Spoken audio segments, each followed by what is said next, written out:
Good morning, my friends. They are getting ready to start. Now, they probably actually started at 9 o'clock, but of course, we're on a 30-minute delay. How was your weekend, and what do you think about justice?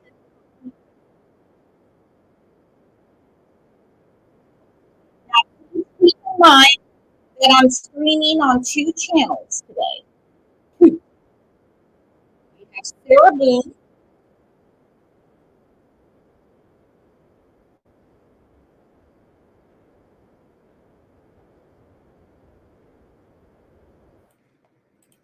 We have Sarah Boone on one channel, and we have Quentin on the other. That's the reason my sound is bad. Mermaid said, finally, we are live and shit.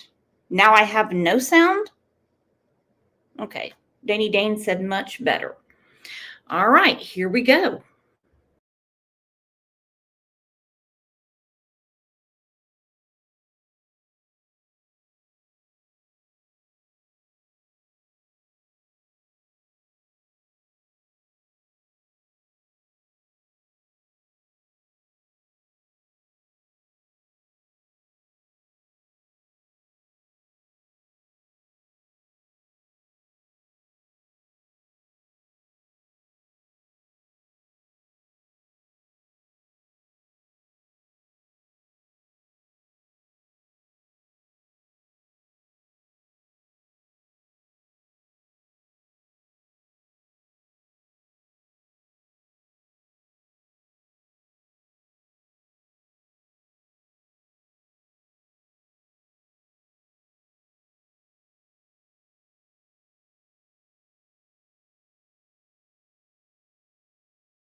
No, Your Honor, we're ready to proceed. And the defense is ready to proceed? We are, Judge, but there is something we will need to take up at some point in time. Probably, it doesn't have anything to do with this witness, but we will need to take up something in a little bit. So Okay, whenever you have time, or we're going to squeeze it into the next break, that's fine. okay, all right, let's look towards the next break. That's fine. Okay. Mr. Dean, please call your next witness. Bring the jury in. I did last week. Bring in the jurors, please.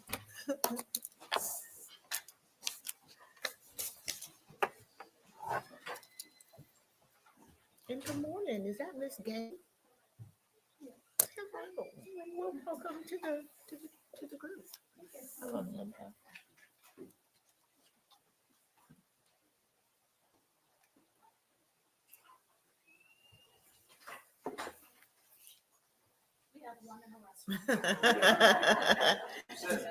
This week likely.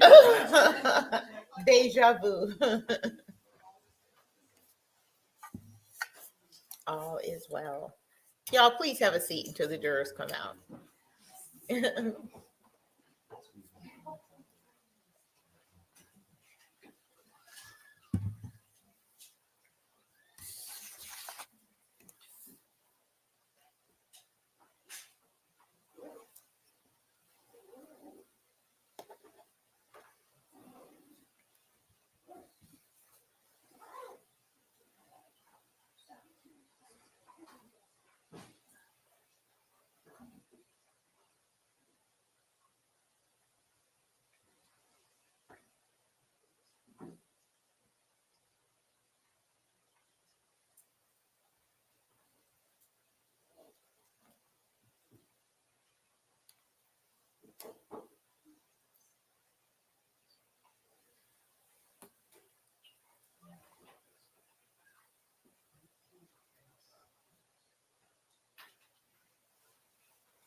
Thank you.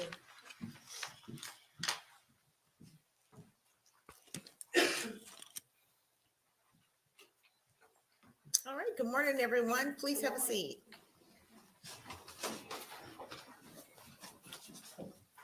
Okay, we're going to start again today.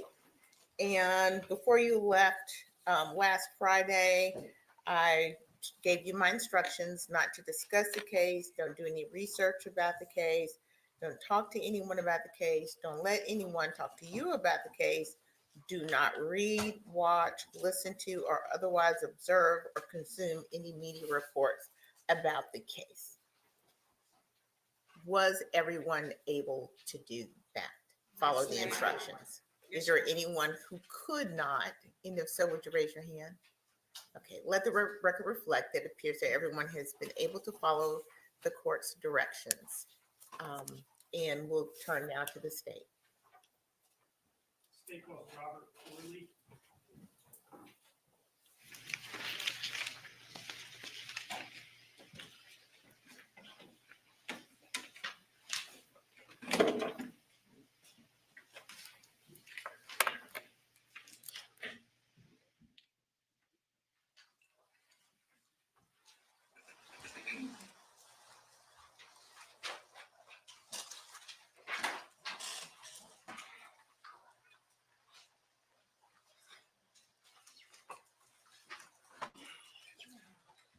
Raise your right hand. The evidence you submit to the court and jury at the trial of this issue should be the truth, the whole truth, and nothing but the truth, so help me God. Yes, sir. Step this way.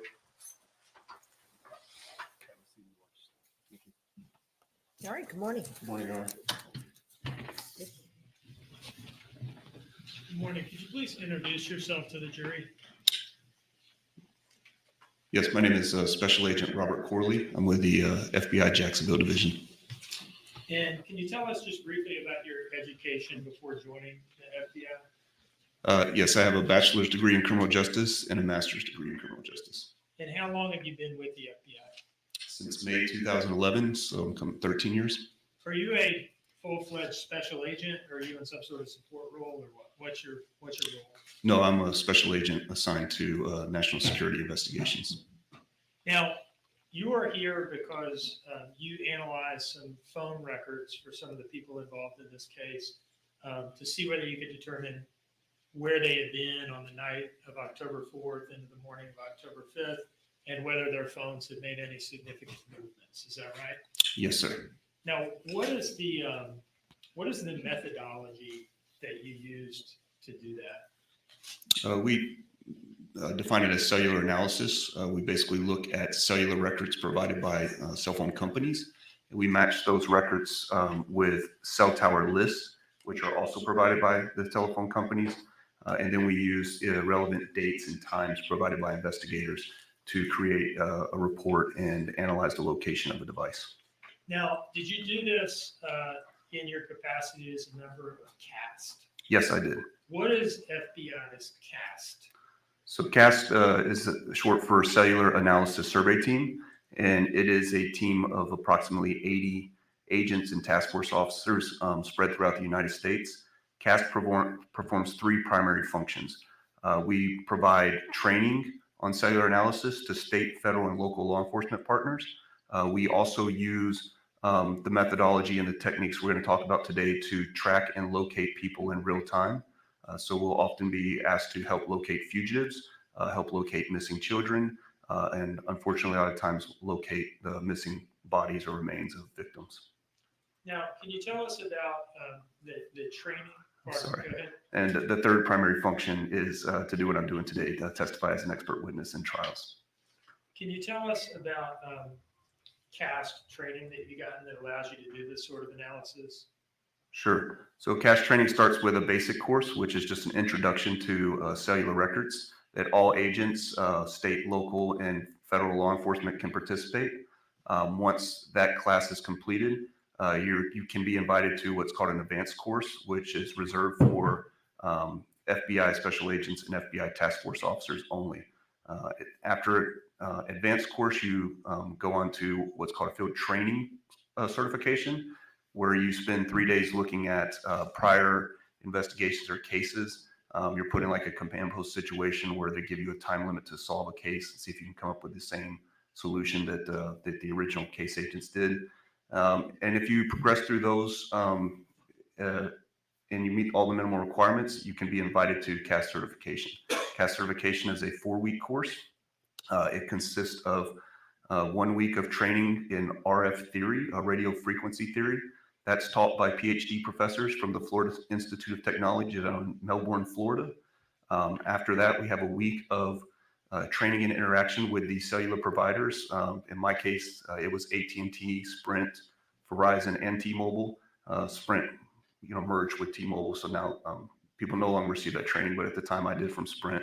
And they bring in the people that produce these records that we're going to talk about. So when law enforcement submits a search warrant or a court order, they will provide these records. They talk about how they pull them, what all the columns mean. And then we also talk with the engineers that actually work on the towers and the networks in the field.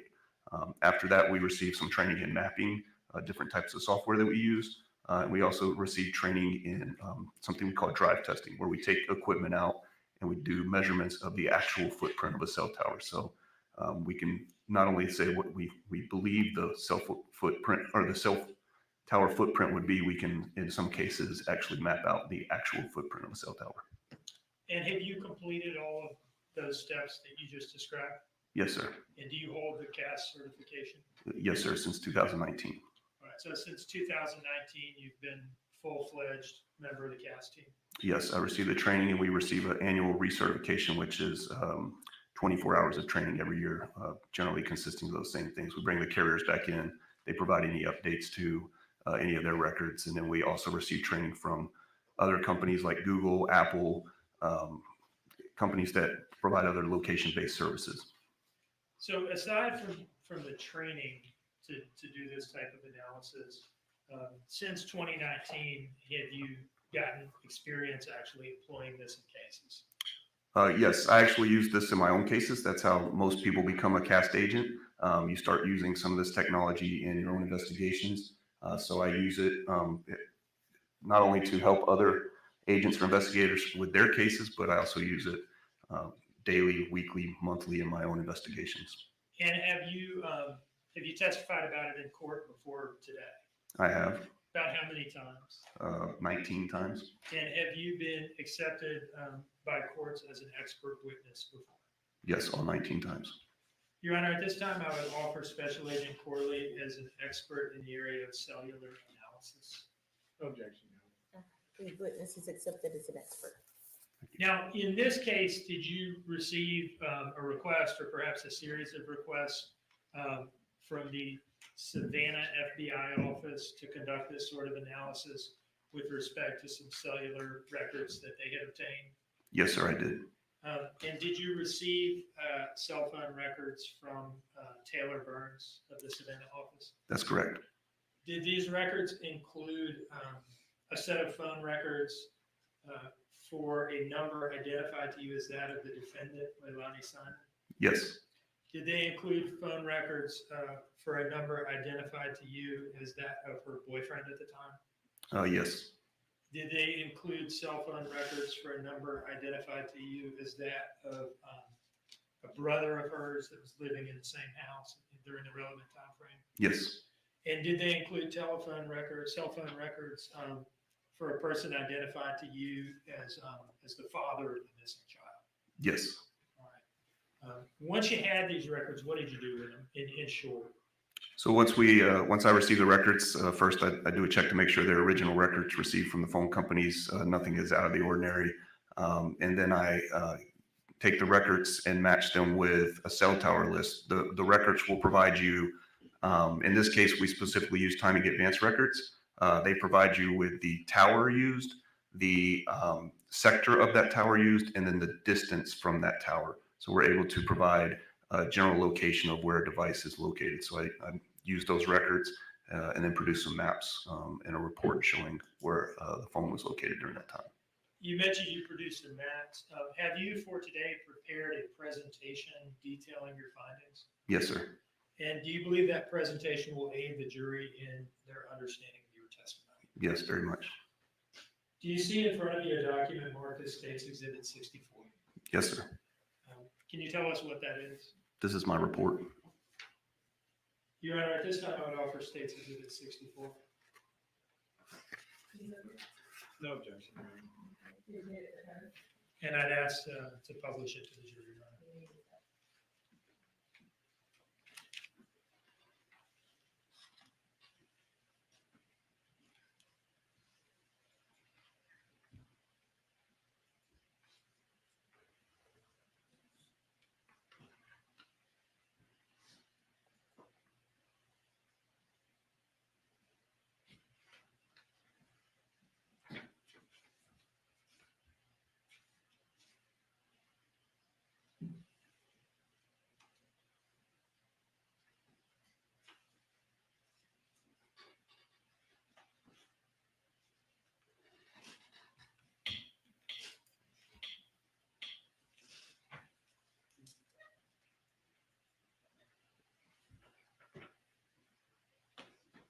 All right.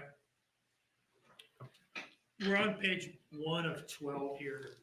Can you describe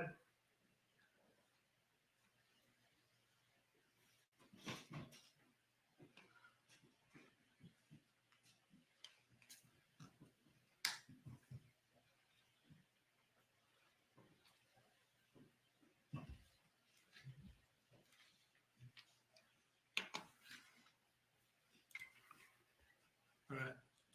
Can you describe the the contents of this first page here? What are we seeing here? It's just a title slide with the 4 phone numbers that are included in the report and the date that the last edit was made onto the report.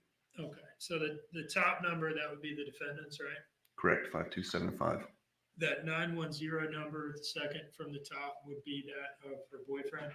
Correct. And the one below that, another 912 number, would be that of her brother, right? That's correct. And then the last one would be that of the child's father. Correct. Moving on to slide 2, can you tell us what we're seeing here? Yeah, this is just an introduction that describes that methodology that I just spoke to you about. We take cellular records, tower list, and then the relevant date and times that are provided to us by investigators and produce a report using those data sets. All right, moving on to slide 3. What are we looking at here? So this is just a general picture of what a cell tower looks like. We've all seen them around. The most common one is going to be the one in the far right corner for me, the one that's labeled a monopole tower. That's the most common one, but they can also be, a cell tower can be on the side of buildings. You would probably see that in the Savannah area. And then also based on certain statutes or regulations in certain cities or municipalities, they have to be hidden, but this is generally what cell towers look like. Moving on to slide 4. Yeah, so when you see that cell tower that's actually on the pole, a lot of people think of the pole or the apparatus as the tower, but the tower is actually the boxes that are on top of the poles. And in most instances, about 85% of all cell towers in the United States are configured in a 3-sector pattern. They could be configured in others, but by far the majority are 3 sectors. In this presentation, all of them are 3-sector towers. And what happens is the companies divide up the towers in those 3 sectors to service each side of an area. And they're generally divided in, you can think of a 360 degrees covers the full circle, and each sector is divided up into about 120 of that. So if you think of it as pie slices, like it's illustrated on this map, each sector serves that general area. So this diagram is, we're above a cell tower looking down on it. Correct. Yeah, these little gray boxes here are the antenna arrays. Correct. We were seeing in the last picture. Yes, sir. That would represent the actual towers, what's transmitting that RF frequency or receiving that RF frequency. Okay. So each tower, 3 sectors, about 120 degrees each. Yes, and in the records, the tower list that I referenced earlier, it will tell you the azimuth of that sector. So the azimuth is the direction that the center of that sector points at. So in this orientation, one sector has an azimuth of 0, which is true north. Sector 2 has an azimuth of 120, and Sector 3 has an azimuth of 240. And once you know those, you know how to orient the pie wedge on your map to show which direction the tower's pointing. And when a set of cell phone records says that a phone was hitting on a particular tower, does it also say which sector of that tower? The cell phone records will, and you have to then refer to the tower list to find the orientation of each sector. Okay. Slide 5. So this is just in general narrowing down what you're going to see on the slide is one sector pointing towards the azimuth and covering that 120 beam width. We like to point out that the shaded arc is not the coverage area of a tower. It's just to help you orientate towards which direction that tower is facing. Okay. In other words, the coverage of this sector doesn't end where the red shading ends. It's just a visual aid to show you which direction. Correct. And it's helpful when you have multiple calls bouncing off sectors, so you know that these 2 were used and the third one wasn't. So Slide 6. So this is what the sector will look like on a map once we've determined that a call activity or network activity has happened on that sector. And we've put it with the azimuth, and so you can see the general area. What you also see on the maps are neighboring towers. So in this one, you have a tower here to the north, and we're able to use that sector and that beam width of 120 degrees in relation to the next neighboring tower and figure out a general area of where a cell phone would be located based on the tower coverage of that area. Slide 7, timing advance explanation. What is this? So timing advanced is engineering data that the cell phone companies use to help optimize their network. So if you were to call in and say, I'm having problems with my cell phone, probably the first place they would look is the timing advanced data. And they would see when a cell phone is in your location and it's a distance from the tower, what does the reception look like? And if they have problems, they'll then tweak their networks or maybe provide you a booster or something like that. But this data is collected and it's aggregated from the companies. This is not, it can be collected when your device is doing nothing. As long as your device is powered on, timing advanced data can be collected from the network. And they use a measurement of time, how far it takes, or how long it takes a signal to reach the tower and then back to your phone, and they're able to calculate that into a distance. So now with timing advanced, we have the sector, which is 120 degrees, the direction it points, and the distance from the tower. So on the map, this curve represents the location of that device. It can be anywhere on that arc and at that distance from the tower. So you say, it allows you to say, we know which sector this phone is using, and we know about how far away it is from the tower, but we don't know exactly where in that sector it is, but it's somewhere inside of this bent hot dog? Correct. Okay. And again, the person does not have to be making or receiving calls or sending or receiving text messages to get timing advanced data? No, sir. It's as long as the phone's on, the network can collect activity from timing advance. It also could collect timing advance in connection with a phone call or a text message or a data session, but it collects when the phone is sitting there also. And the one thing that we note at the bottom of this is, timing advance is a measurement of time. So, let's say there's an obstruction, like this stand is in the way of my signal to the tower, and that has to go around that for that split second. So in some instances, the device will appear to be further out than it is because of that split second it had to go around. So sometimes you will see an arc that is just outside the location of a phone, but the phone can never be further out. The phone can never be outside of the arc. It will always be inside of the arc. Moving on to slide 8. Again, this is just to show what the timing advance band will look like on the map. Again, we have the neighboring cell tower, but we don't need to use that to make a guess because they've given us the distance from the tower that was used during that event. So that arc represents the distance that the device is. And just to be clear, is this image, this map image here, specific to our case that we're here for today, or is this just a kind of a demonstrative? No, these are just general, same ones I use for every presentation. So it is not Savannah. Okay. Moving on to slide 9. So first of all, this is timing advance mapping for the boyfriend cell phone, right? Yeah, the phone ending in 1458. Okay. Can you walk us through this, just kind of hitting all the component parts and what it is that it's telling us? Because there is a lot going on in this slide. There is a lot going on. This is the timing advanced activity for that phone between October 4th at 10:30 p.m. and October 5th at 5:49 a.m. And what it shows is that the timing advanced arcs line up with the general area of the blue call out box, which is the address I was given as the residence of the person that uses this phone.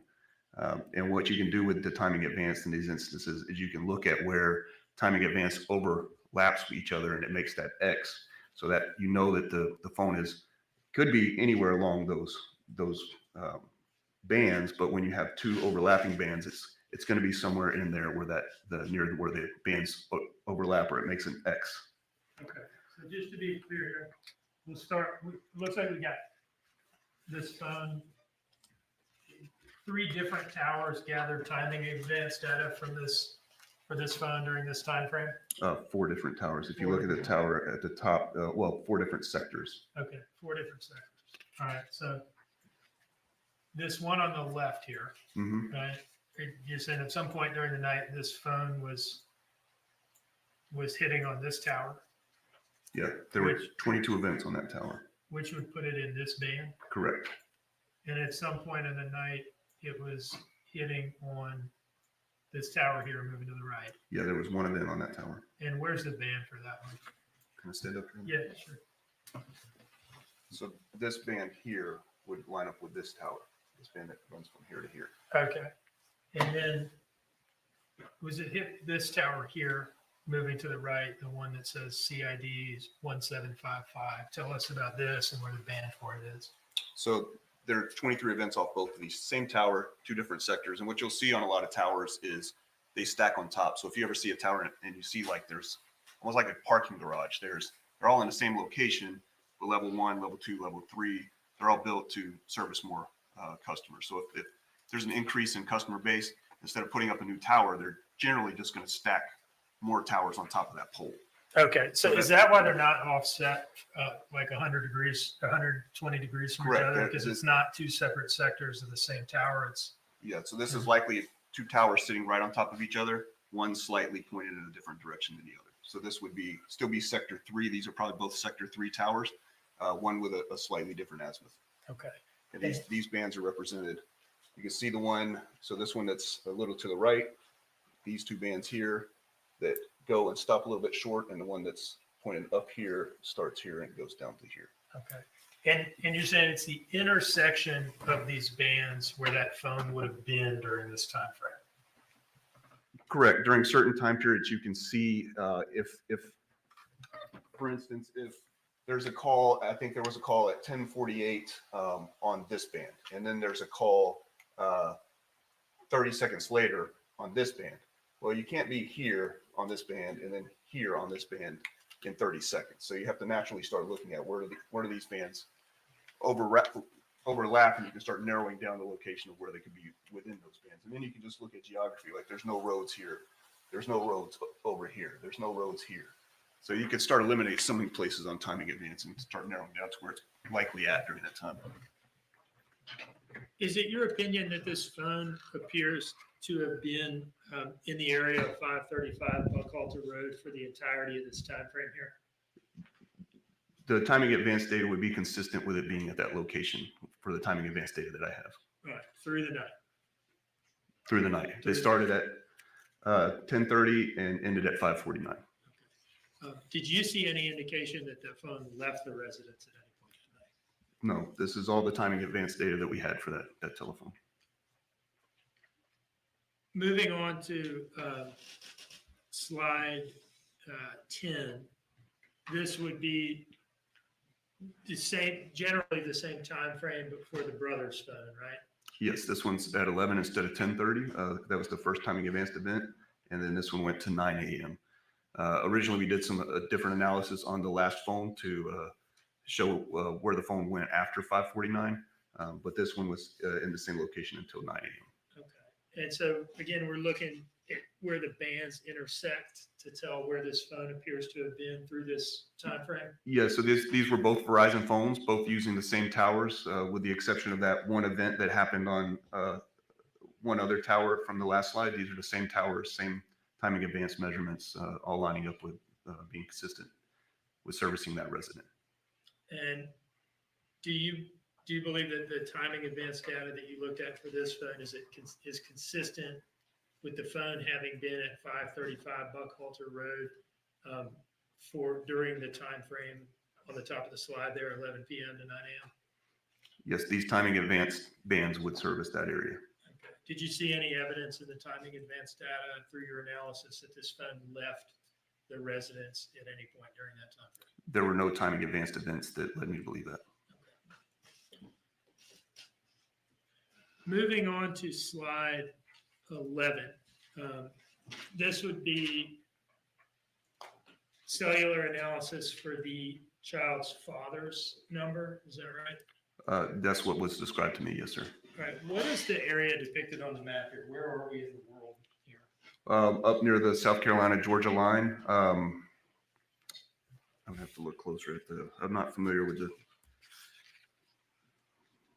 up near Sardis, Millhaven, that area. What's that town? What's that town in the top left of the slide there? Waynesboro, Okay. So not too far from there. not too far from Waynesboro. All right. What's kind of the bottom line conclusion as to the child's father's phone's location from the period on the slide here, 11 p.m. on the 4th to shortly before 9 a.m. on the Yep. 5th. All the phone data and timing advance indicated that that phone was up in that area near the Georgia-South Carolina border for that entire time period. I'm sorry to interrupt you. Any indication that it came anywhere near Savannah that night? There were no records indicating that it was anywhere other than these locations. Now, we've come to the end of the report, but let me ask you this. Did you also do the same sort of analysis with respect to the defendant's timing advance data? Yes, I did. And did you also look at her Life 360 GPS data as well? Yes, I did. To keep it simple, I'd just like to refer you to some things that we've already heard from Taylor Burns. Okay. And let me ask you this. You originally had slides pertaining to her, right? I did. And is it fair to say that there were more of them and that they were more complicated because her phone had made a couple significant movements from the house during that night? Yeah, there were several slides. I don't remember the exact number, but I think probably 10, somewhere close to that, with additional data, with a lot of timing advanced and a lot of movement of the phone. Now, to keep it simple, I'll just ask you about your review of Taylor Burns' screen capture videos of his GPS plotting, okay? Did you review a screen capture video of Taylor Burns' GPS plotting from the defendant's phone and Life 360 records, showing that phone making a movement first to a Circle K and then later to a location identified as her drug dealer's house? Yes, in my original analysis, they provided some other phones and another location, and the phone was consistent with moving towards that area. Okay. And after reviewing that screen capture video produced by Taylor Burns, can you tell us whether your analysis of that movement as reflected in her phone records and Life 360 records aligns with the product that Taylor put together? Yeah, so the Life 360 GPS coordinates are going to be more specific, but the timing advance lined up with the same pattern of movement as the Life 360 records. Okay. Did you also look at a screen capture video of GPS plotting that Special Agent Burns did, showing a movement by the defendant's phone to the Azalea Mobile Home Plaza, remaining there stationary for a short period of time, and then returning to 535 Buckalter Road? Yes. Did your analysis of her timing advance data for her phone number for that period line up with Special Agent Burns' GPS plotting of that movement? Yes, the timing advance data was consistent with that same movement. Did you review a screen capture video that Special Agent Burns produced pertaining to the boyfriend's cell phones or the boyfriend's Life 360 records, showing in the early morning hours a movement away from the phone, from the home to his workplace, him remaining there for a few hours, and then returning back to the home? Did you see that video? I did. And did your timing advance analysis for the defendant's phone record, for the boyfriend's phone records during that time period line up with what Special Agent Burns had produced in the way of GPS mapping for that time period? Yes, it did. Okay. One moment, please.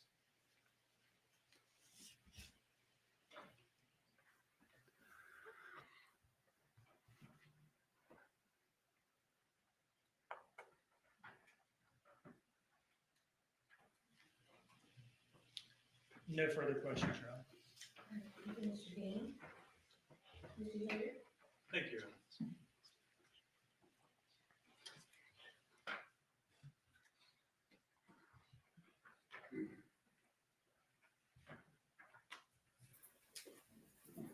Special Agent Corley, you said you've been with the FBI for 13 years? Yes, sir.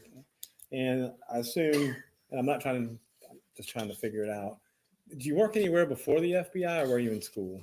No, I was a captain in the United States Air Force. Okay. And how long were you a captain in the Air Force for? 9 years. Well, I'm sorry, I was a captain for 5. I was a lieutenant for 4. Thank you for your service, Special Agent. All right, let's go back to your illustration, if I could, just to see if I can make sense of what it's saying and what we're trying to say with it is the sectors kind of give you a wide, broad swath in which a phone is pinging off of that tower, right? Ping to me means a different thing, but yes, it's a general directional. RF frequency doesn't stop at a line on the ground, so it's more of an ambiguous like shape, but it is a general representation of that tower's coverage. Right, and all I'm trying to get at is when I say pinging, I mean it's the phone is interacting with the tower in that sector in some way. Yes, there's a date and timestamp of an event that produces that record. Right. But all that record really produces is that there's been interaction with that sector of that tower with that phone, correct? Yes, sir. Okay. So that's all I'm trying to get at. So with regard to the boyfriend's phone, it says here that there were 22 events, it looks like, off of the tower near, this is off page 9 of your report. There were 22 events off the tower near the Sky Zone trampoline park between the hours of 10:32 and 5:48, correct? Yes, sir. Okay. And the analysis and the data that you got, does it tell you what those events were, or does it just tell you that there were 22 events? So these were all timing advanced data. So there were network interactions. So there was nothing that the phone was doing. There was no calls, no text messages, nothing like that aligned with this timing advanced data. These were all network measurements. So it's just saying that this tower and this phone are interacting 22 events in this time frame. Correct. Okay. And the next question I have is, and then it has one event from the other tower closer to Hunter during the same, I guess, at 10:57. That's correct. Yes, sir. Okay. And that event, was that a timing advance event, or was that a phone call, or what was it? These are all timing advanced events. Okay. So it didn't register the phone call, correct? This does not require any user interaction with the phone. Right. And so this particular, this time frame is pinging off of, I guess, an adjacent tower, correct? It is pinging off a neighboring tower. Yes, sir. All right. And the other tower to the top right of that has the 23 events, let's say. Yes, sir. Okay. Don't know, just asking. Would that tower encompass the other events, or are these separate events? These are all separate events. Okay. So the total events that you looked at for this time frame would be 23 events from the one tower, 22 events from the Sky Zone tower, and 1 event from the Hunter Army Airfield tower. Correct. Okay. So, and that, again, it's just timing advance events. It doesn't require anything from the phone or any interaction. This is just the phone and the towers talking, correct? That's correct. Okay. Now, my question is it looks like and I'm horrible with math, so correct me if I'm wrong.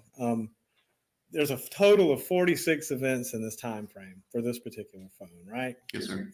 And it's all just the towers interacting with the phones, correct? Correct. So is it normal to have the towers switch like that?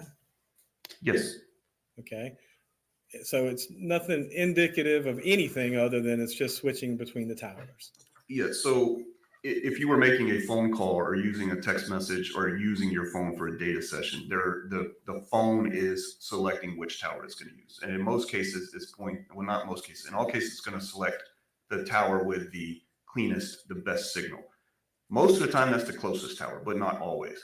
But in these events, these are just network measurements. So the measurements often, they don't even have to be a usable cell phone signal.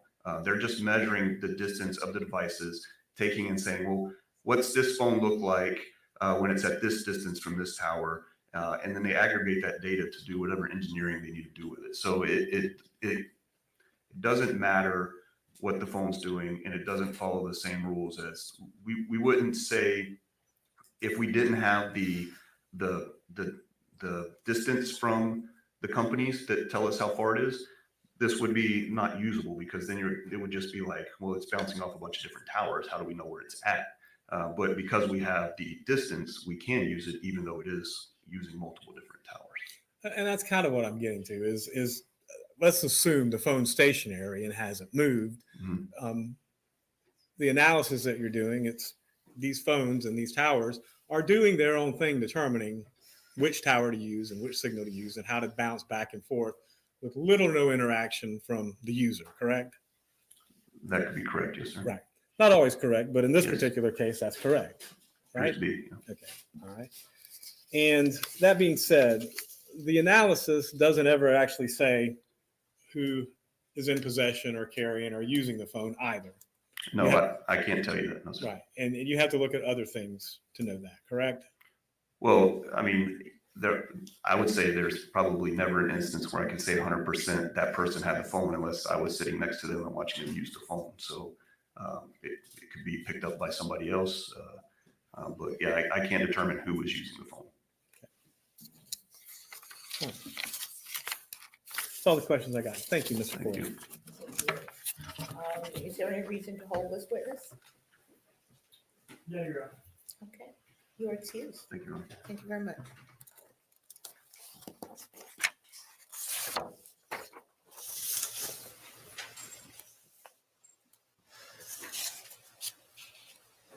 State may call us next witness.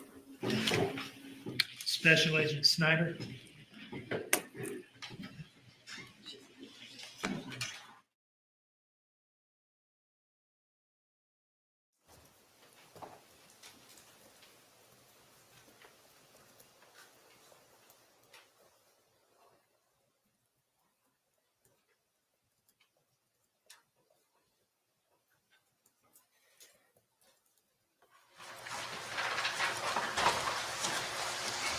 Please disclose and raise your right hand.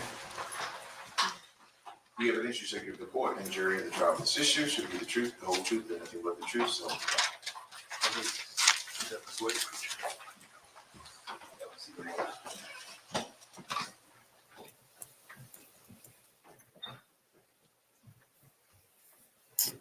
Good morning. Morning, could you please introduce yourself to the jury? My name is Brad Snyder. I'm a special agent with the Federal Bureau of Investigation. And how do you spell Snyder? SNIDER. How long have you been an FBI special agent? Approximately 18 years.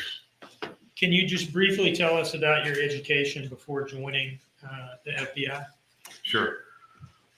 So I attended college at Appalachian State University. After college, I joined the Marine Corps as a Marine Corps officer, spent approximately 8 years on active duty in the United States Marine Corps, and then joined the FBI after leaving active duty. Can you tell us a little bit about your FBI career leading up to this case? Sure. So I currently serve as the coordinator for the FBI's Southeast Georgia Violent Crimes Task Force. Prior to that, I've been here in the Savannah office for about 15 years. I've worked both violent crime cases, violent crimes against children cases, national security cases here in Savannah, as well as throughout the country and abroad. Now, on October 5th, day one of this investigation, did you become involved in investigating the disappearance of Quentin Simon? I did. Can you tell us a little bit about how you initially became involved? You know, the phone call or the conversation or whatever it was that brought you into this? Sure. On our task force, we have a intelligence analyst with the Savannah Area Regional Intelligence Center. On that October 5th morning, we got an email from that analyst advising us of a potential kidnapping, abduction within the county. So upon receiving that email, I reached out to Detective Lemons with the Chatham County Police Department just to offer the services of the FBI. At that point in time, they really didn't have a clear picture as to what they had. So approximately an hour later, Detective Lemons called back and said, this is... Objection, Your Honor, hearsay. It's office to the effect on the listener, Your Honor. How did you become involved? I got a phone call. That's admissible. Not what she said. You can testify about the effect without what she said. You may want to rephrase your question, Mr. Dean. After getting this phone call from Lemons and getting kind of the big picture of what was going on, did you respond to the Chatham County Police Department headquarters? We did. All right. And when you got there, what was going on? Detective Lemons was starting the initial triage of interviews, gathering the individuals that were at the residence at the police department. And on that day, you participated in a series of interviews with the defendant, Leilani Simon, I did. and you were paired up with Detective Lemons for that, right? I was. Yes, sir. There were some other federal, local interview pairs that day as well, correct? That's correct. All right. We've seen a lot of this interview footage from October 5th, but I'd like to ask you a few questions about it. We're not going to play it all back. At this time, had you received any particular training in interviews, interrogations prior to this day? At this time, an 18-year career, I've done a lot of interviews. The FBI, like many law enforcement organizations, has numerous techniques, sophisticated techniques that we rely on throughout the course of investigation. But I would say the technique that moves the needle the most is interviews. And this particular investigation, we've done a lot of interviews, and really we have to let the interviews tell the story in this investigation. Now, I'd like to ask you a couple questions about the defendant's demeanor during these October 5th interviews. Her demeanor, her tone, her volume, okay? Was her demeanor, tone, and volume, was it consistent throughout these interviews, or did it change from one thing to another at various points, or what? Section, Your Honor, calls for opinion. No, the witness personally observed her demeanor, tone, and volume. It's not a matter of opinion. It's a matter of personal observation. Can you state the question? Did her demeanor, tone, and volume, was it consistent throughout these October 5th interviews, or did it change at times? I'll allow that. Her demeanor was inconsistent, erratic. The responses I would characterize as shallow, emotional responses, and that on a dime, there would be crying with no tears, and then moments later, without really any transition, it would go to a normal conversation. Now, what would cause, what sort of lines of questioning would cause the crying with no tears and the increase in volume and rapidity of speech and things like that? When would that happen? Anytime the pattern of questioning, pressed her on a particular issue she was uncomfortable with, that's when the defendant would become erratic and behave in that manner. Now, I'd like to ask you just a couple questions about her story on day one on October 5th. Did you all talk to her about a trip that she had made away from the house sometime shortly after 1 a.m.? We did. And what was her story at that time as to what she was doing there? At that particular time, it was to pay a front for Danny, her boyfriend at the time. I'm asking you about the trip after 1 a.m., not the earlier one in the night. What was her story as to the trip after 1 a.m.? After 1 a.m., that was to go see an individual by the name of Melissa Bray to get Oragel. She had just recently had her wisdom tooth pulled the day prior, and her story was she departed the residence at 1 a.m. to go get Oragel from Melissa Bray. What was she calling Melissa Bray at that time on day one? That was Misty, as she referred to Melissa Bray, Misty. And initially, you were telling me about a story that she was given for a different trip, right? That was the one after 10:30, 11 o'clock or so? That's right. Okay. I'd like to ask you just a couple questions about the days immediately following October 5th, okay? Did a local team kind of coalesce and come together to investigate this matter? We did. And can you describe the composition of the local team? Like who was involved in this thing? Sure. So the Chatham County Police Department had two primary investigators, Detective Lemons and a Detective Noble. They were supported by a cadre of additional investigators, supervisors. Our FBI team consisted of myself, Special Agent Solomon, Special Agent Burns, and we were also supported by a cadre of FBI agents from Augusta, from Brunswick, and then at that point in time, once we had our local investigative teams together, we started reaching out to other resources that both the FBI and Chatham County had at their disposal. Can you describe some of this outreach to other units and resources that come to mind? Sure. So the FBI has a team referred to as the CARD team, or the Child Abduction Rapid Deployment Team. So once we realized the situation at hand, we immediately sought the assistance of our Child Abduction Rapid Deployment Team. We contacted our Behavior Analysis Unit at FBI headquarters in Quantico, commonly referred to as FBI profilers. They provided a substantial amount of subject matter expertise. We also contacted FBI CAST, the Cellular Analysis Survey Team. They were able to take a very detailed look at the telephones associated with this investigation. We also reached out to our CART team, Computer Analysis Response Team, and they were able to do a lot of work with a particular infotainment system within the vehicle driven by the defendant. What about the DFAU?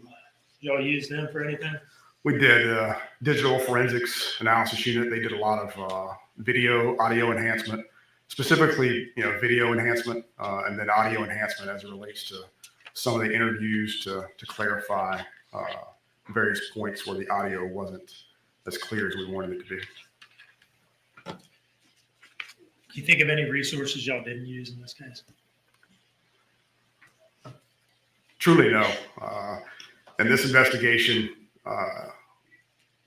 we utilized resources in a very finite amount of time. Really, what it spanned, probably 8 days. And normally, the investigative techniques we employed in 8 days is something that we would use across a 6-month to a year-long investigation. Just to give merit to the monumental effort, that both the FBI and the Chatham County Police Department undertook in very short order. All in service of finding Quentin and identifying the person responsible. Yes, sir. Now,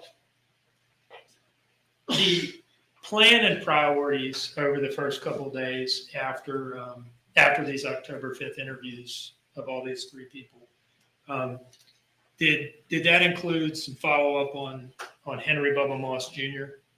It did, yes, sir. And who had point on that? What office or people? Because at the time, Henry Moss Jr. was living in Burke County. Burke County falls under our Augusta resident agency for the FBI. So our Augusta office took lead in interviewing with Henry Moss. Did it include some follow up on Daniel Youngkin and his behavior and so forth that morning? Yes, sir, it did. All right. And who had point for that? That was Detective Noble, I believe, as well as Special Agent Solomon. And what was it that they did in his workplace? When they arrived at the workplace, they sought the assistance of Danny Youngkin's boss, an individual by the first name of David, I believe. They obtained video of Danny actually departing work frantically. They could observe on the video Danny departed his place of employment in such a hasty fashion that he forgot his jacket, he forgot to clock out,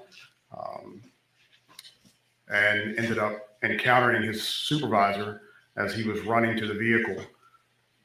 His supervisor described Danny Objection, Your Honor. hysterical and crying. He's already answered the question. He's just giving a narrative outline and testimony at this point of other witnesses. So I'd say it's That's hearsay. fine. I agree. All right. Okay, Let me thank just you, ask Mr. you this question about the efforts at Danny's workplace, okay? Why was it, his workplace is not the scene, right? That's correct. Why was it important to you all to go out to his work and figure out what he looked like and acted like there? It was a process to corroborate the story that Danny had provided at the time. It gave us the opportunity to see the immediate reaction of Danny once he received that phone call from the defendant. So that was one of the main reasons, was to corroborate the story and get that immediate reaction, something that without that video, we wouldn't be able to have observed. Now, during this investigation, did you have kind of ongoing interactions with Danny Youngkin? I did. Did you get a sense in interacting with him for his level of sophistication, intelligence, and so forth? I did.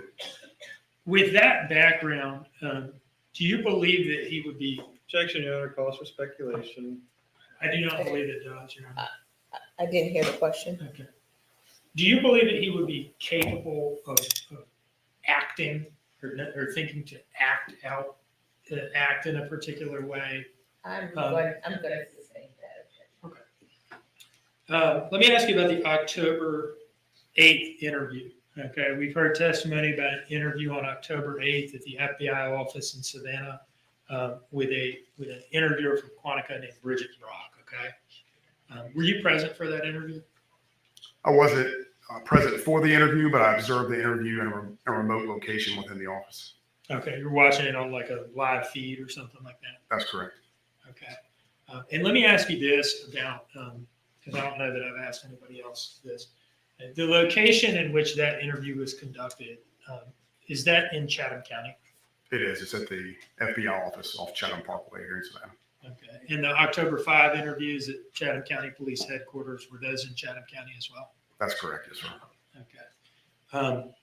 Is it fair to say that in the lead up to this October 8th interview with Bridget Brock, that the two most significant investigative findings were your interview Objection, Your Honor. Leading question.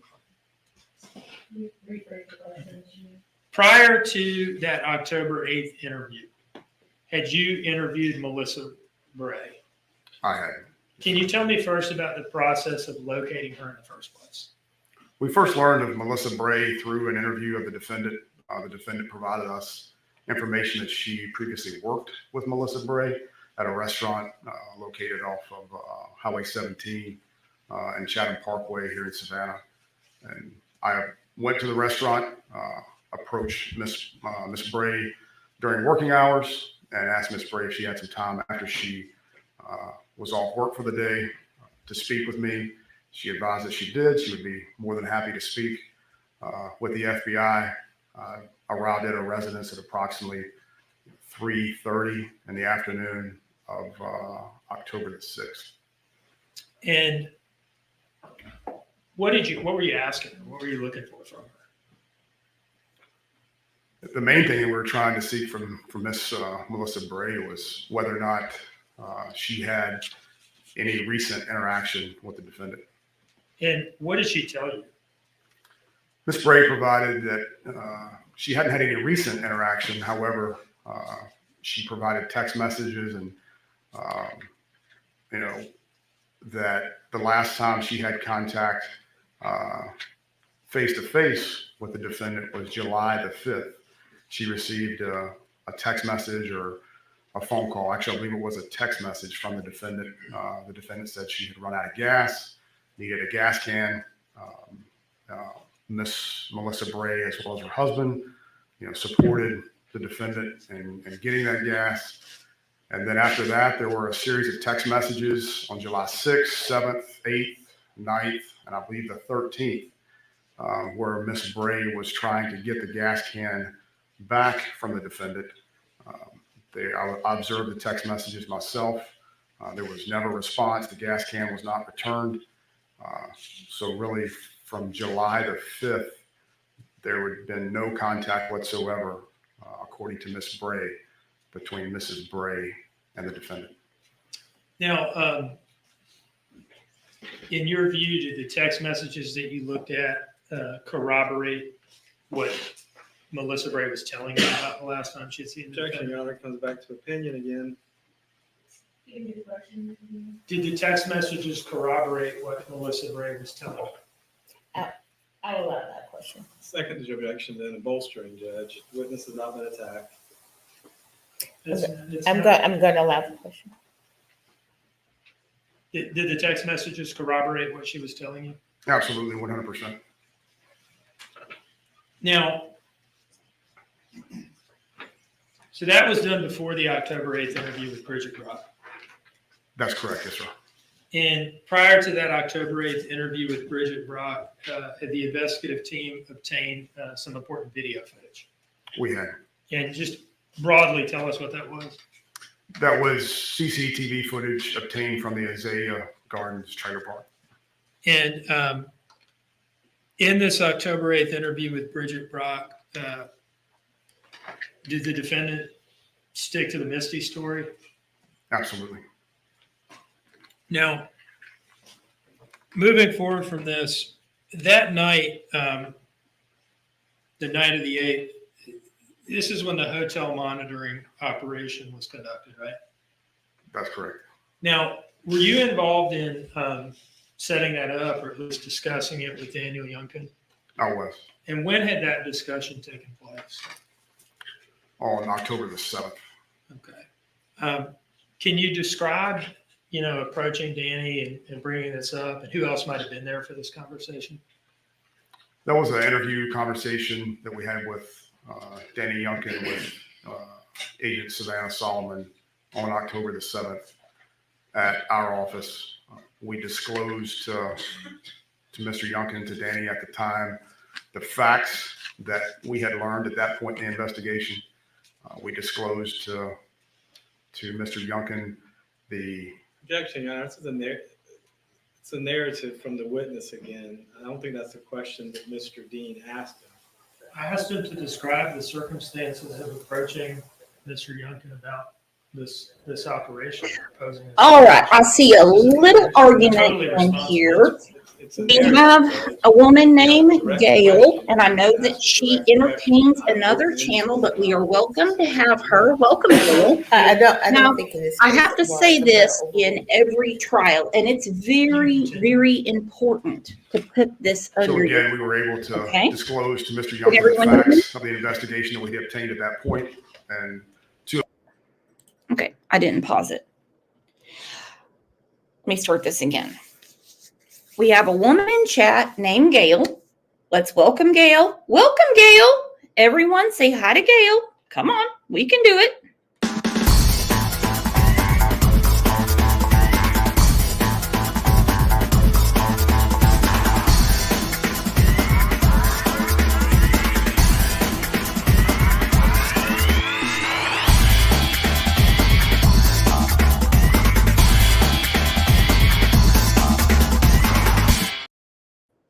All right, just so Gail understands. Hang on. Gail said the song Danny Youngkin song during Quentin's disappearance is alarming.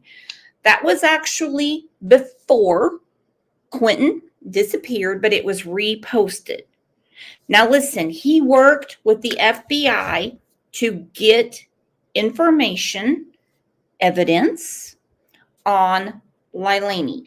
Now we want the truth for Quentin. Speculation days are over. This isn't Facebook. What we're watching right now is real life, and what they are doing is spilling the goods. They're spilling the goods. They're telling them, this is exactly, we know exactly where she was at this time, this time, this time, this time. This is what time this door opened. This is what time that door closed. This is where her phone was. All of it. They've already explained what phone was plugged in where. All of that has been explained. Now, it probably would be easier if I would do trial recaps as opposed to watching the whole trial, but I want everyone to get all the information. Danny is not on trial for murder. La Lazy is. So those important facts at that point were the surveillance footage that we obtained from Azalea Trailer Park, as well as the interview that I had conducted the previous day of Miss Melissa Bray, in which she had no recollection whatsoever of having any interaction with the defendant regarding the Orgeil story. And did you ask him if he would agree to this filming and audio monitoring in the hotel room? We did. How did he react to that? He was on board 100%. Whatever he needed to do, he was glad to do it. Did he seem nervous? Did he stutter? Anything like that? No, sir. Objection, Your Honor, calls for opinion again. It's Now based it's- on, I see it based on what his observations were. I'm gonna allow it. The answer to that question was no. That's correct. Let me ask you about October 12th. So this would be 4 days after the October 8th interview with Bridget Brock, right? Yes, In which she had insisted that the Orgeil story was true, right? correct. Now, this October 12th interview, where was it conducted? That interview was also conducted at our FBI office here in Savannah off Chatham Parkway. In Chatham County? Correct. And who was involved in this interview? That was myself and Special Agent Solomon, also with the FBI. What type of room did it take place in? A large conference room, approximately half the size of this room that we're in today. And was it recorded? It was. Audio and video? That's correct, yes, sir. In this interview, did the defendant's story change? Yes, sir, it did. And how did it change? In what parts of it changed, I guess? Really, three main points came out of this interview. The first change was the admission of significant drug use on the night of the 4th and the morning of the 5th. The interaction with Miss Melissa Bray and the Orgeil story, that was a significant change. Where over the course of the interview, she disclosed, agreed that actually did not happen. And then we obtained significant information as it relates to her purpose in the trailer park that night and throwing away trash. What did she say about, I mean, we're going to watch it, but kind of overview, what did she say about throwing away trash in the trailer park? Initially, the whole purpose of going to the Azalea Trailer Park was to get the Orgeil from Miss Melissa Bray. But once we confronted her that I myself had interviewed Miss Melissa Bray, and Melissa Bray was not able to corroborate that story, she told us that she also had trash in the back of the vehicle that was placed in there the night prior, or the day prior, approximately 4:30 on the 4th. And the trash, being that Miss Melissa Bray was not there, the trash was smelling up the car. So at 1 o'clock in the morning, 1:15 in the morning, when she drove by Miss Melissa Bray's house, she wasn't there. She took that opportunity to throw the trash that was in the back of the Dodge Journey into the dumpsters at Azalea Trailer Park.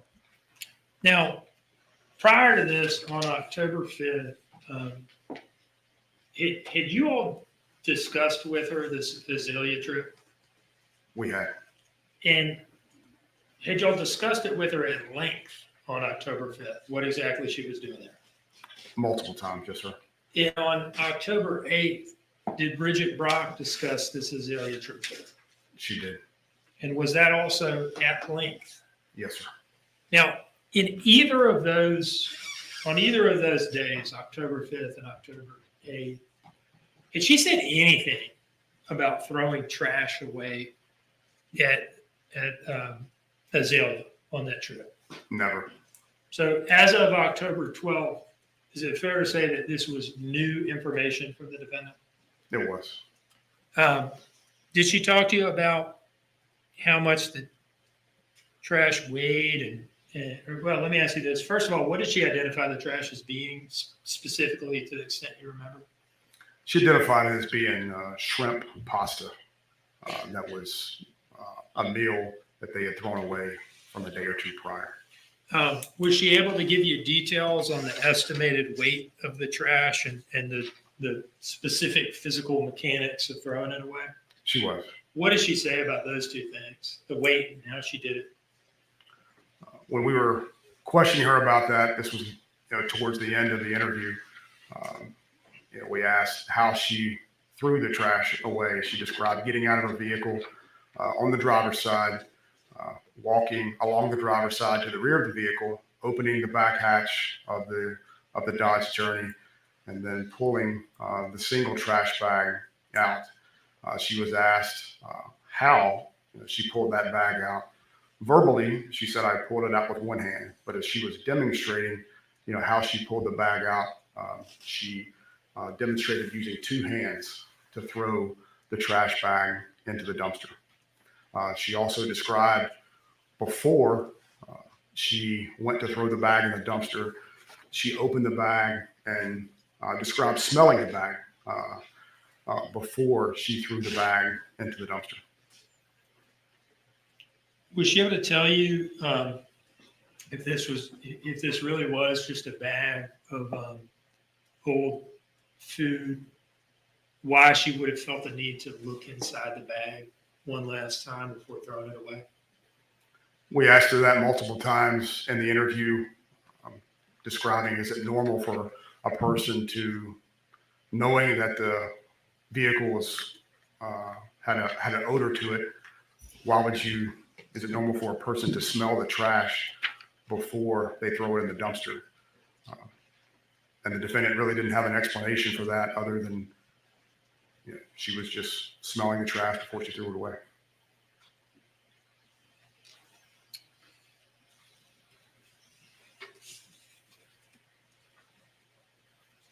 At some point in this interview, did she say anything about taking responsibility? She did. What do you remember her saying about that? We'll see it in the interview, but I can't recall verbatim, but it was something to the effect of, if I did this, I'll take responsibility. Verbatim, I can't recall exactly what she said. Yes, Your Honor. The jury has indicated that they need a break. I figured they would need one at about 10:30 because they've been going at it now for about an hour and 15 minutes. So I'm going to ask you to stop at this point. I'm going to let's take a 15-minute break. We'll come back, resume with this witness, cross with this witness, and then I anticipate probably breaking for lunch after that. It's about time. I've been waiting for somebody else to say. Okay. All right, 15-minute break. It's 10:30. We'll be back at 10:45. Jury's exiting.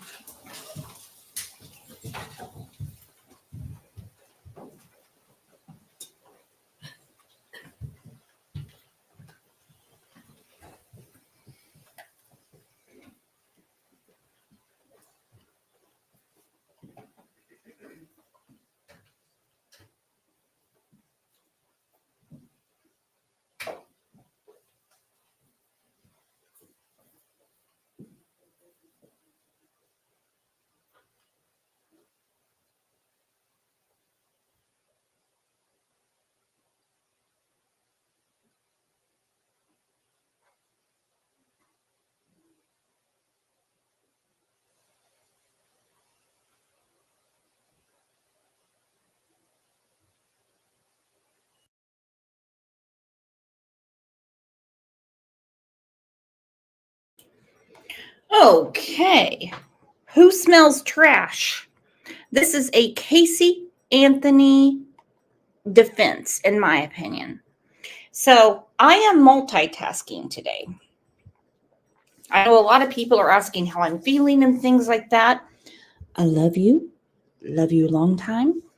No, I'm streaming on 2 separate channels and I'm trying to juggle it. I better not smell trash. I better not smell litter. I better not smell anything. Better not smell armpits, stinky asses, nothing. Nothing. This is a Casey Anthony defense. Remember when her mother said it smells like a damn body's been in the car? So it's going to be a little strange today because when I talk on one channel, the other channel has to be muted. Please bear with me. Please. Please.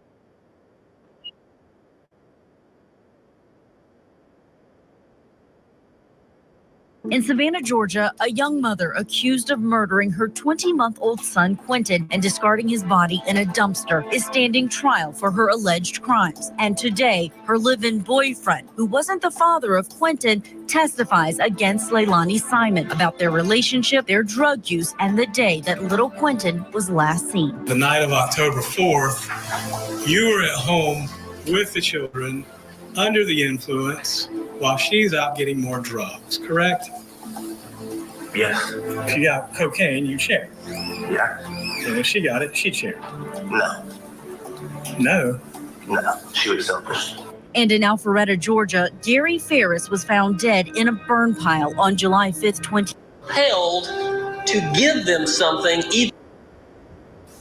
Okay. So you just said you didn't remember. You'd already been by the liquor store. I was wondering what going by the liquor store would have to do with affecting your memory. I just don't have great memory. I used to do a lot of drugs. All right. What kind of drugs did you used to do, Mr. Youngkin? Cocaine and marijuana. Okay. And let me ask this. In the weeks, days, and hours leading up to October 5th, were you doing cocaine, marijuana, and alcohol? Not marijuana, but cocaine and alcohol, yes, sir. When you did drink and drug, where did you normally do it at? In the house. Where at in the house? On a dresser that was next to the bed. All right. So you would do it in the room where the kids were? Unfortunately. You said the dresser that you put it on was in the bedroom. Yeah. Okay. Would you leave it on the dresser? Would you put it on a plate? What would you do with it?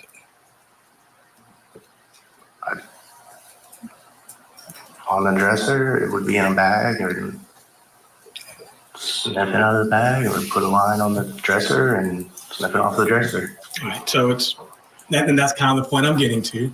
It's either in the bag or the dresser, and you snip it from the bag. The dresser is like this tall. That's fine. I'm just asking. The point is it was out on the dresser in the bedroom or the children. That's my point. Sure. Were you drinking or doing any drugs that night? That night? Yes. You said 10 o'clock. Oh, and that night, after this, anytime that night? Prior to 10 o'clock, yeah. Prior to when I laid down, yes. Okay, what were you doing prior to 10 o'clock? Drinking and the rest of the little bit of cocaine I had. So you were drinking and doing cocaine up to 10 o'clock. And is that why you sent her to 204 to get some more? I didn't send her to 204. She was the one who said she wanted to go to 204. That's in the text messages. Okay. So let me ask you this. Who would normally get the drugs, you or her? That were her people. All right. And would y'all share drugs or Yes. would you keep it separate? Share it for the most part. Right. So if you got some cocaine or some weed or some I didn't get weed. Percocets, I didn't get Percocet. right? But if you got cocaine, you share. Yeah. And if she got it, she'd share. No. No. No. She was selfish. Now, Danny Youngkin sounds there remorseful, full of regret about that drug use that he did around the 3 small children that were in their care. And even though he's not on trial for anything, for the drugs, for the murder of Quentin Simon, you can see that and feel that from his testimony. I want to bring in a special guest, board certified psychiatrist and addiction medicine physician. Dr. Daniel Bober is here because we want to talk about this environment, Dr. Bober. What's your biggest fear when you hear about this kind of drug use that not only is Danny Youngkin saying he did, but also Leilani Simon, the one who is on trial, in this environment where they are the caretakers for small children? Well, Julie, it's a very sad situation. We know that parental substance use is involved in about 80% of child welfare cases. If you have parental substance use going on in the home, it increases the risk of neglect by 4 times and the risk of abuse by about 3 times. Something that obviously compromises the children. It places them psychologically and physically at risk. And it's very concerning that it was happening under this roof. She did not have full custody of her children at the time. Her mother did, but they were living in her mother's home. They were still the ones who had the care. Would you think that in a situation where she no longer had custody, that there would be someone else checking this home to see what was going on? You would think that since she wasn't the primary caregiver, there would be, but it just seems like everything kind of slipped through the cracks and went by the wayside here. And really, the children, unfortunately, were the ones that paid. I want to play a clip because we heard from an investigator on the stand who talked about the actual internet searches that were recovered from Leilani's phone. And they highlighted this unusual Google search. And this was through the testimony of a Chatham County police detective. Let's take a listen. And when was it conducted? October 1st of 2022 at 1:10 a.m. And can you read into the record the text of that search? Yes. Is it common for a mother to have resentment or even anger towards her child because of the father or another reason?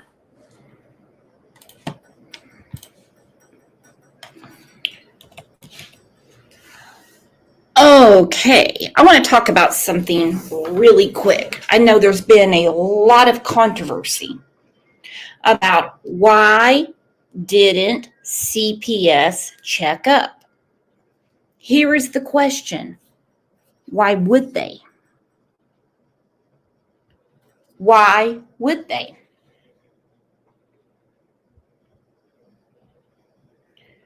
There was absolutely no reports against Billy. None. Leilani was using an address at the trailer park. Put 2 and 2 together. Billy has full custody. So why would they check up on Billy? There were no reports against Billy. And Billy is the one that had full custody. All of the phone calls that were made were about Leilani. Leilani did not have custody. I'm not taking up for Billy. No way, no how. I'm not. She knew not to leave those babies, Zane and Quentin, who she had permanent guardianship of, with Lilazy. She knew it. Dr. Bober, when you see that she's searching for this is within the days before Quentin went missing. What is it saying to you about her relationship with her children? Well, when we talk about the issue of maternal filicide or killing of a child, this is one of the reasons that a parent could kill their child. They have resentment towards the partner, towards the spouse, towards other caregivers in the home. And although it's not common, it certainly raises concerns for me that she harbored this resentment towards the child and towards the partner as well. Do you think this was a cry for help? She's searching on Google to get a response, or is she just looking for confirmation that what she's feeling at the time is valid? I do think she was looking for some kind of validation at that point. She probably felt very lost, very disconnected, very unsupported. And so I think she was looking towards the internet to get an answer, to try to put to try to, answer to try to put some answers to the feelings that she was having. Yeah, I mean, it's just shocking to see the words that she would have typed out, that she's searching this. We see some crazy evidence that people search, and you can't believe that they searched it before a crime was committed, but it's there and it's helpful to the state's case. I also want to ask you, just because you see these cases on a more regular basis than the average person who's watching this trial, and they are just shocked. We even heard from the babysitter of Quentin Simon, who said, yes, I saw Leilani hit Quentin at times or call him terrible names and push him into the pool one time. But on cross, she had to admit that she never called police, never told anyone in a position of authority. Why do you think so many cases like this go unreported? There's many, many reasons. I think a lot of people sometimes blame the victim, but sometimes they feel trapped in the situation. And sometimes they feel like if they report it, the situation is going to be even worse. So I see a lot of cases of abuse where a mother is being abused by a partner. And very often they don't want to speak up because they feel like if they speak up, they may get hurt worse, or it may even destabilize the situation more. So I can't really condemn her for that. If she felt trapped, if she felt like no one was going to believe her or no one was going to listen to her, I see this quite commonly. All right, Dr. Bober, thank you so much for weighing in with your analysis. We want to bring in the think tank as well to talk about what's going on in this case. We have criminal defense attorney Eklund Mercy. Also with us, former criminal defense attorney Kirk Nurmi is here, and former federal prosecutor Nima Rahmani. Great to see you all here on the think tank. Eklund, let me start with you. Danny Youngkin under cross-examination today. How did he come across? I think he came across truthful. I think that you can tell that he is sober now. And a lot of people, a lot of my former clients and clients I've seen who, after they've gone through, the stages with regards to recovery, there's that clarity in which you look back in your past and you have to see all the irresponsible things that you've done. And I think that he was truthful and honest and forthcoming with that. Defense tried to, try to put out that maybe the drugs, there's possible drugs that were open and maybe that the child possibly could have gotten into it. And I've seen him just destroy that. So although he's an addict, that doesn't mean that he completely forgot everything or that he was that, reckless. So I think that he did a good job of just keeping the questions in line. Yeah, Kirk Nurmi, the drugs being there, the way that it's being presented, that could open up a lot of different theories about what could have happened to Quentin Simon. So what do you think the jury might do with that when they're sitting here looking at Danny Youngkin? Well, possibly, but I think Eklund's right. I mean, there's clarity with him. There wasn't clarity with the defendant, right?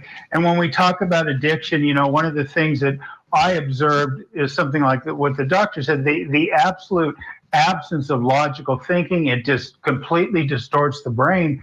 So we see in this case here this resentment that Leilani is harboring towards her own son, which is unfathomable to most people, right? But in the throes of addiction, he's a burden, and she's really driven by that addiction. So I think that's what we're seeing here is this addiction coming into play, the illogical thinking that brings up the searches you mentioned, things of that nature. And I think the jury will look at that and be able to kind of tie it all together, because as horrible a story as it is, it really does tell a story of her guilt. Yeah, Nima, the guilt that the defense is trying to get the jury to think on the opposite end of, they are perhaps, it sounds like through their questioning of Danny Youngkin, trying to suggest that there were times that Leilani was blackout drunk or high or may have had lapses in memory. They asked him about his memory as well, trying to use that to suggest that we really can't know for sure.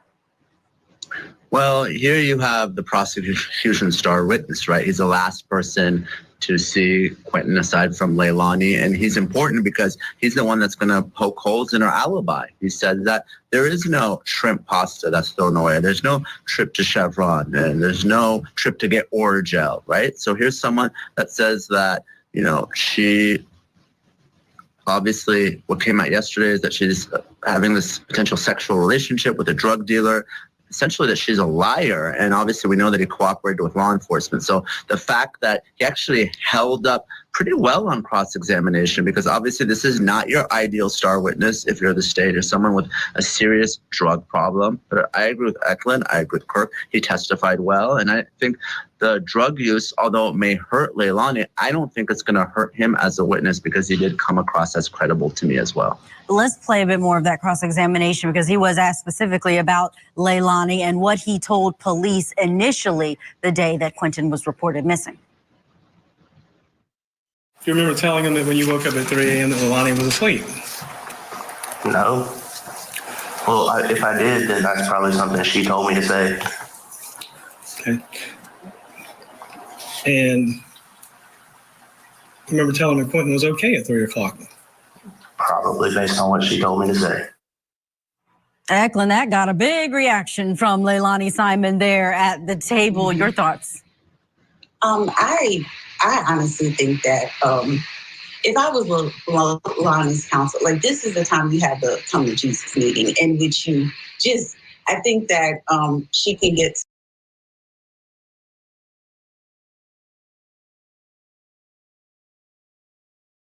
I've been an early one and I missed it, number one. So I'll acknowledge that, but I don't think I did. I did go back and look and I haven't seen them listed as witnesses here.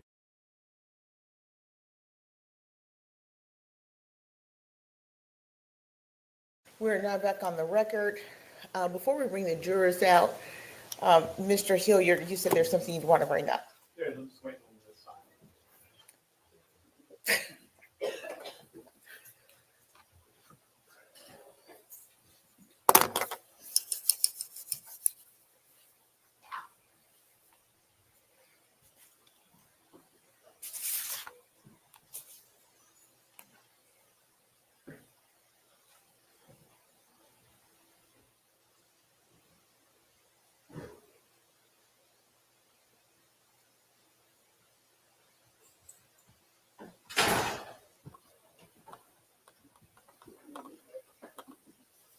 All right, for the record, Ms. Simon is present in court and she is seated with her counsel. Counsel for the state are present as well.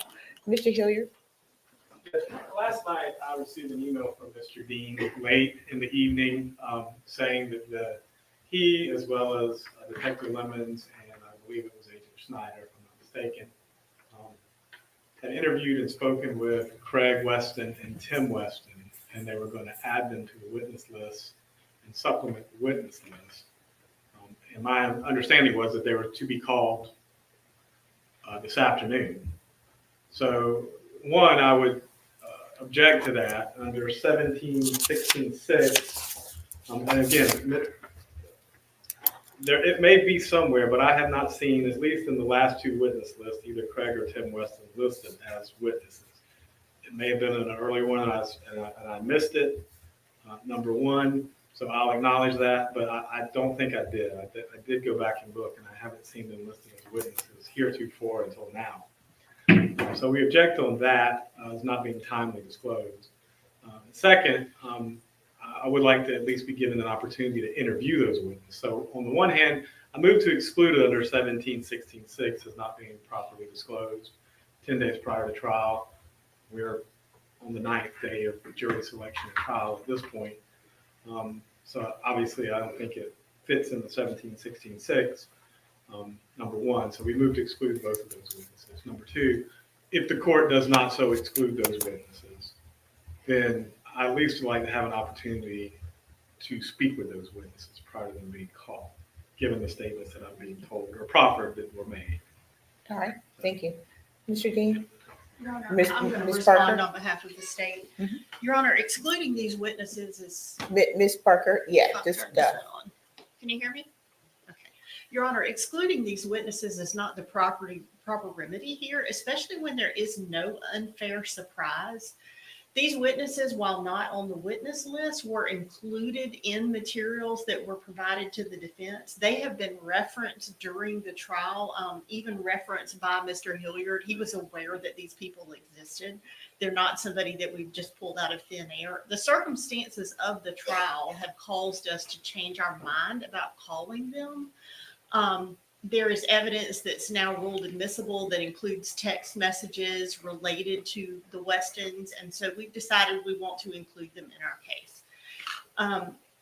The defense could have talked to these people at any time. They were aware of them, and whether they want to have an opportunity to talk to them, that's fine. It's of course up to the witnesses where they're willing to talk to them or not. That's not really our choice or something the court can order them to do. That's up to them. But we would like to call them this afternoon. Go ahead, Mr. Hilliard. I didn't know the state's position, but now that I know it, I can state a little bit further. 1716-6, Judge, by the way, we did opt into discovery in this case. The discovery statute was invoked, which means that 1716-6 comes into play. 1716-6 states specifically, if at any time during the course of the proceedings it is brought to the attention of the court, the state has failed to comply with the requirements of this article, which in this case would be disclosure of witnesses 10 days prior to trial once discovery has been opted into, the court may order the state to permit the discovery or inspection, interview of the witness, grant a continuance, or upon showing of prejudice and bad faith, prohibit the state from introducing the evidence not disclosed or presenting the witnesses not disclosed, or may enter such other order as it deems just under the circumstances. At any time during the course of the proceedings, it is brought to the attention of the court the defendants failed to comply. Those same remedies can be brought against us. I'm not the one positing or seeking to add 2 new witnesses in the middle of the trial. The one thing that is explicitly absent from this is me looking through and seeing that this was in evidence. My understanding is the court's ruling was those text messages were admissible. That doesn't mean because the state changes its mind 24 hours later, they get to go back and then start adding witnesses. If we do that, the trials would never get finished. So I do believe it's prejudice. Giving me 2 witnesses and their statements at 9 o'clock on a Sunday night is definitely. Okay, had to pause for a second. Gail, we got it. I promise we got it. You're punching at the wind right now, my friend. You are punching at the wind. We all know that the babysitter should have done more. Danny should have done more. Paul should have done more. Billy, who had custody, should have done more. Why don't you look at who had custody? You just keep wanting to whine about the babysitter. Babysitter, babysitter, babysitter, babysitter. Boyfriend, boyfriend, boyfriend. Why don't you look at who had custody? And that was Billy. You want to call CPS about Leilani? Have at it. But she didn't even have custody of Quentin. CPS should have been called on Billy. Okay? Let's focus, Gail. Please, Gail, let's focus. Definitely prejudicial when you're going to call them less than 12 hours later or 24 hours later. Number one. And number two, it's bad faith at this point. If they had thought they were going to call them as a witness, they've had 2 years to put them on the witness list, which they are admitting they didn't do. So the proper remedy under that is to exclude the witnesses. It does not affect their ability to get into the text messages, which is what the court's ruling dealt with, from my understanding. So again, we object. I understand the court has to make its decision and will abide by that decision, but I don't think that they've complied with the discovery statute. I don't think that just because they've changed their mind over the weekend, their failure to comply with the discovery statute makes it permissible. So I think the witnesses should be excluded. Thank you, Mr. Hilliard. Ms. Parker, anything else? Just a moment.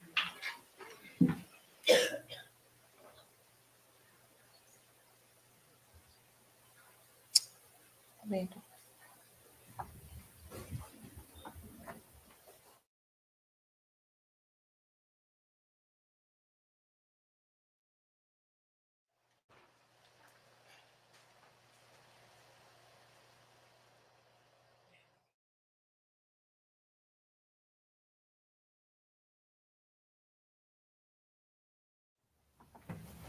Ms. Parker. Your Honor, I just wanted to point out that these particular witnesses were interviewed by law enforcement back when this case was investigated. That was provided to the defense. They're aware of these witnesses. So there's a whole long line of cases about unfair surprise. There is no unfair surprise here or prejudice to the defendants because the defense has been aware of these people all along. We can pull some of those cases for the court, but I mean, there's 50 years worth of case law on unfair surprise. What the court is going to do is this. Mr. Hilliard may have an opportunity to interview those witnesses, and of course, that's if the witnesses wish to be. But he'll certainly have an opportunity to do that. I'm not going to exclude the witnesses, but you'll have an opportunity to speak with them. I understand, Judge. That's why I said I need to at least speak to them. So. I understand, Mr. Hilliard. Thank you very much. Is there anything further we need to take up for proceeding? The only thing I might mention to the court is that the next thing we're going to do is introduce this October 12th interview video. Mm-hmm. It's extremely long in its unredacted form. Trimmed some stuff and redacted some stuff, and we end up with the final exhibit, final product. It's like an hour and 13 minutes long. We're fine to proceed, but I wanted to just make the court aware of that before we do that. I don't know whether the court wants to do it now or ask the jury what the jury wants to do or what. My inclination is to go ahead and do this before lunch. And then after you complete your direct, Mr. Hilliard, you could either do your cross before we break, or you could save your cross for after the lunch break. To avoid a rebellion, Judge, I will most likely do it after the lunch. Yeah. The court would not rebel, but jurors may not be happy. The jurors may. Right. All right. Bring in the jurors, please.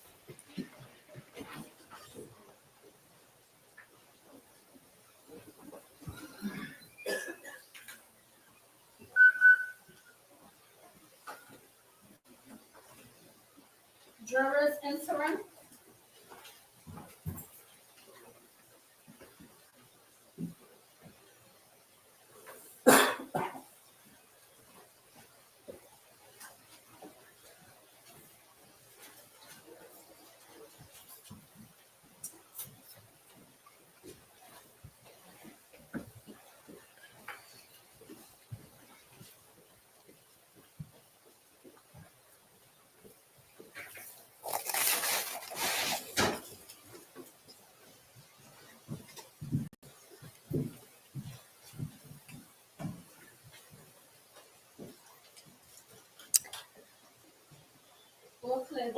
Thank you. Ladies and gentlemen, please have a seat.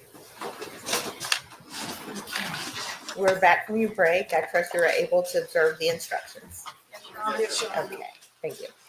And so we're going to resume now with the state's evidence at this portion. I will tell you this. The court anticipated breaking for lunch after this witness. During this, there's going to be a video, however, that's about an hour and 15 minutes long. Can y'all wait till after all this to get to lunch? Yes. Okay. Yes, Your Honor. Okay. I thought that would be the response, and that was my hope that would be your response. So we're going to proceed now.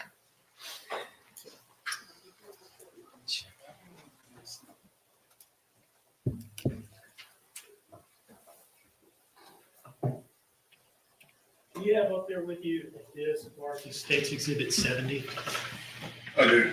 Can you tell us what that is? It's a recorded interview from October the 12th, interview at the FBI office here in Savannah, Georgia. Now, is that the entirety of the original recording of that interview? It is not.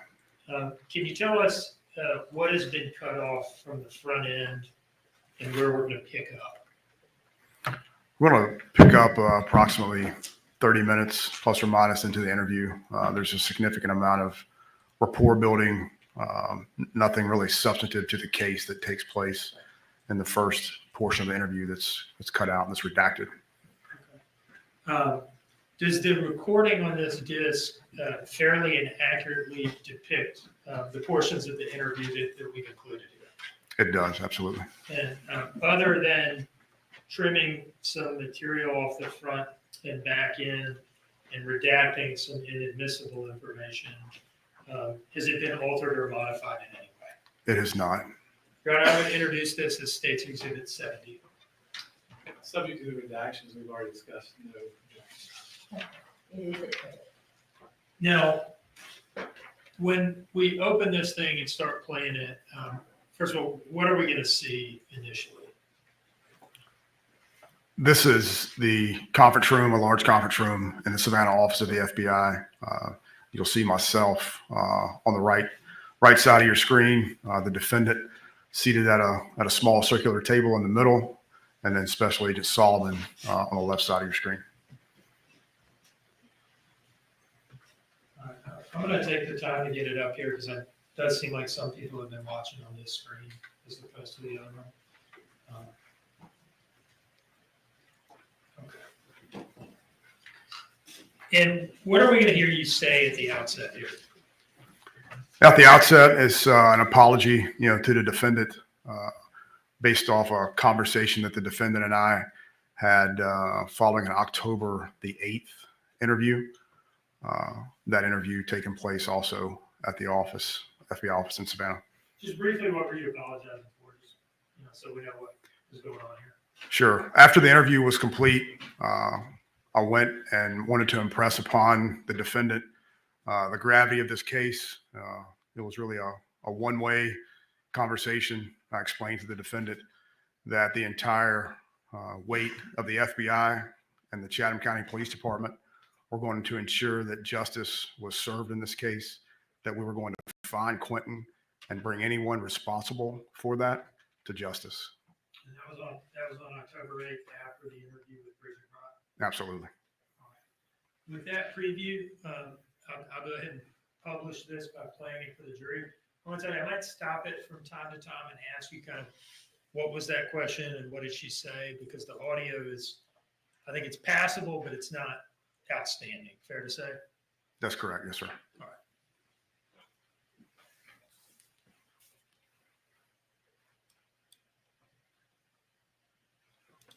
Well, I just wanted to apologize. I think you, of all people, know how stressful this entire situation is. And we've been working 20-hour days, doing the best that we absolutely can just to find Quentin. And I hope you understand that. And the stress that's involved in that. It's on everybody. It is. And yesterday or 2 days ago, probably should have just walked away and let my emotions get the best of me. And I want you to understand that I apologize for that. It's not lost on me. There's really, you don't have another adult, male figure that you can, No, I didn't know. And he was there with him. This is what one was there. He was just like. So I'm sure you feel like I sort of abandoned you. Just what you feel, when we had that conversation. And then we talked to your mom just 2 days ago. And your mom, tells us that it was just a day or so ago that your stepfather was able to give you a hug. That was the first point that she was seeking home. I needed that. That moment was like just a moment of comfort. It was. So I'm sorry, but there's some things, we're talking about this. So what's going on at the house right now? Are you staying with your mom right now? At the moment, and so we can get into the housing to the ministry. Because they're going to help me get somewhere. And the moment that I'll give you all the address and everything. But I'm trying to do that so we can do what we got to do with the case. Who all staying at the house right now? Right now, my brother's going to be there until the 18th, possibly longer. Paul's there. Everybody that's already one living there. But with the addition of my brother, Reggie said babysit the kids before. I got back when it was. You know, she took care of me with Phoebe. Jim, I'll tell you, we found out in bed. Yes. She was like, oh, there's nobody here. I was like, I'm just, you know, we gotta check for safety. And you know, she was like, came downstairs, and I'm just like, and she's like, I think they got my phone. I was like, probably. Yeah, we're working on getting that back to her before she leaves. I was like, probably. You know, with everybody there, is there any additional searches that y'all done on your own, anything? We found, there's one day that we got a psychic, and that said something about a container of books. So like your mom sent me, she kind of poured along anything she's got. Yeah, when that happened, Mom and I said, they went to the garage, even though we knew y'all searched it, we still looked up every container we could, searched and looked. I was just like, oh, no. What's the blonde lady name again? That's the daughter. A little bit. Renee, she's a whisper. She is, and she was ready to search everything. She's like escort everything. Like, get off the property. Mom, hide it, Mommy, get down. I'm like, that's when Scarlett's running around. I was like, these two are very similar. She's talking about, she'll jump on top of the TV or look over at the press. Yeah. But she's been ready to search. She said they searched the canal, they searched the land. She was all done any more of that. Yeah, we've been trying not to tread on anything that could possibly be anything. Yeah. You know, so honestly, I said, like, if you do go walk around, when you do see something, don't touch it. That's the right thing. Call us. Take a picture of it, call them, send it to them, some location. Don't touch it. Whatever it is. Yeah, I don't want them walking into the woods or anything like that because there's sense and cover up something that could be there. Yeah. You know. Well, that was the last thing I think the dogs were doing today since it went back to, I told your mom this, but I haven't talked to you directly when, you know, we went back, Tuesday? I don't remember the days of the week right now, Monday. Because like I said, I didn't see one in the dark. And the dogs, I guess, work the same way and the dogs don't live here, so they have to do that on its own, but That's kind of in keeping with everything that we want to do to make sure that we do absolutely everything we can, and that we get it all right. We don't want to miss anything. And I know that's important to you, right? Yes.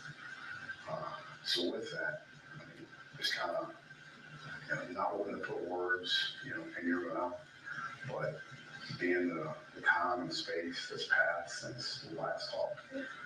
You know, maybe, you know, there's a chance that you were calling things, you know, differently or something new that, you know, it just didn't come up before that we didn't ask. Yeah, we can getting it to online every day. Well, and you know what, so what's like, I mean, Wednesday was the biggest shock, right? And you're trying to get everything in order of what you think happened. Yeah. But sometimes when you get a chance to breathe a little, you know, it's, I mean, I've said this to someone this week. You ever drive home and you're like, how'd I get here? You know, because you're on this autopilot, but then you really think like, oh, there was a yellow car. And now you've had time to get further down the road. And so if you remember something differently right now, it's not because you were wrong then. Yeah. You know, it's because, okay, I've had time to just kind of let it settle and see things more clearly when, you know, the shock of it all has had a chance to kind of come down. So we're not going to come down on if anything's different because there's a lot to be said for some time and space to kind of things that you didn't think about before because they weren't the big thing, or, you know. So we also got this little church picture there. They're asking me that too, like, can you feel any brutality from this? I keep going through my experience. How much is The only thing that makes sense, the only thing that completely hasn't baffled is the door of that. No, it included. In terms of baffled, but that is the only thing that I keep on going back to thinking. And to be honest, we're double checking, you know, beyond just that data that Joe had, you know, to see like, what does this really mean? Yeah. You know, so we're again, running through the carpet on every single thing. So with that in mind, let's just kind of go through, you know, a few things. So let's just start with Circle K. And tell me about the phone call that you made. I can see it was that Tuesday night or Wednesday morning. Circle K. fake phone call. I can't honestly remember if it was on my phone or Jamie's phone. It was from one of their phones. I called and I said, boy, they're not having it for me. They keep such low stock. It's just they didn't have any, so that's why I went and got whiskey, and I really did go to the origin of whiskey. There was 3 tubes, so we had 2 or empty, and one still had some in it, and the one that had some in it was from, I guess, over there. And so okay, like, normally they have it. Normally they do. If they did not have it that day, I guess their truck was coming the next day or whatever. I used to work there, I believe, on Saturdays. Wednesday, Thursdays, Fridays. And then after I went like that, I was going home and stuff else. I don't know about playing inside closets and the way the doors open, the door never shuts, like you can push it open and pull it or whatever. Those were some of the first business I checked. And then outside, it's like, I have a brother jumping in the pool. Picture with angry, but picture with you don't picture them. I think you've done that for us too. Yeah. That was the second time you did it. The very first time, yeah, I haven't done that. You know, so I mean, this is what we home at the end of the day. I go to every night at home. I researched everything. I got up and I looked at his face and looked like it was really pointing. And I looked Powell. And then the other blanket was almost outside of it. And then there was a pillow right there. You know, this towel was still there. I can't find this stuffed animal anywhere. And the baby mentioned something about that. I was like, Michelle, she came over a couple weeks ago and had a whole bunch of toys and much. So I said, or something, they had a cell phone. And that's not playing. He was, his monkey one was there. And that was in the thing. Yeah, like, no, it was on the toy basket that was on the outside of it. You know? So, I told him that way. So, and Michelle brought it over. Yeah, she got yeah, I don't know exactly. It was just so long. She brought baby dolls and for him it was a new toys. It was his favorite. Yeah, it was just new toys. You know, that was it was good one. So to kind of go back through that, because Paul and Michelle, they tell an entirely different story. And that entirely different story. Paul and Michelle tell an entirely different story. So let's just kind of go back through that. And I want you to understand that what you tell us, what you remember, is absolutely just as important as what Paul and Michelle remember. So let's just walk back through that, okay? And a lot of times, the best way to do that is doing what we call reverse work. So we start with a 911 call, and then go, what happened just before that? And then what happened just before that? And all the way back to the time that you got out of bed. Yeah, Let's try that. I called Michelle to 911. He called 911. And after that, Michelle was already on her way. So it's near. Yeah, before that, like Michelle was already on her way before the call. Because I was trying to figure out for some reason. And this the week, like we paid for the week. We paid for the week. Whether I go to work or not, they don't be good. So that was on me. You know, I called Barry, I called her, I called her home. She came over to help me search. This is a standing search. She was there for the coffee. You know, her car was. So how would she get there? Yeah, her car was trapped in from the house.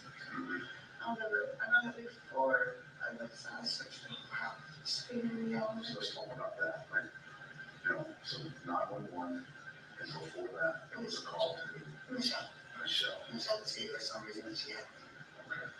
And then Before that is Danny. I was searching the house and all this stuff. You know, we even outside, inside, part of one lines research, going over it, and then when I couldn't find it, it's like police stuff that they waited for it. You know, so before that was just yeah, I stuck the whole time, and I didn't want to put my judges out there. That's understandable. I was on purpose. I did. It was for good. That I took, and that's part of what I did get. When I would be like, hey, back to friend, I just told my truth about. You know, like right there. she stopped. Yeah, I did that. Just so we're all clear on what she said, was that her disclosing a new fact that you hadn't heard before? That's correct. What was that new fact? At this point in the interview, she disclosed that the purpose of the trip to 204 was to get a perk 30, a Percocet 30. Yeah, did she say whether she had taken it that night? She did. And her words here were, "I was on drugs," right? Correct. All right, and I'll pick that up. That was paused at 14:46:05 on the timestamp in the top right corner. It wasn't other times. I was trying to push times. I didn't want to put the house in class. Okay, because someone was yeah. But that's huge for us too. Yeah, so I was tell us the whole thing. Yeah, so it was out Craig Lane. I think that's the name. I never knew it until I told her. She's nowhere to go. I just know where to go. I went there. That's where I meet up. I think it was Now, pausing at 14:46:34, did she just say that the place she had actually gone to meet the drug dealer was Arkwright Lane and not Flacco's Tacos, as she had said previously? That's correct. All right. And I know they said that they never knew us, never seen us or anything like that. Yeah. But we're retracing. I was saying, we're retracing. They didn't know me. I know them there probably about 100 times in a couple months. You know, like, so that they all know me there. Yeah. And that was let's talk to that. What trip was that? That was the. That was the trip to 204. I was at 10 something. A little bit out there. We got there 2:40 something. I got home 2:40 something. Yeah, I was going for it. And tell me about that. You know, how's that perk? You drive back home and then. They actually got home. Well, like they. I wasn't eating. Yeah, I know. You know, it's not. So, when you get when you're smoking, like maybe doesn't take when you get over 30. That's too just get it. It takes the pain away. You get like, yeah, well, maybe that would be the reason why I was saying also, you know. And you had a purpose in conjunction with smoking. Yes, that's what because I took residents like that home. When I started smoking a cigarette, about what time would you do that? By the time I got home, I took it like 11 something or whatever. I still have some stories right there. It took like, it wasn't bad. It took like an hour or so for it to release. It was walking the order. By the time I got home from the order, it was kicking. It was hitting. I was a little stumbly, like, I thought I was drunk. You know, that's how I was from the spirit. So one of the times when I was really out of it. Like I said before, I went outside to check on all the kids and everything. All on the skies now. The Jay was good, and then camo Peter played it, and I put back over him. Yeah. It's for a long time. I still look at his face. I was just like, this, you roll over and sleep. It's supposed to be okay. You know, I just roll over and go for a kid. And outside. Go outside and I smoked and came back inside before 2. And I'm asleep. And I woke up again. And that would be reasons why I didn't hear it. I didn't get out of bed. I didn't hear the alarm. I was very nice to sleep. I didn't bring me to sleep. And then once you get still in the hits. And it makes everybody differently. You know, just because they're nice, it makes everybody different. I mean, pretty much put me out. I probably should have taken it. Like, it was bad. Yeah, it was bad. I probably should have taken it. But I took the whole thing. So. We'll come back to the ordinance. There's some things I want to touch on there. But the origin story. Tell me again exactly, you know, how that played out. You know, with you in the original. Text on over, and there's no download, you can't get into my kind of public state. Oh, and I told her, it was her husband who answered at first, I believe, but I just asked her to see if she said, come through it this morning. Hopefully, never get back. And we went back, we flew all the way around. She's really right there towards the front. That's all the way around. Yeah. Well, just a couple things on that. I want you to just help me understand. Missy has no recollection at all. And she did not, and there's no communication between you or Missy on Missy's phone or on your phone about you. I don't know if I got clear in context now. And we get different phone numbers that changes over a certain amount of time. The numbers that change on its own. You know, especially if we're not paying for it. So that would be part of the reason that I take some for there and not having it off if it was over the explanation. Because it gives you its own number, it doesn't use your phone number. Yeah. So that's what I call it. It was like a 229 number. 229 her number. Yeah, it was 229 text now number or something. For the longest time, you don't know the phone. That's what she had. Prior to that, when was the last time she had any communication like this? When I ran out of gas. On the public road. And we walked down to the house and knocked on the door and asked her for gas. And her husband walked with me. All the guys were okay. They get gas. And we went all the way back to the car. And that was a stupid night. I was very angry about some cheating that I found out what was going on. And maybe that was right after the baby was born. So it was just tell me exactly how you drew into the trailer park, how you drew in, where Missy's house is. And then trying to know Missy's house is from Mary's house is on the right hand side. So I walked in and she walked up. So you went to Missy's house and did you go inside her house? She was just standing outside. Okay. Yeah, I was trying to know. How long did y'all interact there? Missy, how long were you there? 2-3 minutes. It was a quick little conversation. Everyone else from mouth feelings. She does some crack stuff as well. She did while she was outside. So that was part of it. And then when I got in the car, when you get mentioned some money on the trash, I did the trash. And Stan was supposed to take trash out a few days ago, and there was spoiled food all in my car. So when I pulled around, I seen my gas stop in the trash. And it was ports like shrimp pasta. Shrimp pasta? Yeah. The whole carton like shrimp. Yeah, I was like, I didn't have like, this smell. I felt that before, I didn't know it was before. You know, I didn't know that before, and I'm like, get out of the car. I'm like, and we use Glade trash bags. Okay, I would say that Glade gray trash bags is what we use. So did you stop anywhere else at all? I went straight back home, and that's when I broke up the wrong way. I don't know, it's going to spend time. A little time to do it, I bring it home when, outside. I checked my kids when I was kind of supposed to stay here, so I went to bed for the week. Then I woke up. I didn't know Danny had a bed. Even Michelle thought it was weird that he didn't bring all the kids over there, because like I said, I pay for 5 days of the week in the machine.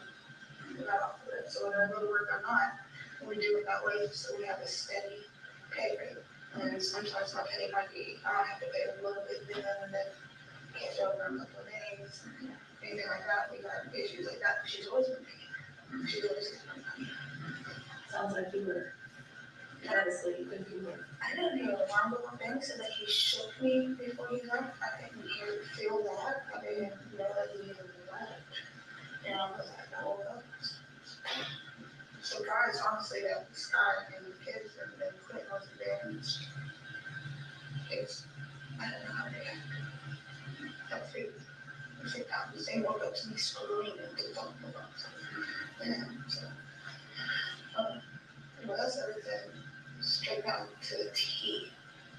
A lot of it, and like I said, you can see, make sure that the oil went in and went out. Well, let's look at this. Maybe some of this stuff will help you recall some more detail. So I'm going to slide over here and see inside. So this is the photo of your car.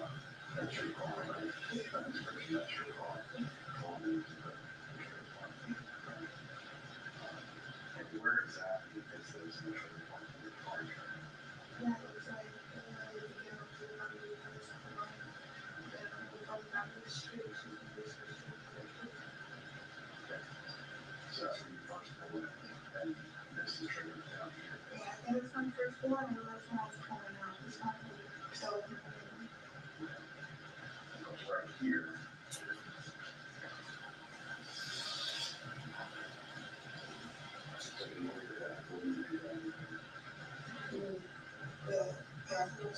There and where is Nancy's house?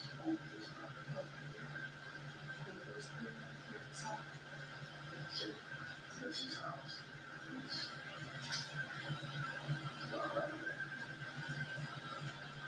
So just help me understand.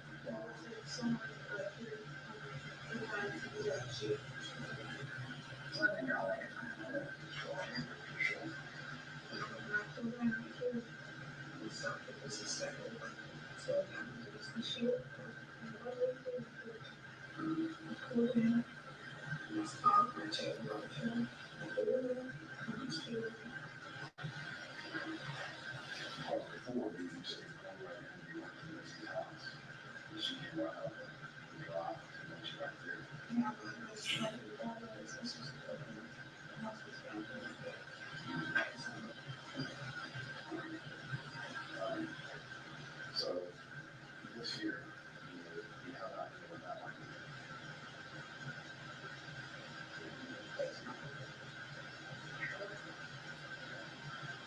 This is a photograph taken from the dumpsters looking back at actually.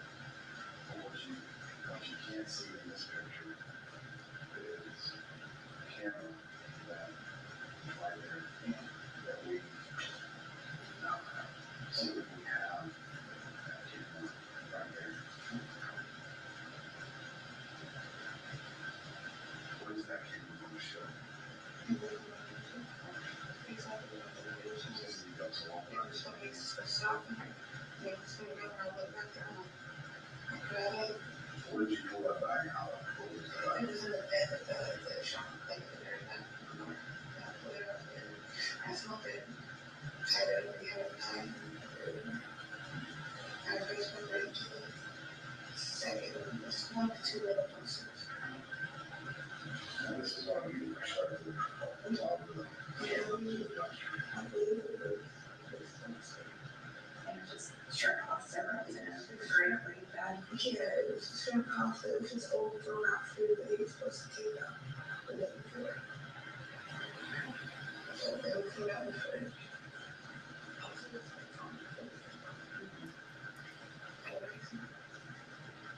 Which way would you got out of the car and you got out of your driver's side door? What did you do? You walked along. The driver's side. To the back. And so when you got back in the car, what you do the trash, what you get the trash out of the hatch portion. Yeah, like I opened it back. There was the car like here. So you ready to get out and then this, got out and if you're here, you were like, I'm like, welcome to the corner. Just got walk around there.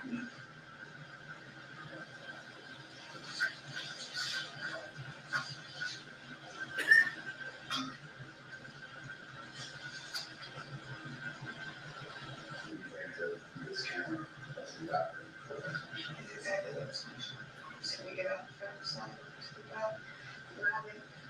I said, I'm stuck. And I was getting a grab of it. Grab it, but I got grab it, but it's like, it's just a food.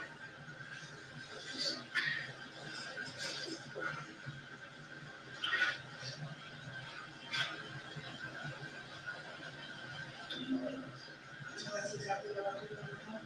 Straight back home, I didn't leave the house until I took my leave. Yeah, so yeah. That's about it. That's all. No, so that's exactly what I did. The trash bag used, we always have, no matter what, so Charlie always used clay. And the ones I got were clay, looking trash bags. I guess, I didn't throw anything else away. That was the only thing that was back there. It's nasty. And that was like, I was thinking about spitting out all the cereal, but I said, well, something to line up.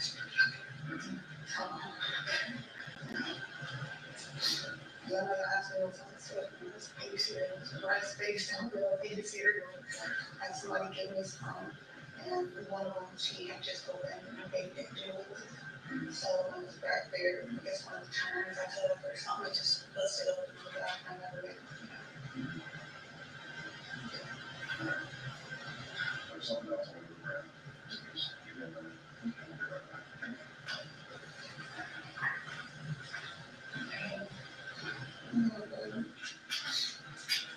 Today, just sitting down with the investigation and the truthfulness. You just had something. And you got might at least maybe help y'all connect me out. Just you simply, honestly, for the first time, I spent. I have a problem with worrying about other people's safety, other people who go for it. I don't want them to be arrested, and then just like put everybody for myself. And that's how I end up in those situations that I'm in. Because by the time that I realized I haven't taken care of myself, it was too late. So, we asked that also if the people were not saying, what did I not tell the truth about? Because I told the truth about what I'm trying to avoid. That's the truth about where to stop it. Okay. Just that little bit. But let's carry that little bit further. At this point, we're talking about what we're not talking about things over here. And right now, when it comes to home, I don't care about the company either. So I want you to understand that. But let's take this truth and this path that you're walking down this down, and take that over the phone. Because, before it was just let me pay back the drug thing. $20. But now, kind of went up. And now it's the utmost thing that's important in my mind. And that's all you're thinking about. Because we don't know if we're going to get money back. So with that in mind, let's get to the next step. And the next logical step is you got the cover sets. But who should the cover sets from?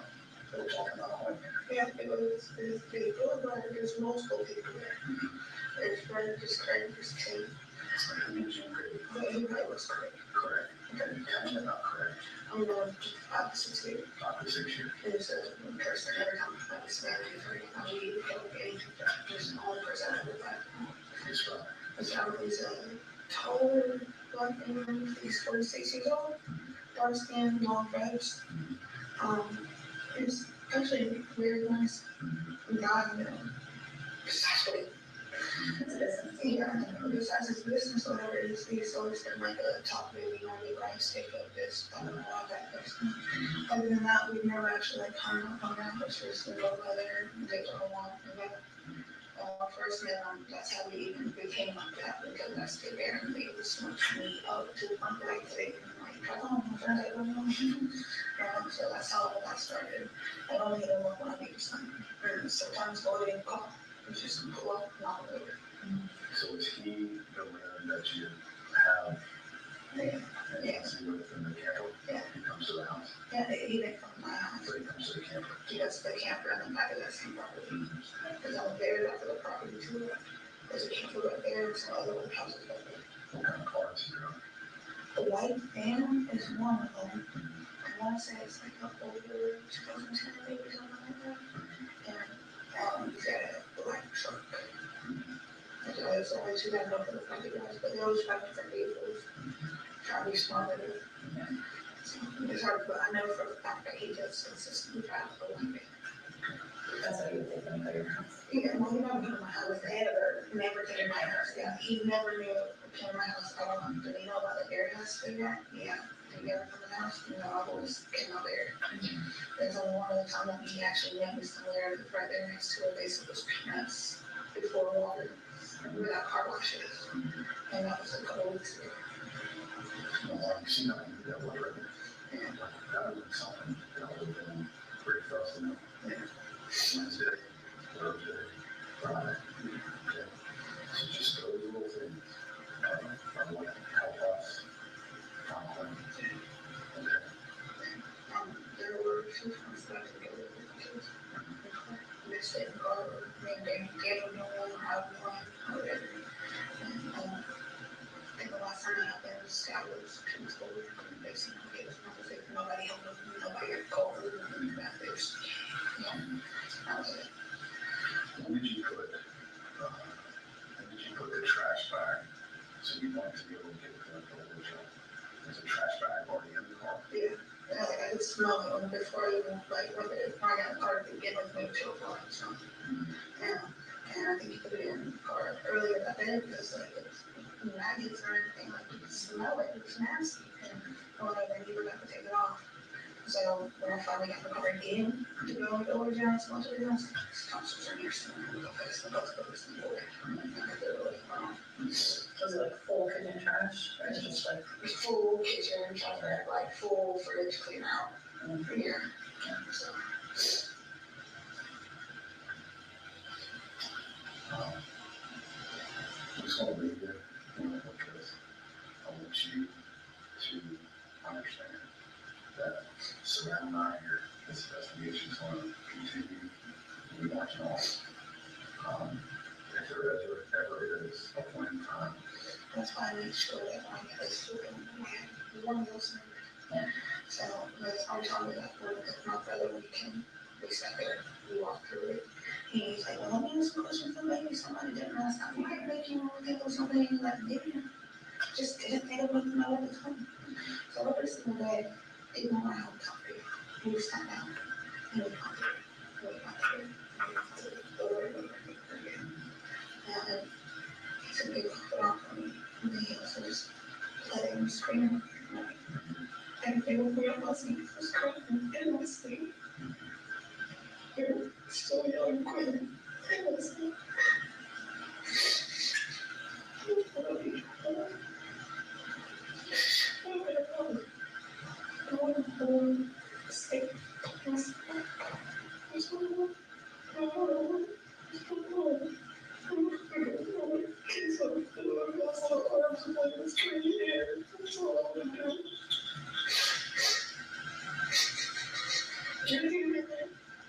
Everything stopped. It was going to stop, but I didn't think anything of me. Just I'm food. Up to the car. See an opportunity to put it out. Now we're going to get from her because I had to where you can see I didn't purchase it and I didn't go nowhere to purchase out of our gallery like that, It was good. Well, that's another thing that we got to work through. And we may not get through that today, but we'll get through that. But just like we talked about, the process, it's a little bit to get to that. We got to work through. And there are times like I didn't tell the prosecutor on that because I don't really know. That was the second time that I got together for myself within 2 weeks. Yeah. But everything you said today about that makes perfect sense, and you can confirm it. Yeah. Like we're saying, there's still some things that we gotta work through because we can't confirm. Yeah. That's what we're like. You see how easy that was, to just tell the truth and let us know about it. Yeah. So we have to have that same conversation as it relates to Tennessee. So and I did. Let's talk about that. Yeah, I did witness. Well, I want you to know that I myself have spoken with Tennessee. Multiple other investigators have spoken with Tennessee. Tennessee has been to our office. He didn't talk to Tennessee. He didn't. So let's just get through the truths. Because how it just comes out. Tennessee did not have any communication. There's no record of that. Missy came in. She talks to the FBI. She talks to law enforcement. And she has no recollection. But you did tell me the truth. You did tell me that you were out of gas. You had missing gas phone. That's absolutely true. But what's not the truth? What is not the truth? You understand this? Because you didn't go see Missy that night to get over shot. So just tell me what you were doing in that tree park. What were you doing in that tree park? I think it was taking over, John. But you didn't get it from.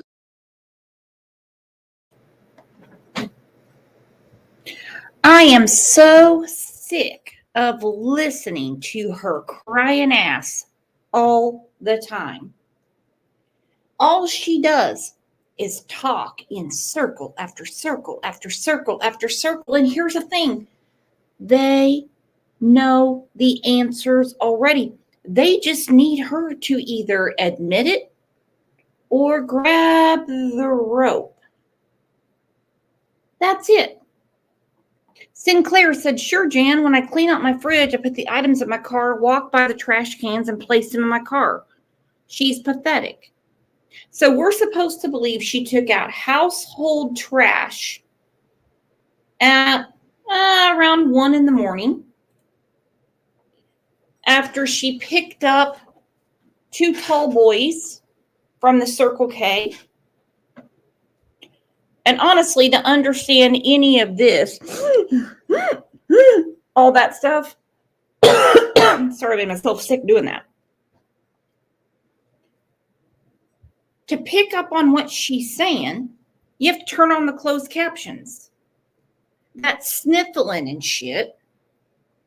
They got her to talk more when she had a Big Mac in front of her. Drives me nuts. And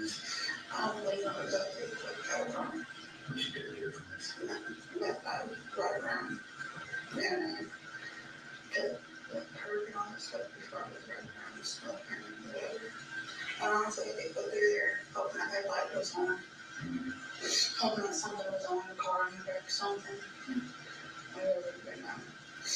That fixes to this right here. Yeah. That fixes to this.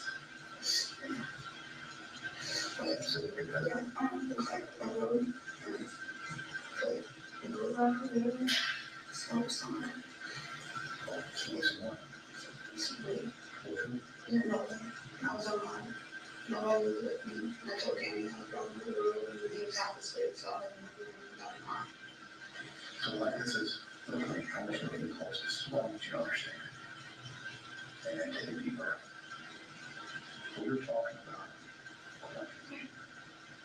and right now, just sit here talking to you. We're talking about purpose that you got. And I was like, I want to get that. But you gotta understand that you have got to be 100% truthful. 100%. That's the only way that we're going to get on.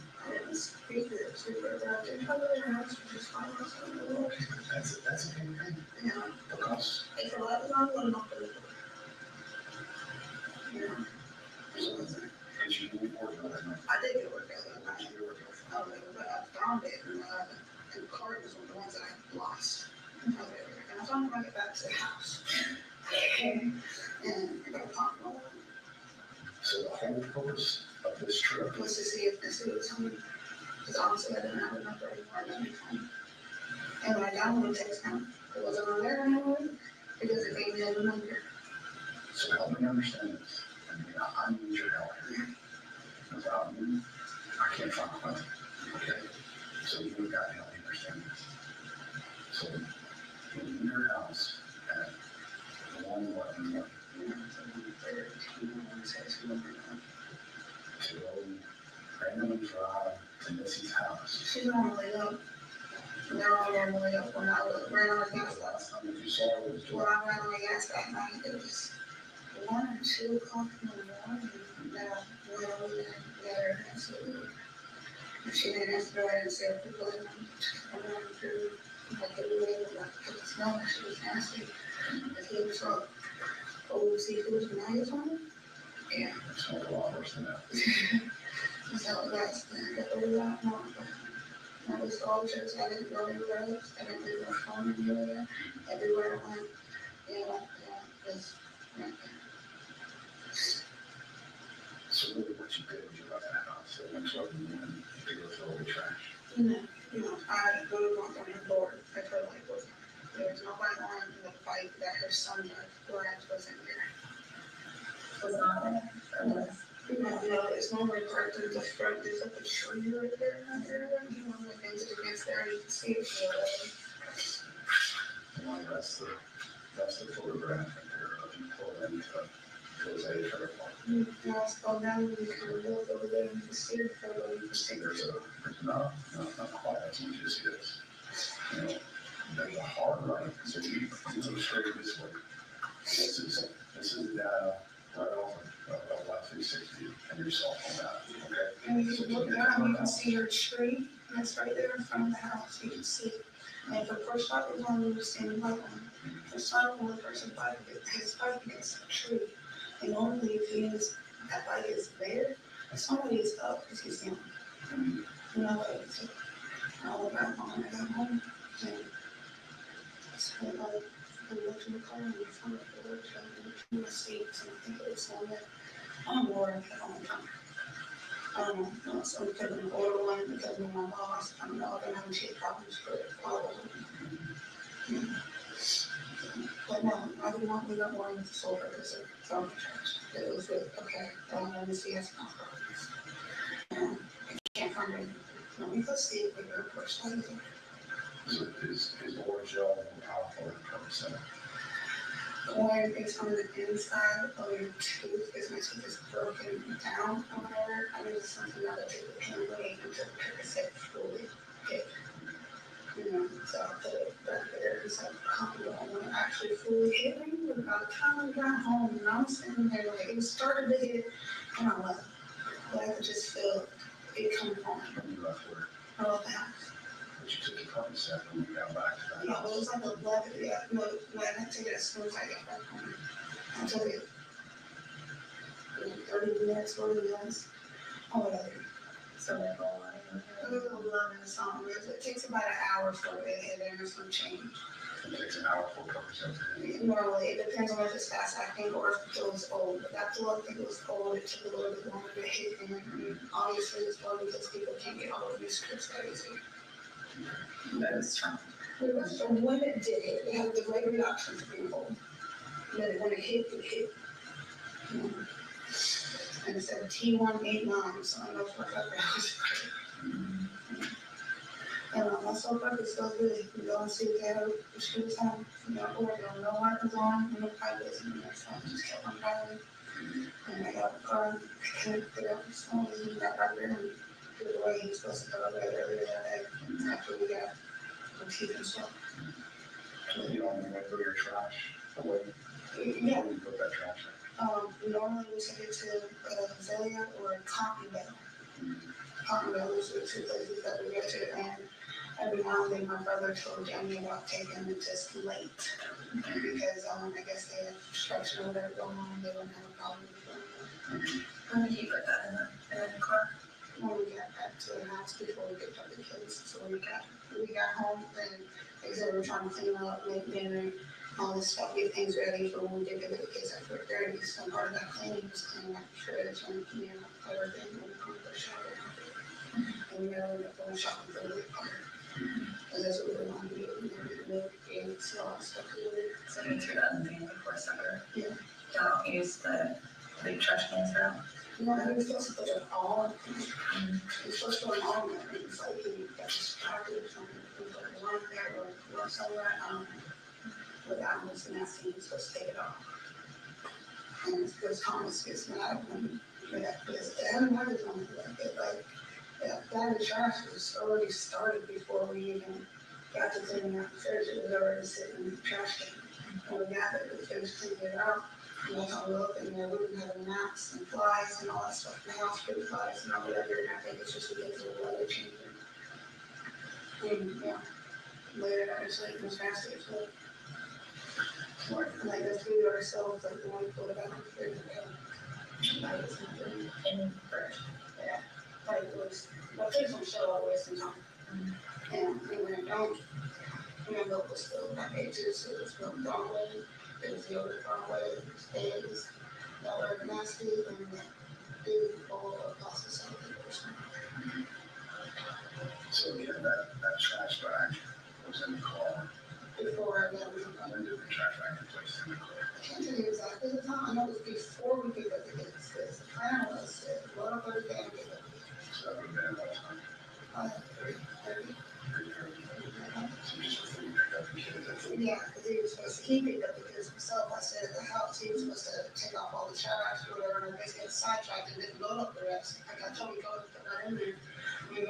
the rest of the kids, they didn't regress. And so, again, it goes back to where we were Wednesday, and kind of where we progressed and where we are now. So now we have Percocet, and we know that we didn't need her missing. What was the intention? What's the intention? And what I want you to understand is we were talking about the disappearance. Oh my God. We were talking about the disappearance. That information that you just provided us could have led us in other directions that would have helped us find him more sooner. You understand that? I think another reason is I see that he see this he was sitting in the bed. He was laying there in the bed and he swore up and down to me like he's sleeping. Swore up and down like he's sleeping. And when it came out, he was like, "Good question, what's so much? I don't even know." I was like, "That just says something." You know, if you glance, doesn't matter if you glance. If you're a parent, you know the baby's better. You know? Yeah. That's all we want. That's all we want. He's so brilliant. That's all we want. But you can see what I'm talking about here. You can see what I'm talking about. When we talk about sex, when we talk about missing and abortion, you understand that it's huge. But you have all the information and you talk to us about that. That's just anything that it really, I've never been in a situation like this, and you know, you don't ever think anything like this is gonna happen to you. And I sat there and I told my experience and I understand everything. I said, "There's some things I need to tell them exactly how it went because it's not like it was planned by. None of them got this to be true. You know, when he was there, when the light was on like it was that night when I was out of gas, I would have pulled right up there. I would have pulled up right there and knocked on her door. And she, that night I got gas, she got moved over on too. I didn't say, well, you know, it's them. It's me. I didn't think anything, but I just kept on thinking what happened after 6. That was my thought process. What happened after 6? He was told that he was last seen at 6. And he said he seen him and he left. He texted the babysitter and said that they're not coming. So if they're not coming and you were up at that time, you knew the babies were there. You know? That's what's on there. The last time this one, things were that way. Seeking quantum is for that's the last time. So we can't confirm anything as it relates to the game or anything after 4:30. It comes down to stuff that's just as simple as this. The Lord says, "You tell us that you want to go see the Holy Child." Now, hey, I'm not a narcotic by any stretch.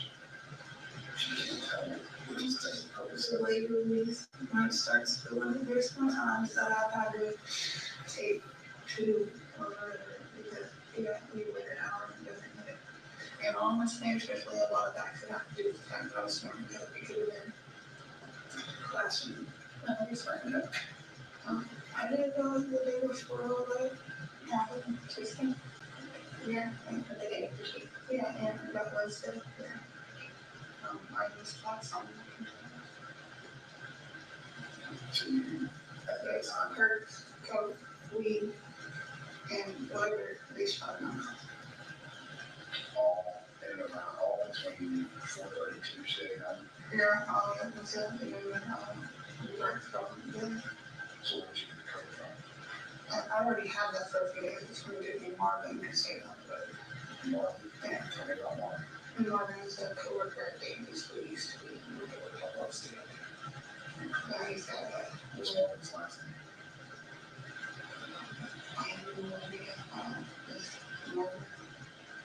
So call him, we both call him over his house. So this is, he stays up at Cowan, so come in, he ready. I'm trying to figure it out. This is the 4 ways to come up here, and somebody off one of these streets over here. No, like COWAN. Count. So we got that from there, I think Danny was talking about that. Like I said, so there's a little corner store. This is the corner store down here. They keep on going, it's this first street, and it's the last house on the right hand side. And blackout, blackout. Tell me about Mark. He's good, he sells weed, he's come to my house a few times. I've been giving them baby beds and big clothes and stuff for their little baby and cleaning and I'm going out of whatever. And he had just recently started selling coke again. He bought like a tea from him or something. And he first sent like 40. Yeah, previously, I think it's Marvin Smith, is someone that would be in one of our cash outs. What do you think of her? A day or so before. So Sunday? Yeah, something like that, maybe Tuesday. So when did you use that code? I was a daily user. I used to So you usually wake up and I'm more like I wake up and out after 2 or 3 yesterday.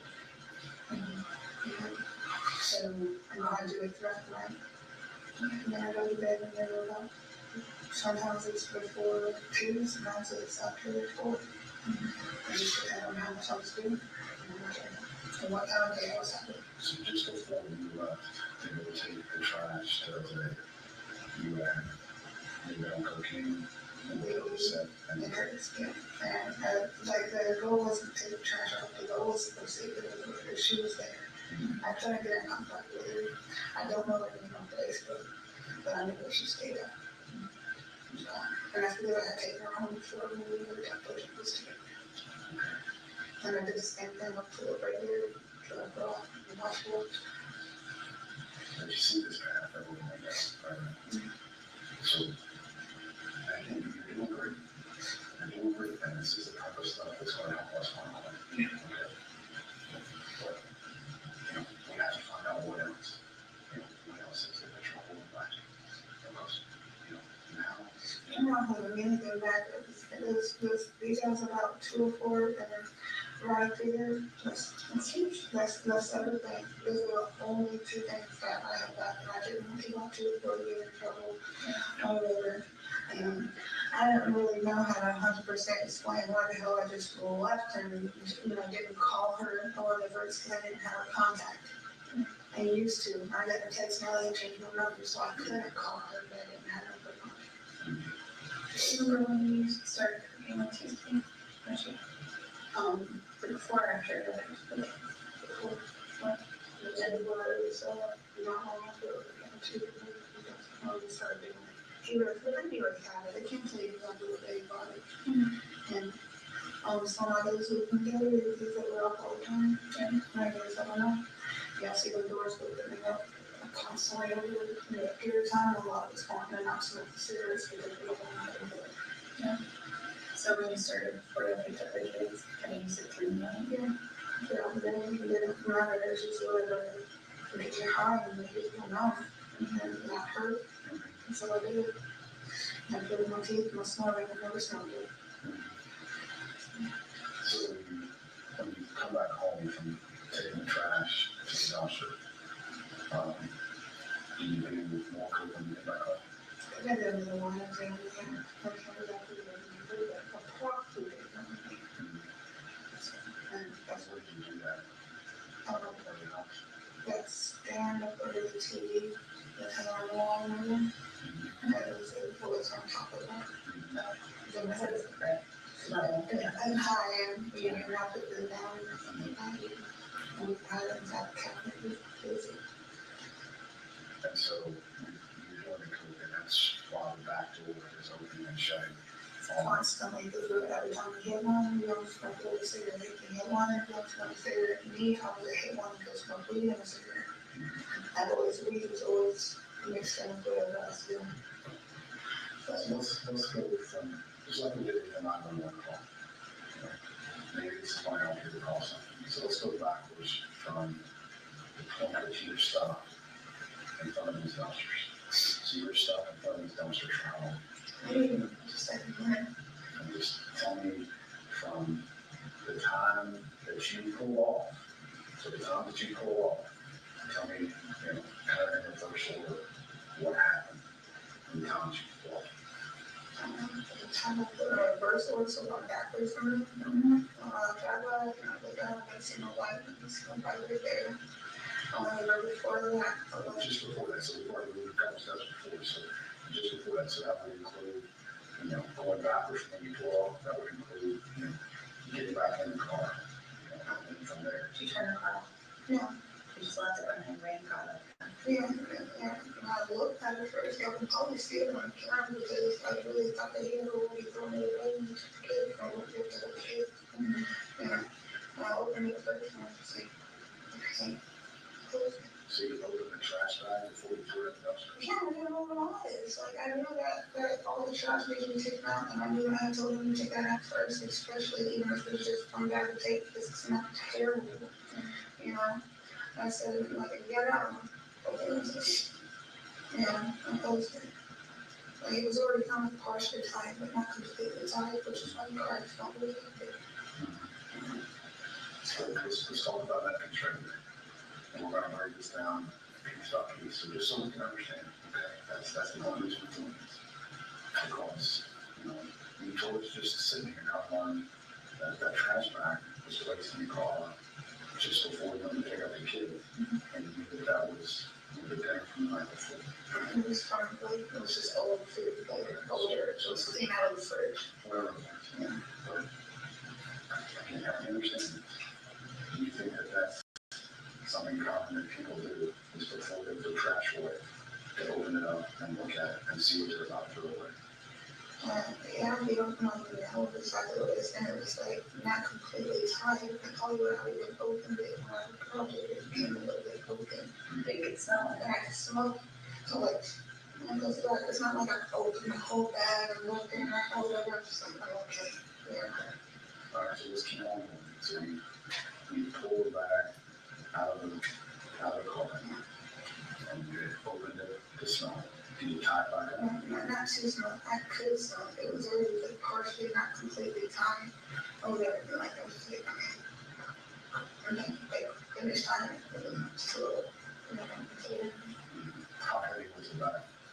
I don't know, maybe about old food. I have to my nose. I was spoiled, at least one. Did you have to carry it with one hand or two hands? Just pick it up. The only time I get up there, just open the bottle, I'll get the whole bunch of stuff on fire and everything, which I believe it was this one, that side door that I right there. Because sometimes you throw them over top, so. No, it's right there, I'm sure that right there is a bone, it's already on the plate, right here, to me, yeah. So you push it in, did you have to push with two hands to get it in there? No, I just had it. Was it pretty full? It's from the dumpster. Yeah, it was about halfway full, a little bit more than halfway full. And I didn't have to use two hands, I just couldn't. Okay. All right, so I know this is hard to do the reverse order, but let's go just before that. Just before that, drove on Mystic's house, and I drove up against it. Well, we know we didn't do that, right? When you drive right here, and drove all the time, you can see that tree, it's really that tree is right there in front of her house, right before the driveway. When you drive by, if you glance, you can see that, and you can see the porch lights. But this point right here, because this camera right here sits right there, so you're already driven by that kind of thing. Yeah, it's right back there, as soon as I pulled in. They didn't see it. Was there any points at all that you stopped in here to see anybody else that you knew there? I don't know anybody else in there. She's the only person I knew besides her husband and her kids. So I didn't. That's why I didn't go through the whole neighborhood and everything. I didn't know anybody else. I just drove this way. That's what they're telling me to be there. You can see that tree. You can see the lights. So keep going, going around. And so, yeah, let me see what the next person is just going through. And when I left, I went straight home before yeah, and I went to the room, and I just showing my children. You had a line before you got the first house? Yeah, I believe it. So you drove through your own head? Yeah, I always had it. Catch. Like anywhere I went, I could do it. I could use it for the car. And you smoked in the car? Yeah. Smoked in the car too. Probably from like a million traces of coke. So at what point did you realize the smell was so bad that you should stop at the dumpster and throw it away? It was before I even flew out of the house. It was like the moment that I got in the car, the trash, I got time to sit in the car throughout the day, and I just smelled it, and I was just like, at first, like when I first left to go to 204, I smelled a little strong, but it wasn't too bad. Like, I was like, no, not to make you want to stop it. Yeah, I'm not going to check it or anything. I was like, maybe something just stinks. I don't know. Maybe it's the car itself. And it wasn't. And I got here, got dark in the car again. I was like, I can't stand it. So I got up here and whatever. And I seen that she was in there, so I was like, whatever. And I went around and I started, so I got to get rid of this. So was the bag heavy enough where you had to like drag it out of the No, bag? I had to pull it out with one hand. I pulled it out with one hand and put it up there and just like that. Just like anybody else would take a shot right now, throw it over the hills and pick it up and show the sign, you know. I was like, please, people. I don't think so. Not everybody. Yeah, I don't think I seen anybody. You know, when I was coming down the road, I'm pretty sure there's some black thing walking down the road from Buck Hall there, but he always is walking from that road. So you didn't see anybody else around the dumpster site? Nobody, there's raccoons.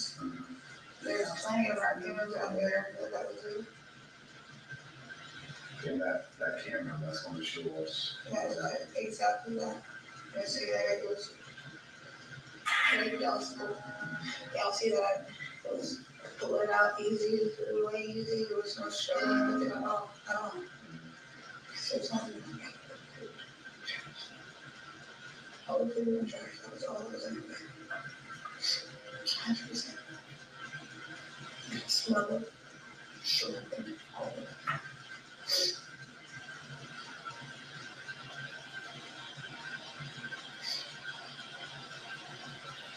There's more than that bag. There wasn't. There was nothing but old food and trash from the fridge and nothing. But I didn't even put more than 20 pounds of soda in my little boxes for it. I don't know how much something is. And when my oldest son was like 40 pounds, I would have put him on his weight close to 32 pounds or something like that. It was, and some people saw it did. Yeah. I read now and all the things. You can see when I walk to the floor, you can see that I'm not struck really thin. I'm not struck with the little leg. And it's not like I sat there and was like holding it or something like that. It's nothing like that at all. I just got out. It's like, damn, I thought we took that trash out. We didn't. Well, just, I can't go back to what we talked about earlier. We don't go home and see. We just want to get home. And I didn't do nothing to my time. Okay? I did nothing to that baby at all, but work and care for him. Yeah. I got up for him, or I got out of the back home. He was there. When I got home, he wasn't there. Do I know what happened between the time that I went to sleep and when I got home? I don't.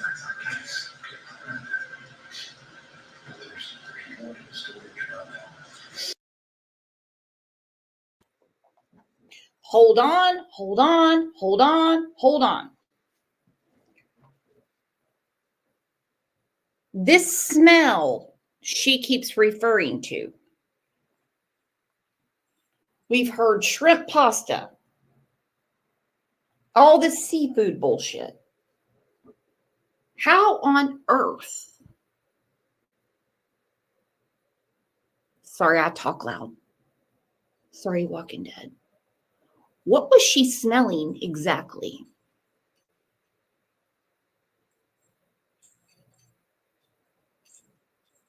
What was she smelling? According to the forensic anthropologist, Quentin was likely still alive when she put him in the dumpster, clinging on to life. She explained the difference in the bones.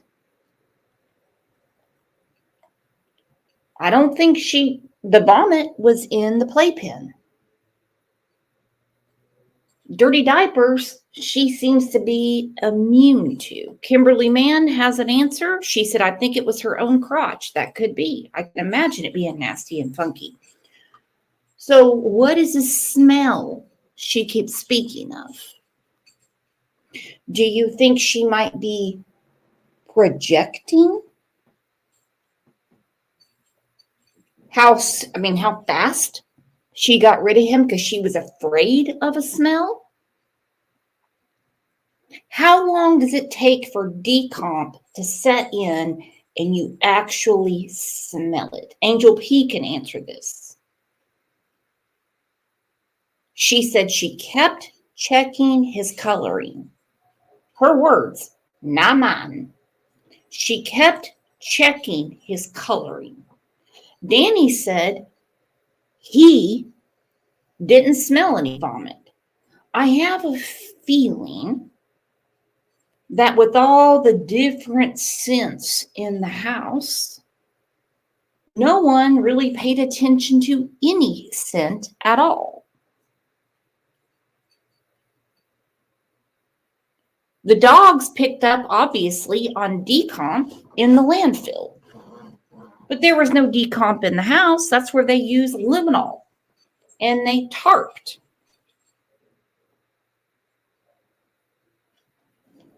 Ooh, Angel P, good point. Can start to smell before an actual death while dying. That is what she's referring to. It's a scent she can't get out of her mind, but she keeps acting like they had bad seafood around there. That's the reason they keep asking Danny over and over and over, what did you have to eat? What did you have to eat? I warmed up spaghetti. She keeps talking about this shrimp dish. No one in that house had any damn shrimp. She did not go to the dumpster. Thank you for saying this, Angel P. She did not go to the dumpster. And this is actually a true statement. Before people die, they will actually get like a smell of death. It happens in animals. This is a horrible story. We had a dog named Hope. Beautiful flat coat retriever. She had kidney disease, which is very common in flat coat retrievers. I took her to the veterinarian and they said she already smells like death. In the 3 doctor's offices I worked at, one of them treated geriatric patients. And one, the doctor came out and said, already smells like death. Go to the hospital or call hospice. That's how doctors are. She kept checking his coloring, and when she noticed a strange smell, she was, look at the room. Okay, my friends, look at the room. Let's look at the room. It's on the screen. Oh, never mind. That's Seth Rogers' fat ass. That's a crotch shot of Seth Rogers. Look at the room. It's a trash pit. It's a trash pit.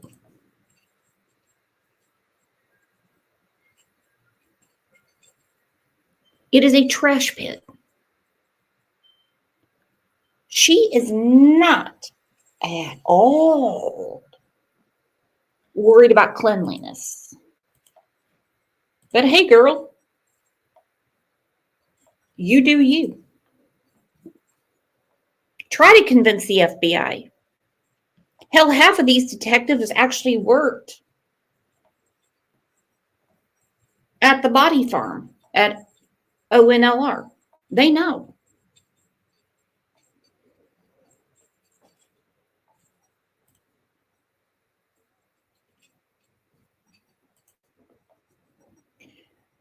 Hopefully my husband's not listening right now, because when my father-in-law was in the nursing home, hours before he passed away, they noted a distinct smell. Not a decomp smell, but a distinct smell.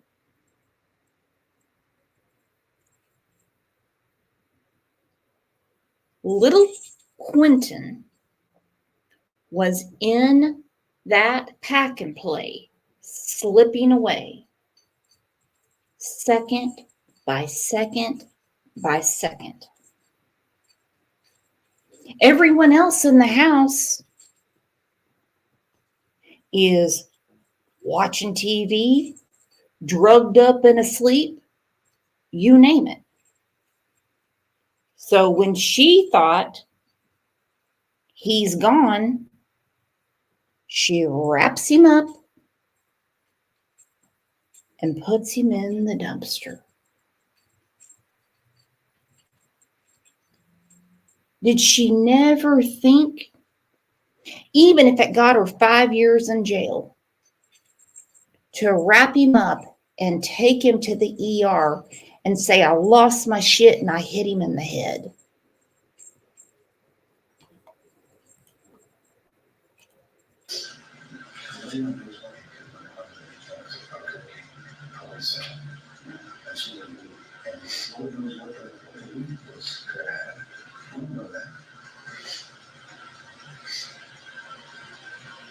It was something that happened when we were actually with that in mind, cocaine, weed, and Prozac.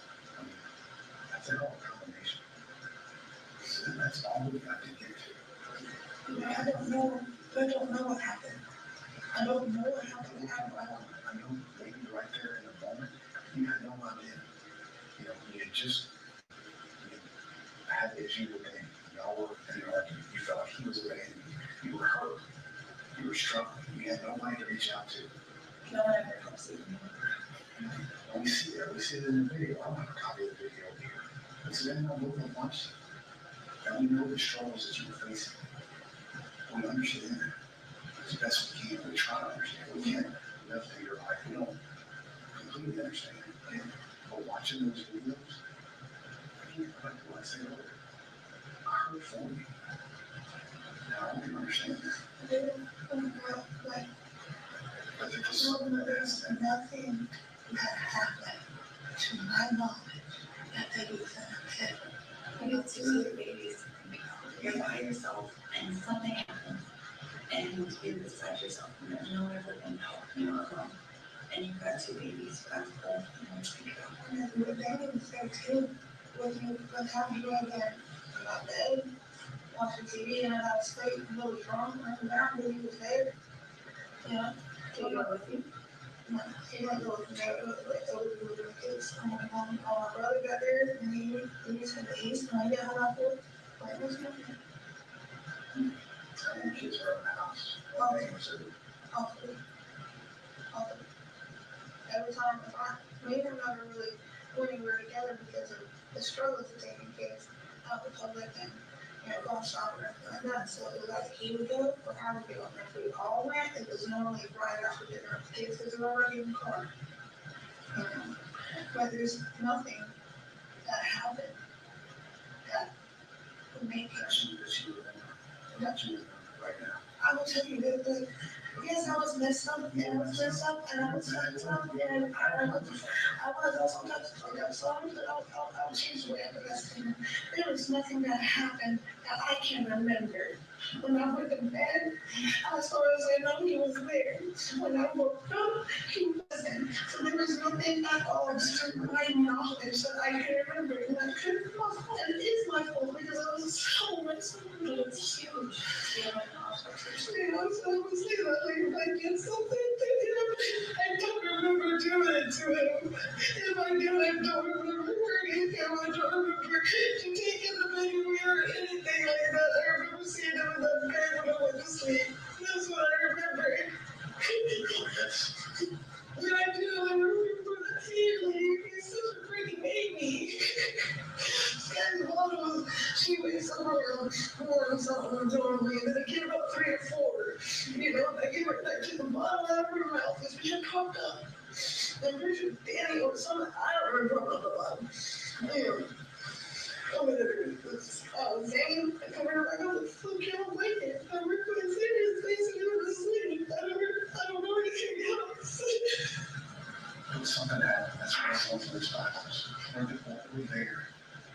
We know something happened. And it wasn't, nobody's saying that you strangled, you killed your lady. I'm not saying that. But we both know something happened that night that we have got to figure out.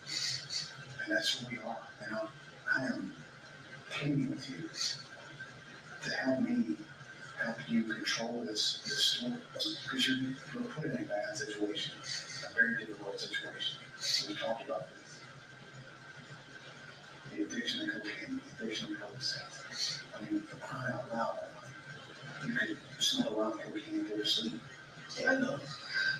That's not what I'm saying.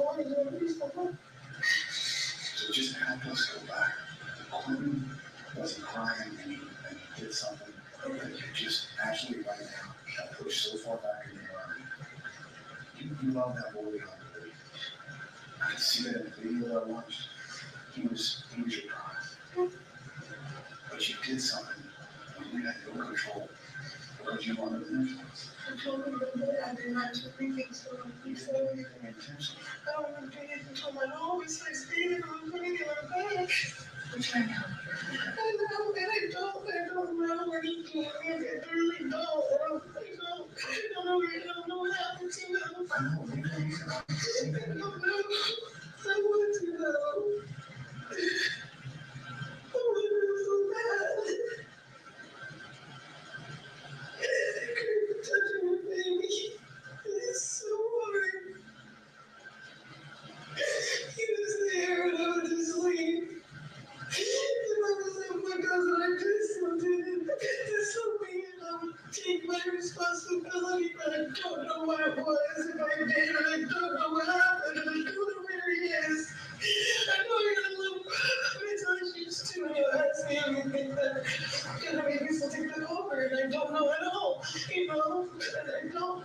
You said that, right? But sometimes you don't remember when you're changed until it's already happened. Until it's already happened, yeah. And then you wake up and you're back to yourself. And everything's gone. It's like, I don't know. That wasn't a lot of mine, which was a lot of me, and I don't know if I did something to him. But if I did, I'll take my responsibility. Whatever y'all find, I'll take my responsibility. But I'm fucking good. And y'all come home and say, all I do follow my orders. That's what I want. I just have some follow-up questions, Robert. Getting pretty close to being done with this direct examination. Just to recap a few things from that interview, I don't know how well people could hear it, so I'm just going to be on the safe side here. Did she ultimately tell you that the Percocet she had obtained that night was from Craig? She did. That's correct. Yes, sir. And this was something that she had identified as red in earlier interviews? That's correct. But in this interview, she confirmed that Craig and Red are the same person. Yes, sir. And in this interview, she admitted that she had met him at Park Wright Road, not Flacco's Tacos. That's correct. What did she ultimately say eventually about whether she had met Misty that night? Ultimately, as a result of the interview, she provided that she hadn't indeed met Missy that night. And that was only after first telling you in here that I did meet Missy 100%. On multiple occasions, yes. What did she ultimately say about whether she had gotten Oragel that night and where she had gotten it? She couldn't get off the fact that she did get Oragel. So after we came to the determination that she didn't get Oragel from Mitzi, she continued to state that she had the Oragel, found it in her car when she got back to the house.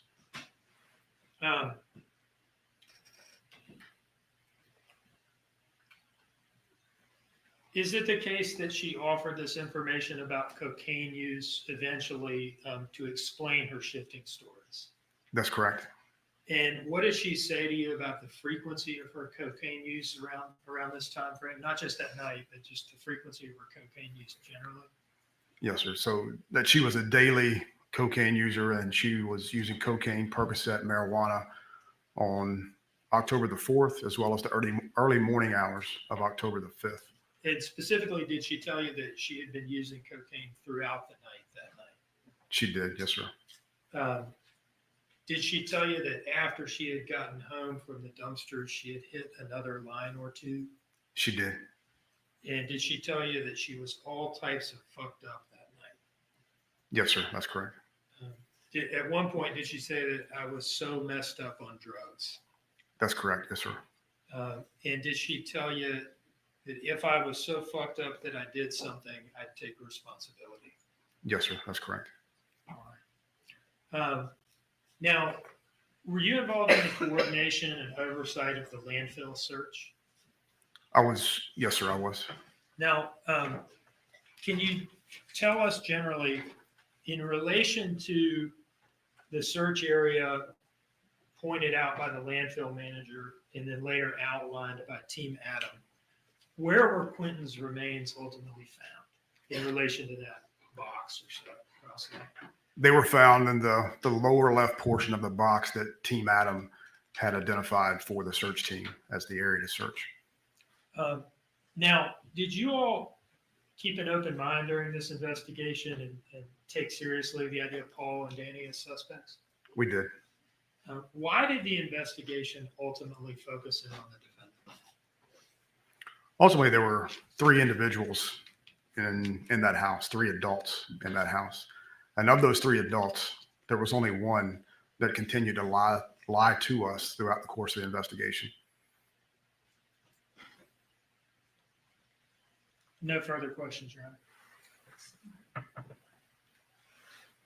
I'm going to take this opportunity to break for us. And Mr. Schroeder, you can begin your cross-examination when we come back. Thank you, Judge. Yes, the time now is 1:20. Let's be back at 2:20 since we have lunch here today. That should be easier to do. So 2:20, we're going to take an hour-long break. Please don't discuss the case. Please don't watch, consume, read any social media or TV stories about the case. All right. Thank you. See you in an hour. Jury's exiting.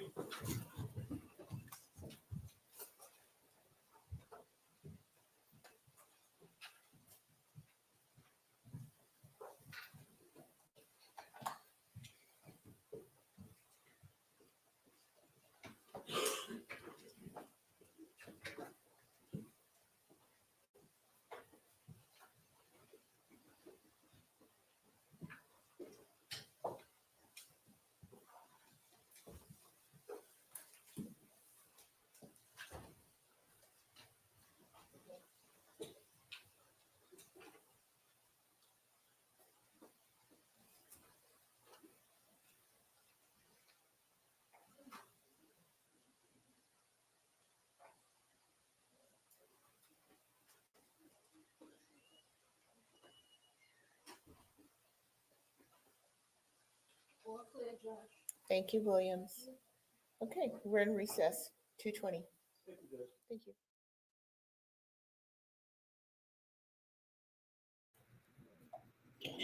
Okay. Mary Fletcher said Brooks, Ruggs, and smoking plus wisdom teeth removal. Toofer.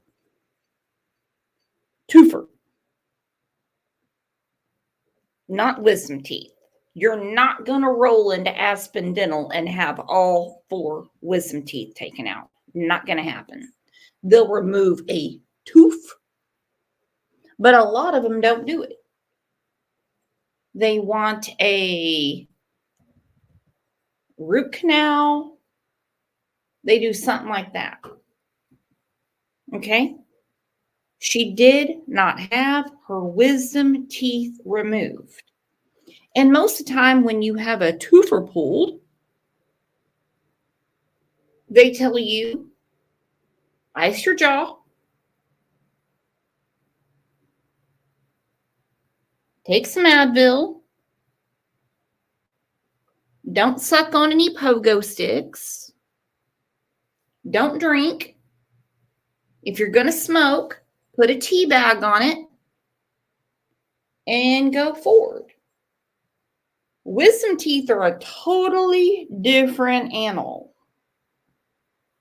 Now, let me tell you what, she was driving around like there was nothing wrong with her. And when I had my wisdom teeth removed, I went to a surgeon. They put me totally under. Exactly, Kawana. No straws. No cigarettes. No sucking on pogo sticks. You can't do it. No, it doesn't work that way. I mean, you're just basically going to be eating with wisdom teeth oatmeal, but it can't be too hot because you have stitches back there. Actually, I'm feeling the back of my mouth right now. Not with a pogo stick because he's working. And yeah, they stitch it up and you have to wait. Just like when people get dentures. They put the dentures in with those dry sockets and you cannot do anything. Salt water. Some dentists recommend baking soda to rinse your mouth with and spit out. She's obviously not good at spitting because she just kept getting pregnant with every dude she met. So here we are. And it is horrible. Comrie said it didn't hurt to get my wisdom teeth out. Didn't hurt me either. At all. I had it done on a Friday. My boss took me over to Broken Arrow and got me a slushie, and I had to eat it with a spoon, and they gave me Percocets. They wouldn't give her anything. That's the reason she had to go see old Red. Britt said, that's not how it works, Brooks. Laughing my ass off, old Brooks. Yeah, I know we don't get pregnant through the mouth. Trust me, I have 3 kids. I tried to explain this to Candace Wells one time when she said, I don't even really like kids that much. I don't know how I kept getting pregnant. I kept getting pregnant. And I said to her, well, Dawn didn't stick it in your leg. You got to be kidding me. You have got to be kidding me. But we have 2 trials going on right now. So we're going to hop on over to next topic for however long you want. Let's put that in there. Hang on. There it is. There's the link. So while we're on break here, we can watch next topic because Sarah Boone's trial is going on. And this morning, they had a lot of razzle-dazzle, if you know what I mean. So let's hop over there. This is a lot for old Brooks to juggle between 2 platforms. And as soon as this trial comes back on, well, I can't say as soon because you know what happens. And don't forget, Walking Dead is a mod on next topic. Oh, she will take care of you over there. Oh, she loves it. She loves. Britt said swallow and shit. Exactly. Hang on. T-Walk said, actually, most dentists can take out wisdom teeth, and especially the top ones are super easy to roll out. I don't know, because most people have impacted wisdom teeth. She did not have all 4 teeth taken out. We do know that. And most dentists can. It depends. Of course, all dentists can. Every dentist can. It depends on the capability of their office. Do they have the capability to put someone under? Because if things get a little hairy in there, there have been people that have died from having their wisdom teeth taken out. It's not as easy as procedures people think. It's not like watching Dr. Quinn, medicine woman, when she went to the barber shop and had a tooth pulled. It's not like that. They don't have intravenous drugs. There's a lot of things they don't have. They can all take them out. Don't get me wrong. They can all do it. Question is, can they do it in office? All right, so Sarah Boone is about on the other channel. So let's get to this here. For those of you that are still watching, I'm going to put a little something on for you. Miss Parker. Can you tell the jury your name, please, ma'am? Michelle McCarta. And are you the mom of Talia that we heard testify yesterday? Yes, ma'am. All right. Do you know the defendant in this case, Leilani Simon? Yes, ma'am. Okay. Do you also know Daniel Youngkin? Yes, ma'am. And did you know their children? Yes, ma'am. Did you know Quentin Simon? Yes, ma'am. Before we get deeper into this, I want to show you what's been marked as State's Exhibit 29. May I approach your Honor? Yes.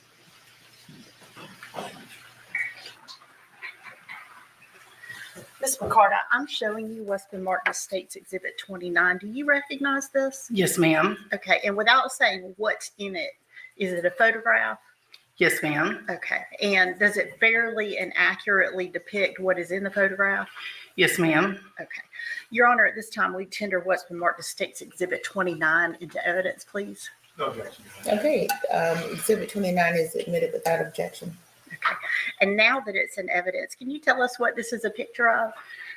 This is a picture of Quentin. When I was off, we took him to a lobster to eat. Okay. So in this photograph, he was out with you. Yes. Okay. Your Honor, may I publish this to the jury? Yes, you may. Thank you. I'm just going to do it old school. Okay.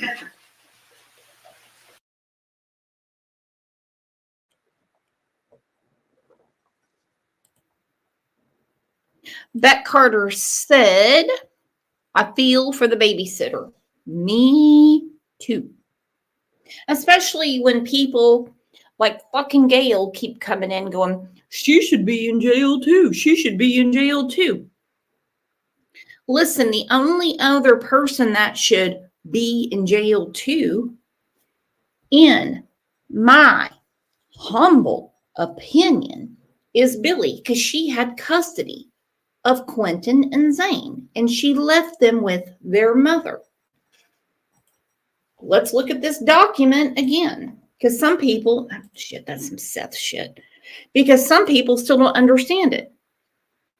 This is when she lost custody of Zane, okay? The maternal grandmother has a permanent guardianship order, permanent. We are still yet to find out what Leilani did to lose custody of Zane and Quentin. I can guess what she did. I can guess. But the maternal grandmother has a permanent guardianship order as to the child Zane. Remember, this document is for when she lost custody of Zane after Quentin's murder/disappearance. Okay?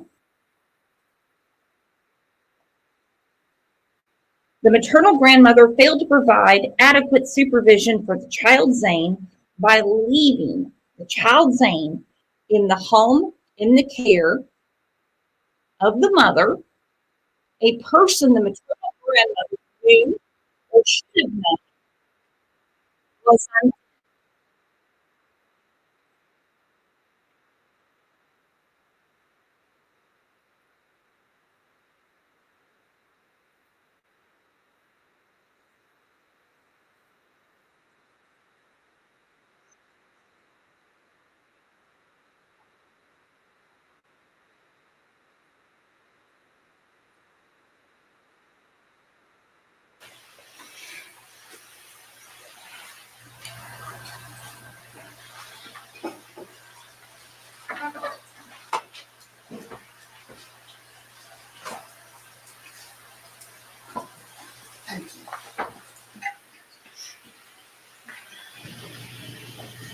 McCarter, how did you first become acquainted with the defendant and Daniel? Through a church lady that went to church with us for many years. Okay, and who was the church lady? What was her name? Sandra Howell. Okay, and was she related to them in some way? She was the sister of Billy Joe's husband. Okay, so that would be, she was the sister of the defendant's stepfather? Yes. Okay, and did she introduce you to them? Yes, ma'am. Okay, and what was the purpose of her introducing you to them? She had been keeping the children and her knee got real bad. So she asked if me or my daughter or both could watch them because she wasn't able to do that anymore. Okay. How many daughters do you have? I have 3 daughters. Okay, and which daughter was going to help babysit? Maritza McCarter. Okay, and is that your oldest daughter? No, she's 19. She's my middle. She's the middle one, and then Yes. Talia is the youngest. Yes. Okay, so did you go and meet with the defendant and her family to perhaps babysit the children? No, ma'am. Billy Joe had called me on the phone a couple days later. Okay. And did she set up the babysitting arrangement? Yes. All right. Do you remember approximately when this was?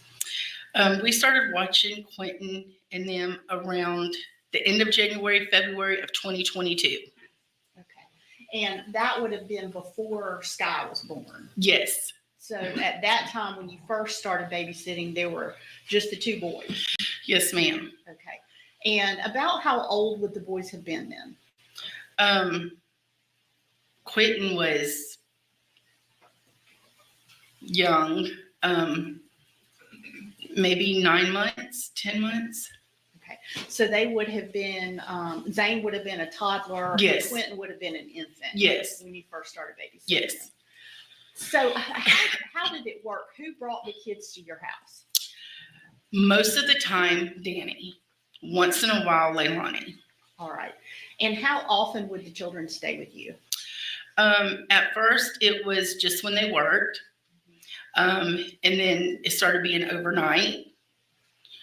And a lot of times we would even call for Quentin to stay with us, even when they were off. Okay.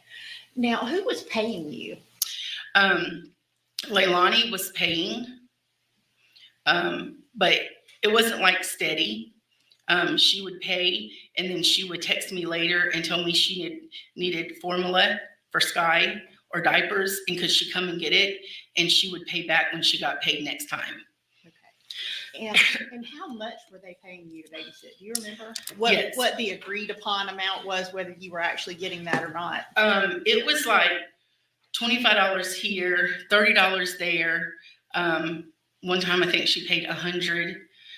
It was just different amounts because she would tell me she didn't have it or she had to do this. So is it fair to say that you and your daughter were being paid a lot less than the normal going rate for childcare? Oh, absolutely. All right. You said that Quentin would spend the night sometimes. Would both the boys spend the night or just Quentin? Zane stayed a handful of times. Quentin stayed a lot. And why is that? Why would Quentin stay overnight? Honestly, Quentin loved us. He was close to us. And I just felt like he would be better off at our house because there was a difference in the love she showed between Zane and Quentin. And I felt bad. And I would work and my daughter would say, "Can we just get him, Mom, because this happened today?" And I would say, "Yeah, call her and ask her if he can stay." Can you think of some examples of how the defendant treated the boys differently? Well, she was working at Bojangles and she had brought food home and she fed Quentin loved food. And every time he seen a bag, he would want it. He's little. She would feed Zane before she fed Quentin every time. And I just Okay, I want to talk about something really quick. Jean Ellen said, "I feel bad for Tommy." Now, I know that I have voiced my opinion about Tommy before. When I said, well, he had to have known something. He had to have known something. That is pure ignorance out of anger on my part. It really is. Because there are many, and I mean many households where the women rule the roost. Okay? It's like, eat your meatloaf and go to bed. Here's another drink. I've got your laundry ready. I paid the bills. It's very common in a lot of households. I need you to do this type of thing. I mean, Tommy knows that Leilani is a habitual liar. But as far as, oh shoot, what did I do? The hell did I do? But as far as him knowing about abuse, I don't think he did. I thought that was strange. So do you mean she gives Zane food and make Quentin wait? Yes, ma'am, I mean, absolutely. She wasn't physically feeding Zane at that No, point. she would give him the food. Just give him food. And he would eat, and then Quentin would be, you know, whining and wanting it, and she would give it to him eventually. Did you ever say anything to her about that? I did not. Are there any other ways that she treated the boys differently that you noticed? Just by the way she talked to him, when she would, once in a while that she did come and pick them up, she would, you know, grab Zane and he would hug her because he was close to her. I mean, you could definitely tell it. And then, you know, Quentin 99% of the time wanted to stay with us, and he would start crying. Now, if Danny come and picked him up, it was different. Okay. How did Quentin act if Danny came? He would go with Danny. He wouldn't cry to stay with us. He loved Danny. He would, you know, Danny would pick him up and he'd hug him. Okay. All right. Did Leilani ever talk to you about how she felt about the boys?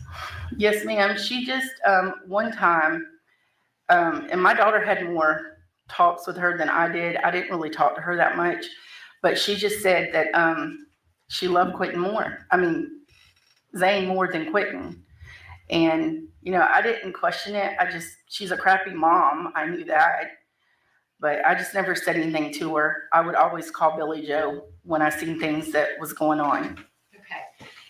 Did she ever, in that conversation, did she explain more about, like, Zane had been through things with her? Yes, that Zane had been her ride or die his whole life. And she did not like Quentin's father. Okay. So, other than what you saw in your own home, did you ever see things outside? Like, did you ever observe the children at her house or outside their house? On one incident, my daughter was going to our shed. That's where our laundry room is. And she had come running in and saying, Mama, Zane and Quentin is in the ditch. Well, it was the road on Buckhalter, but the ditch is right here. And Quentin was actually in the ditch, and Zane was trying to get him out. Okay. Did you go out and see the kids outside? I did. Okay. And at some point, were they returned home or took back to your home? They was returned. I asked Talia to take them home and find out where Leilani was. I immediately called Billy Joe. And observing these kinds of things, did you ever report it to any authorities? It had been reported. It had happened several times even before we started keeping them that I didn't know about, and it had been reported. Okay. Do you know what authority, if any, it had been reported to? Defects. Okay. And you say it had been reported. So were you aware of somebody other than you reporting it? Okay. And if you could say yes. Yes, or no. yes, I'm sorry. That's okay. And I won't ask you what they said since we're in court. I just need you to, say what you did and said. Let's move to the day that Quentin disappeared? Yes, ma'am. Do you remember that morning? Yes. All right. Actually, let's talk about the day before we Okay. move to that. Mhm. The day before, were you supposed to watch the children that day? Yes. And what happened? Well, they picked up the kids. I did watch them, and Danny come and picked them up, and they were supposed to come back the next day. And around about 5:28, 5:29, I got a text from Danny saying that Leilani was keeping the kids today. Okay. Now, had that happened before where she would not go to work and the children would stay at home? No, because even if she didn't go to work, most of the time she sent them to us because she wanted to sleep. Okay. And how do you know that? Because and she would stay at home because one day I had them and me and my daughters were taking them somewhere. And when we rode by, when we got in the car, she was on her front porch. It's like a little porch. And when she seen us, she actually ducked down and hid from us because she was supposed to be at work. But it didn't matter. We loved them, so I would have kept them anyway. Can you tell us a little bit about what Quentin was like? Like, what did Quentin like? I know he was very young. He wasn't even 2 years old yet, but were there things that he said or things that he liked that you know about? Yes. He loved cheese. Every time I would get home from work, he would want mac and cheese, and he would go to the refrigerator and he would get my cheese out, my block of cheese for me to cut it for him. And if I would have let him, he'd ate the whole thing. He loved Blimpie. He loved Bubbles. Anytime we could go to the store and get him Bubbles, he just loved them. He was a very happy baby when he was with us. And you said that he would spend the night. When he would spend the night, where would he sleep? Usually we would all make a pallet in the floor and we would let him watch Blimpie until he fell asleep. Okay. And what is Blimpie? It's a cartoon. Okay. Yes, ma'am. For those that don't have little kids that don't know what Blimpie is, so it's a cartoon. Yes. The children, when they came to your home, were they sent with clothes, food, diapers, things that they would have needed? No, ma'am. Okay. So how was that handled? Well, Zane always come dressed. Several times we got Quentin and he would be in a long onesie and he would have poop from all over. I don't want to say a baby didn't smell good, but he smelled like rotten milk. He had rings around his neck. We'd immediately bathe him and put him fresh clothes on. Okay. Did you keep clothes for him at your house? I did because I had to tell Billy Joe that she wasn't sending anything for the kids. Okay. And did Billy Joe give you money to get clothes? Yes. We went and got clothes. I took pictures of the clothes and the receipt and sent them to her. And so then after that, you just kept clothes at your house? Yes, I kept half of the clothes there. Okay. All right. Now that we've covered that, now let's go to the day that Quentin disappeared. So that day, what is the first time you became aware something was out of the ordinary? You said, so that morning, Danny had texted you that the kids were going to stay at home. Yes. Did you have, at that point, did you have any more conversation with anybody about that? No. Okay. Then what's the next thing you heard from anybody in that family? Me and my youngest daughter was on the way to McDonald's. Danny calls and asked me, did I get Quentin or have I seen him? And I said, no, why? And he said that Leilani said he was missing. So my kids homeschool. I ran to McDonald's. We come back. I dropped my youngest daughter off and me and my oldest daughter headed down to Leilani's house. Okay. Do you remember about what time of the morning this was? Maybe around 9. Okay. And so you dropped off food at your house. And how close is your house to theirs? Caddy corner across the street. Okay. So y'all are neighbors. You're real close by. Yes. So you dropped food off and then you went over to their house. Yes, And what do you drive? Armada, And what color is it? white. Okay. And when you got there, did you park in the driveway? I did. Okay. I'm asking because we've seen some scene photos with a vehicle. Yes. And that Armada that's white is your vehicle. Yes, ma'am. Okay. When you got there, were there any police there yet? No, ma'am. All right. What did you do when you got there? I asked Leilani if I could go in and help her look because Quentin liked to hide. He would hide from us under the bed. Like he just liked to play like hide and seek. She told me no. Me and my daughter both no. I asked, was the police called? They said no. Danny said no. And I said, why haven't you called the police? And I told her, I said, call the police. And then she did call the police. When you got there, was Paul outside? No, ma'am. Okay. So Paul, did you later see Paul? Yes, ma'am. Okay. But when you got there, it's just Danny and Leilani. Yes, ma'am. And where were they? Under the little carport, they have a little covered carport.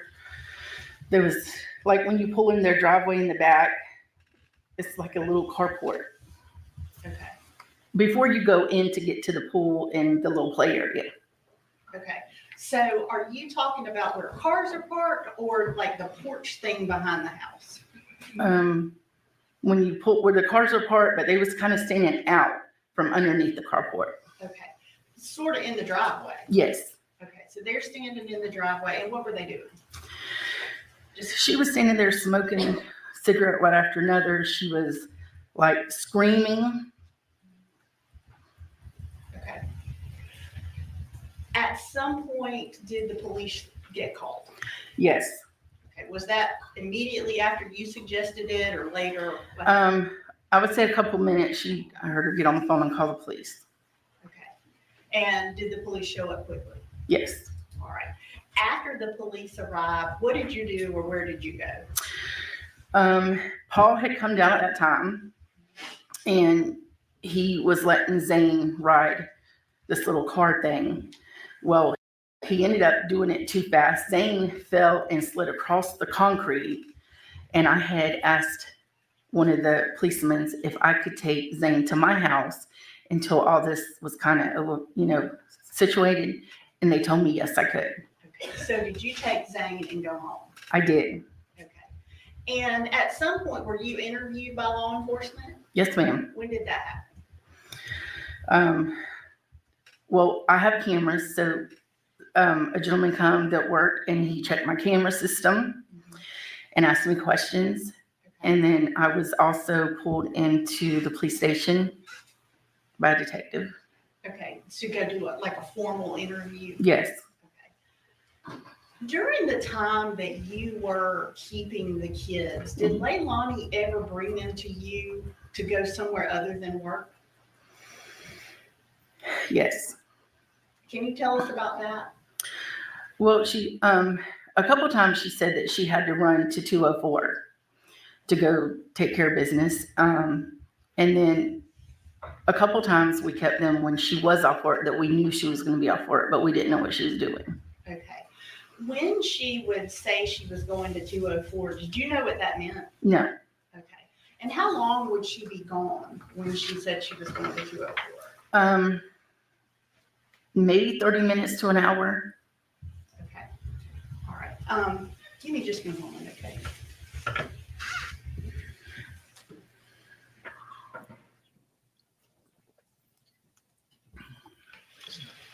Thank you, Ms. McCarter. That's all the questions that we have, and defense counsel may have some. Thank you.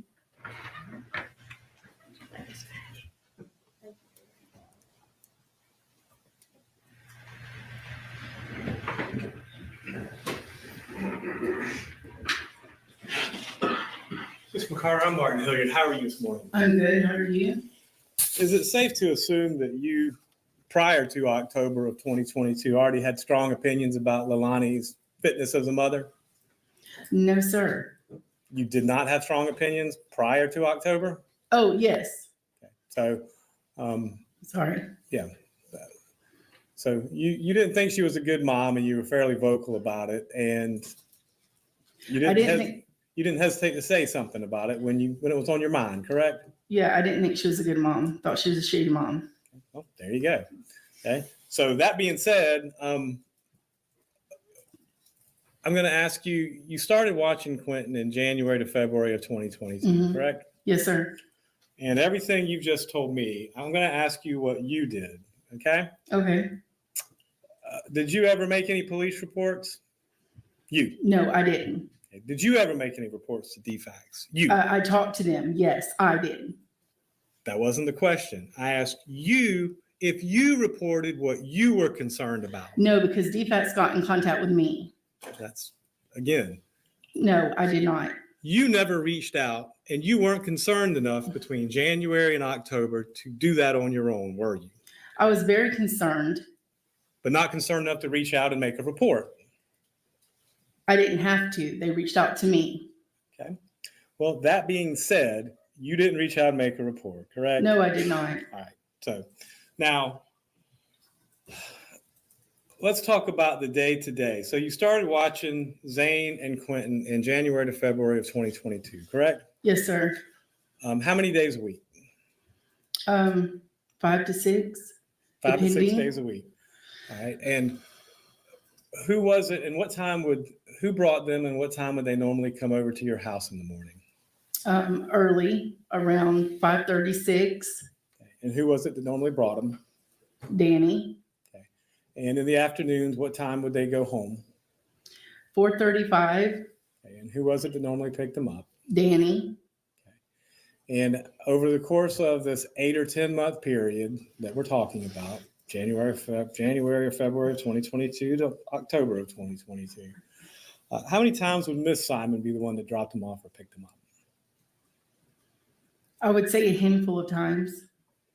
10, 5? Maybe 10. Okay. So out of a possible 10 times a week for... Oh, not 10 times a week. No. I'm sorry.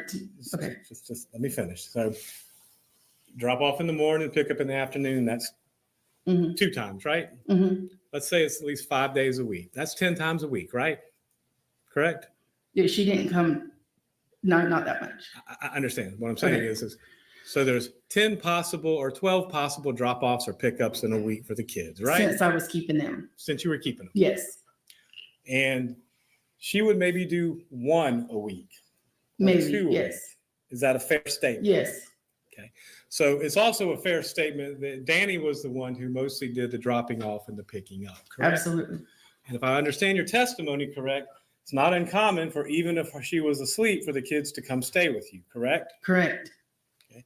And Danny would be the one that dropped them off even on those days, correct? Correct.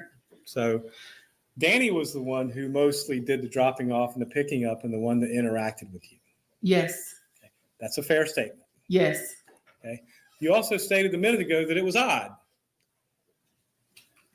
that you would get a text not dropping the kids off. Yes, I did. Okay. And that's because even if she was home, she would stay sleeping. Now, who was it that sent you the text on the 5:30 on the morning of October 5th? Danny. Okay. And he said the kids were staying home with Leilani, correct? Yes. Okay. That was odd, was it not? Yes, because she never kept them. Right. Mm-hmm. Okay. So did that stand out to you as being odd at the time? No, not.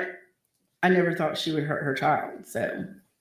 Well, I understand you have your conclusions, but it was odd that Danny texted that to you, though, wasn't it? No, I don't think it was odd that he texted it to me.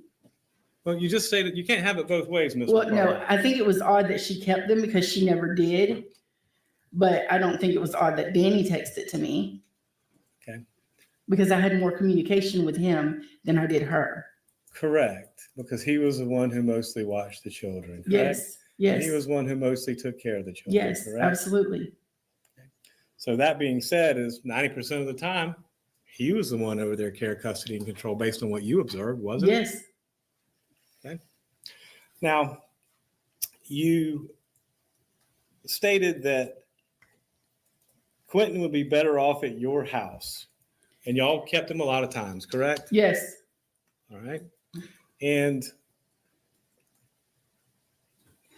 physically, was Quentin thriving? No, how can a kid thrive that doesn't get shown the love and get food and get everything else that another kid would get? I don't think he was thriving.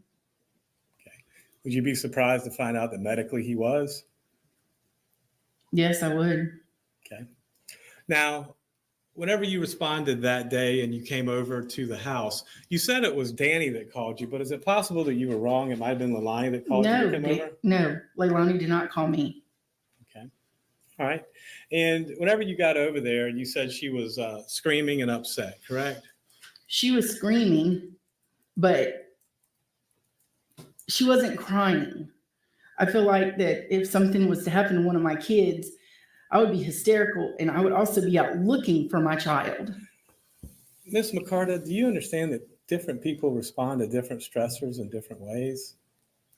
I just don't, when something's wrong with one of your children, I think you would respond crying, upset, and looking, and calling 911 first before you call anyone else.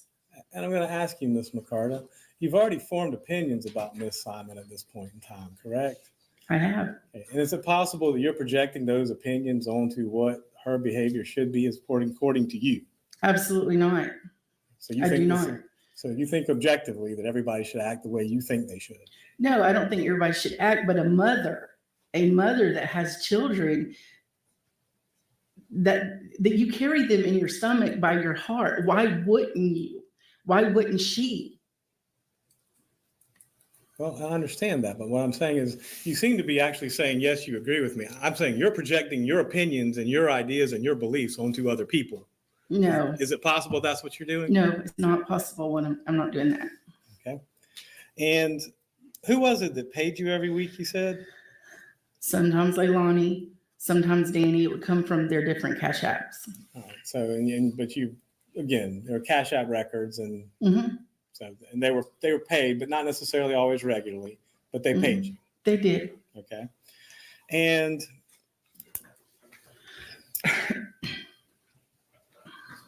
you also mentioned this thing about giving food. Now, were there separate containers for Zane and separate containers for Quentin, or was it one container of food? It was, she would bring a bag of food home and it would have, they would both want it, but she would always give Zane first. She would always give it to him first. And she would tell Quentin, stop, wait. All right. And Zane was the older of the two, if I'm not mistaken, correct? And how old was Zane at this point in time? 3. Okay. And how old would Quentin be at this point in time? 10 months, maybe. Okay. So, and again, you may have, you may not, but you thought that was some sort of indicia of preference. Well, yes, because when you have more than one kid, you would take it inside, you would have it, in plates and give it to both of them, not just serve one while the other one's crying for the food. You would feed both of them. Well, Ms. McCart, I understand that's what you believe, but you understand other people may believe differently and disagree with you. And that's okay. They can disagree with me, but if you have kids, you have to do it. You should do it a certain way. I mean, you should feed both of them. You'd want both of your kids to eat, not just one while the other one's crying. Okay, well, but Quentin did get to eat, though, did he not? Yes, a few minutes later. All right, but you understand there's a difference between withholding food from a child and feeding the child in a different order than you would do, right? Yes. That's all the questions I got, Judge.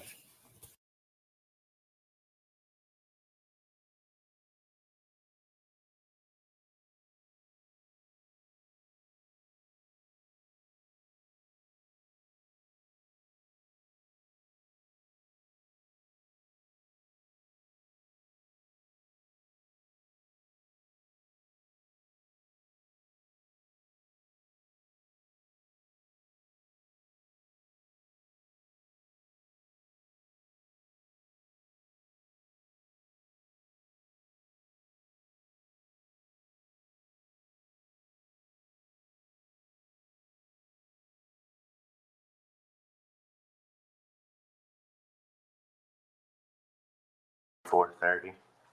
And did you end up picking up the children around that time?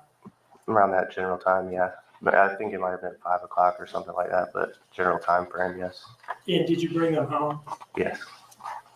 So now we're in kind of the late afternoon, and who's in the house? Me, Leilani, and the Quentin, Sky, and Zane. And was Paul at work during this time frame, as far as you know? Yeah.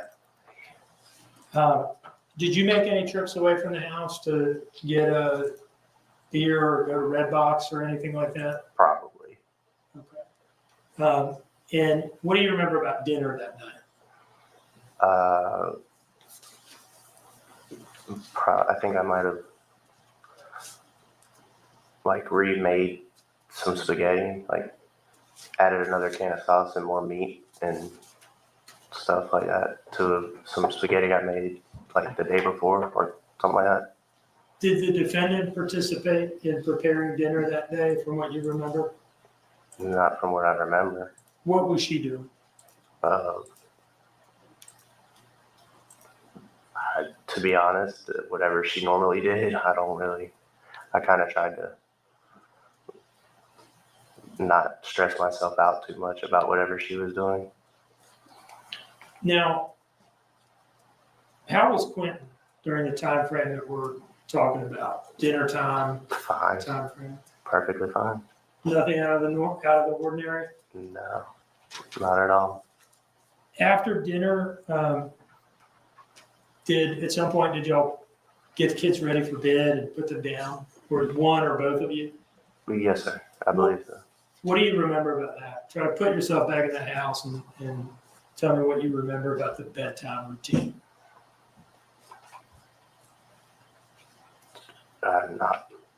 I really don't, to be honest. I was not fully.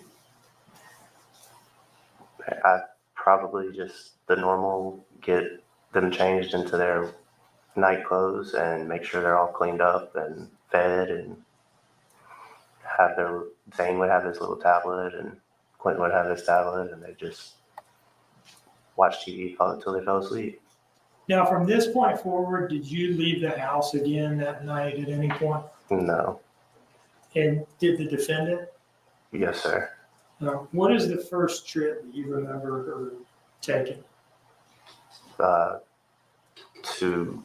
204. Did the two of y'all talk about that? She say anything to you before she left? Yeah, she told me she was doing that. Do you remember what led up to her leaving? Anything about that? No. That's fine. Really. And what were you doing at the time that she left for 204? Laying in bed. What were the children doing? Laying down as well. Where were each of the three children in the house? Zane was on his race car bed. Sky was on the couch or in her swing, and Quentin was in his playpen. At the time that the defendant left for 204, was Quentin okay? Yeah. Did anything at all out of the ordinary happen to that point? No. And what happened? What was going on while she was gone on that trip to 204? I think I fell asleep. Anything unusual happened with the children while she was gone? No.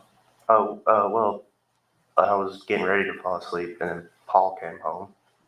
Oh, okay. Paul came home at some point while you were. Yeah. Well, if I understand you correctly, while the defendant was gone. Yes, sir. Okay. Tell me about Paul coming home. He came into the room and asked where Leilani was, and I told him where she was, and then he said okay, and then he went and got some food for himself from the fridge or the freezer, and just ate, I guess, and chilled. When you say he came into the room, what do you mean? What room are we talking about? The downstairs portion of the house where we were residing. The bedroom that the Yeah, 5 of y'all lived in together? You, Leilani, and the 3 children? yeah, like 2 bedrooms, but yeah, Where were you when Paul came into the room? in the bed And where were the children? on the other side of the room in their beds. Were they okay at that point? Yeah. Do you remember Paul having any interaction with the 3 children when he came in? Not 100%, no, but he might have said something to Zane. Might have said hey to Zane or something. At some point, did Paul go upstairs? I think you mentioned something about him going to eat. Yes, sir. What do you remember about that? I wasn't in there, so I don't really remember. I just know he was in the kitchen for a second, and I couldn't see what he was doing. So. Did you see him again after that? No, I don't think so. Okay. At some point, did he go upstairs and confine himself to his room? I would imagine so, since I stayed in the room in the bed, but yeah, I would say yes. Now, do you remember the defendant getting home from the 204 trip? No. And why is that? I was asleep. What's the next memory you have of that night or morning? Waking up, and she was beside me, and that was that. At the time that you went to sleep, was Quentin okay? Yeah. Had anything at all happened at that point? Not to my knowledge. And let's talk about the night. Do you remember seeing or hearing anything during the night? No, I don't. Do you remember waking up to anything unusual or anything like that? No. Had you had anything to drink that night? I would imagine so. Why do you say that? Because that was my daily routine. What was your daily routine like in terms of drinking? I know you said earlier, I asked you to kind of talk about your drinking. You said you liked Fireball, but a little more specifically, what would you drink on a daily basis? Probably over the course of the day, probably like 4 or 5 shots of Fireball and like 3 or 4 25-ounce beers. And how much of that was after work in the afternoon and evening? A majority. So let's go to you waking up. Did you wake up naturally, or did you wake up in response to an alarm, or what? But yeah, I think my alarm on my phone went off. And where did you have your phone that night? Maybe it was under my pillow. I don't know. Why would it have been under your pillow? She had a tendency of going through my things. What do you mean? She would, without my knowledge, take my devices and go through them, and I felt it was invasive. Why was she doing that? She had this idea that I was wronging her. How were things between the two of you at this time? There wasn't much there. I was there for Sky. So you think you had an alarm set and your phone might have been under your pillow? Is that kind of where we left off? Yes, sir. Okay. When you get up, what do you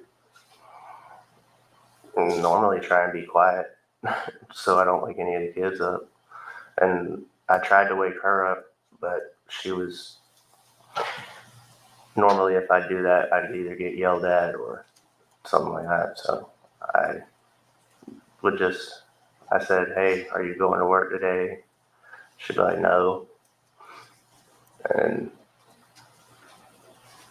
that's when I proceeded to text Michelle and say that she was going to watch the kids. As in this exhibit here, it says, hey, the kids are going to stay here with her today, Miss Michelle. And what time was that text sent? 5:20 a.m. A moment ago, you were talking about what would happen in the morning. You get up for work and you try to wake her up. And you said she would be like... Oh, yeah, she'd yell at me or, yeah, pretty much I'd get yelled at. Okay. By the phrasing, she would be like yelling at you, can I take from that this is something that this was not the first time this had happened? Or Yes, sir. Okay. Can you tell us about that? There's a history of this? It's a pretty general thing at that time. Tell me what you mean. I would try and wake her up to go to work, and she would either yell at me for waking her up or say she's not going in, and she would make up the time and go in with Paul on his shift. It'd be a rare occasion for me not to get yelled at or that to happen. Why was it during that time frame that you were able to get up and go to work as scheduled, and she would have these difficulties with that? What was going on? I'm sorry, could you? Why was it that you were able to get up to go to work and she was having these difficulties getting up, going to work during this time period? What was going on? I would go to sleep and she wouldn't be there. So I just was kind of making sure that I could get a paycheck at that point. So I just kind of let her be her own person, of course. Well, not let her, but she would do whatever she did, and I would make sure that the kids were taken care of and that I'd make it to work at least somewhat on time. So there are times you go to sleep at night so that you're able to get up for work and she's not there. There were times like that, yeah. And would she talk to you about where she had been? I never asked. Now, let's go back to that text message to Michelle. Were you, before you sent that text message to Michelle, had you been planning on taking the 3 children to Michelle's house that morning? Yeah, the plan was because we missed the day before of work for her tooth removal. And we both were scheduled for the next day for a shift. The plan was to drop the kids off and go to work with her. Were y'all salaried or hourly? Hourly. Okay. So if you don't go to work, you don't get paid. It mattered. Yeah. Were y'all saving up for anything in particular at this point in time? So, a place. Tell me about that. What would you like to know about it? Well, what were y'all trying to do? Oh, get our own place and out of her mother's house. And why was that? There were some complications going on that we were told we had to leave, so we were preparing for that. And trying to. On the day that we're talking about, October 5th, 2022, did you all at that time have the money to go into your own place? No. And were you trying to accumulate the money to do that? Yes. What type of place were y'all planning to get? Apartment, house? What are we talking about? Really whatever we could afford. And is that something that y'all have been talking about in the days leading up to October 5th? Yeah. How much did y'all have to pay the babysitter? Well, first let me ask you, did you pay her? Yeah. And do you remember how much? Per day or per week or what? Yeah, it says here at the top of the exhibit where she sent me a text message saying, "Hey, I haven't been charging for Sky. I do this charge for newborns until they are 3 months. So I will have to start charging for Sky. So 45 a day is $225, but I'll charge y'all $200 for all 3. That is still a good deal. Daycare would be way more." And that was going to be $200 how often? A week. Which is quite an expense. For 5 days a week. That's what it was added up to. So. What was the date of that text message where Michelle told you she was about to have to start charging separately for Sky? October 3rd. And prior to that, had y'all only been paying for Zane and Quentin? Yeah. So it was about to go up. Mm-hmm.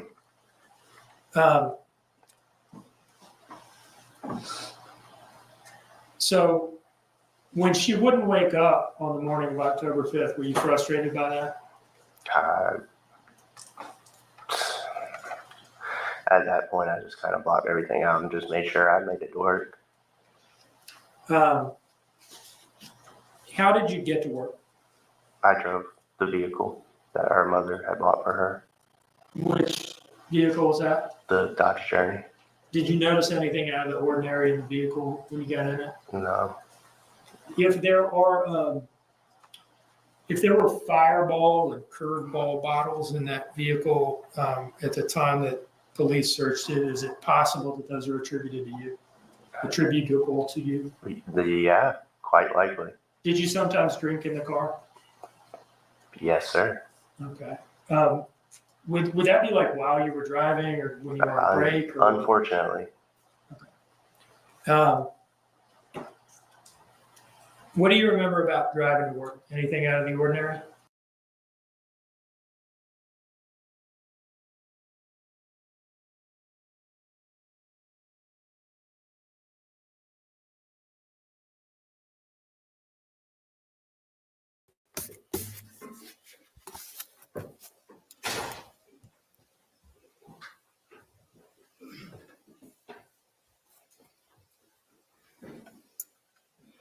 Okay, so we are back on the record in this PCR 22-03364J6.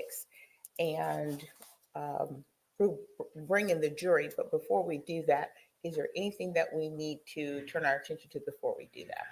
Just when I'm going to get an opportunity to speak with the Weston's judge, I think that I can't speak for Mr. Dean, but I think we may get into that maybe after Mr. Schneider. I don't know. So that was the only. Yeah, I thought about that a little bit earlier too. We have a pretty hard schedule, and you do need to have the opportunity to speak with them. Are they here in the building? The Westons? They should be shortly. Okay. They went to lunch, but they should be shortly. Okay, so let's proceed with the special agent, with the witness that we have. I'm sorry, Judge. Mr. Dean just reminded me something we were going to let the court know. The Westons have asked if they could not be on camera. I'll consider that. Is there any reason in particular? I think it's just discomfort with, being on national coverage. I can say we probably all feel that way. I don't see on camera either, Judge. So, but they are civilians. They are not attorneys. They're not law enforcement, and one of them is going to have to testify about a sexual liaison. Let me just give that some thought, okay? Your Honor, that's not a valid reason to not be on camera. I get it. Okay, the state chose to put this evidence in. They chose to call these witnesses, and I'm sorry to inconvenience them. But unless there's some other reason, we all feel that way about the cameras. So, that's my position on this, Judge. Thank you, Mr. Hilliard. All right, please bring the jury.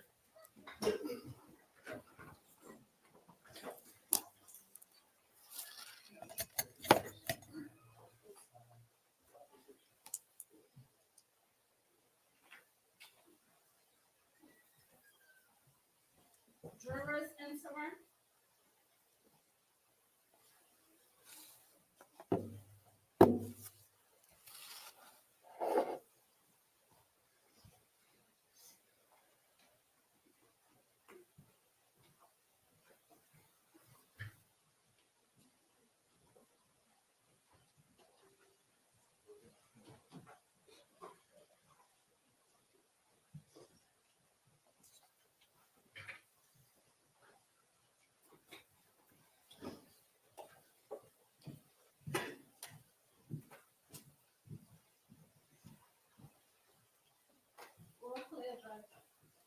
All right.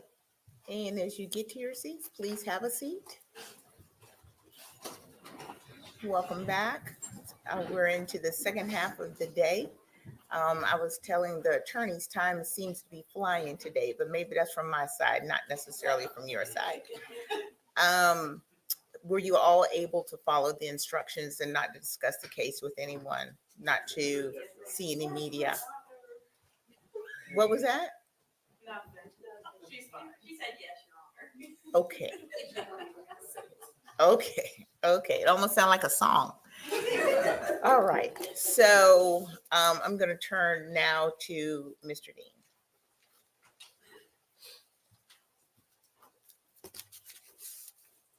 If I remember correctly, I think I had finished my direct examination. Okay, I just wanted to make sure that you didn't have some last questions you wanted to ask. If I had, I would have lost. Okay, Mr. Dean, thank you. Mr. Hilliard? Thank you, Judge. Mhm. Agent Snyder, how are you, sir? Good, sir, yourself. Pretty good, I can't complain. Some of the questions I have will be a little bit repetitive, but it's just to kind of get straight in my mind. You're in the Marine Corps, correct? That's correct. Okay. How long were you in the Marine Corps? I had approximately 8 years active duty, and I just retired as a reserve officer about 2 years ago. Well, thank you for your service, Agent Schneider. And then you went into the FBI, correct? That's correct. And how long have you been there? 18 years. Okay. And during that 18 years, what is the bulk of what you've done there? We're a small office here in Savannah. So for the 15 years I've been in Savannah, I've worked a little bit of everything from violent crimes against children to both international and domestic terrorism. And then for the past 10 years, I've been the coordinator for the FBI Southeast Georgia Violent Crimes Task Force. Okay. And that's for the last 10 years, right? Yes, sir, that's correct. Does it have a cool acronym? Southeast Georgia Violent Crimes Task Force? That's a mouthful. Take the first letter of every one of those words, and that's the acronym. Okay. How would you say that then? I wouldn't even want to, hazard a guess. All right. So when you got involved in this particular case, you pretty much were involved on October 5th, correct? That's correct. All right. And on October 5th, what exactly did you do on October 5th? October 5th started out with a call to Detective Lemons to determine whether or not Chatham County needed the FBI's assistance.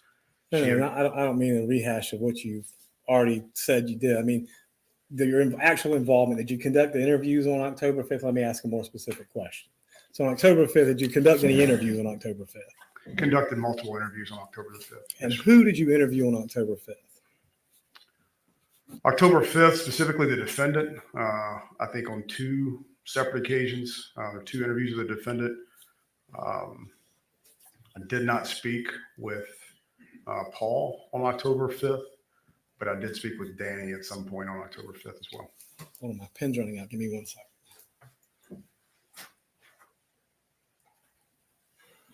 All right, so on October 5th, you spoke with Miss Simon at least twice.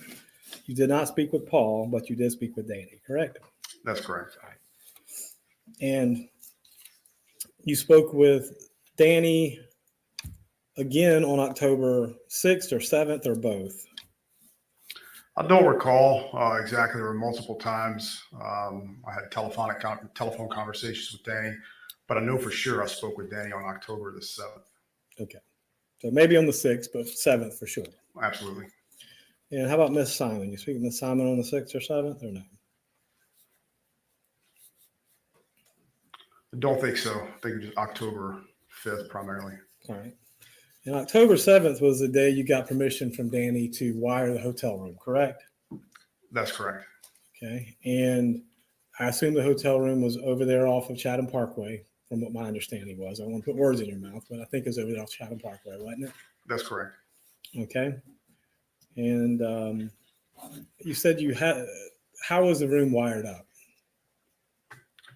I wasn't involved specifically in that aspect of we have a team that handles that. I just know that we had a room that we had rented adjacent to that room where we were able to live monitor on a video feed. Again, almost like a hotel room that has an adjoining door, that type of setup. And we had both audio and video in that room to hear what was going on. And so you're in one room next door, videotaping and audio taping everything. They're in the other room living their life, correct? That's correct. Okay. And Danny knew that it was being recorded, correct? Absolutely. And Miss Simon did not, correct? She did not. Okay. And how long did that recording last? Less than 24 hours. I think, we had it, they stayed the evening there and they checked out the following day. So I don't know the exact number of hours that we had it, but it was less than 24. So 10/7 to 10/8 maybe? Approximately. Or 10/8 to 10/9, whatever it was, somewhere in that time frame. Is that correct? I would have to look at a report to verify that, but I don't know the exact date. No, sir. The date's not important. The point is for that time period, it was pretty much around the clock surveillance, correct? That's correct. Yes, sir. And he also gave you permission to tap his phone, correct?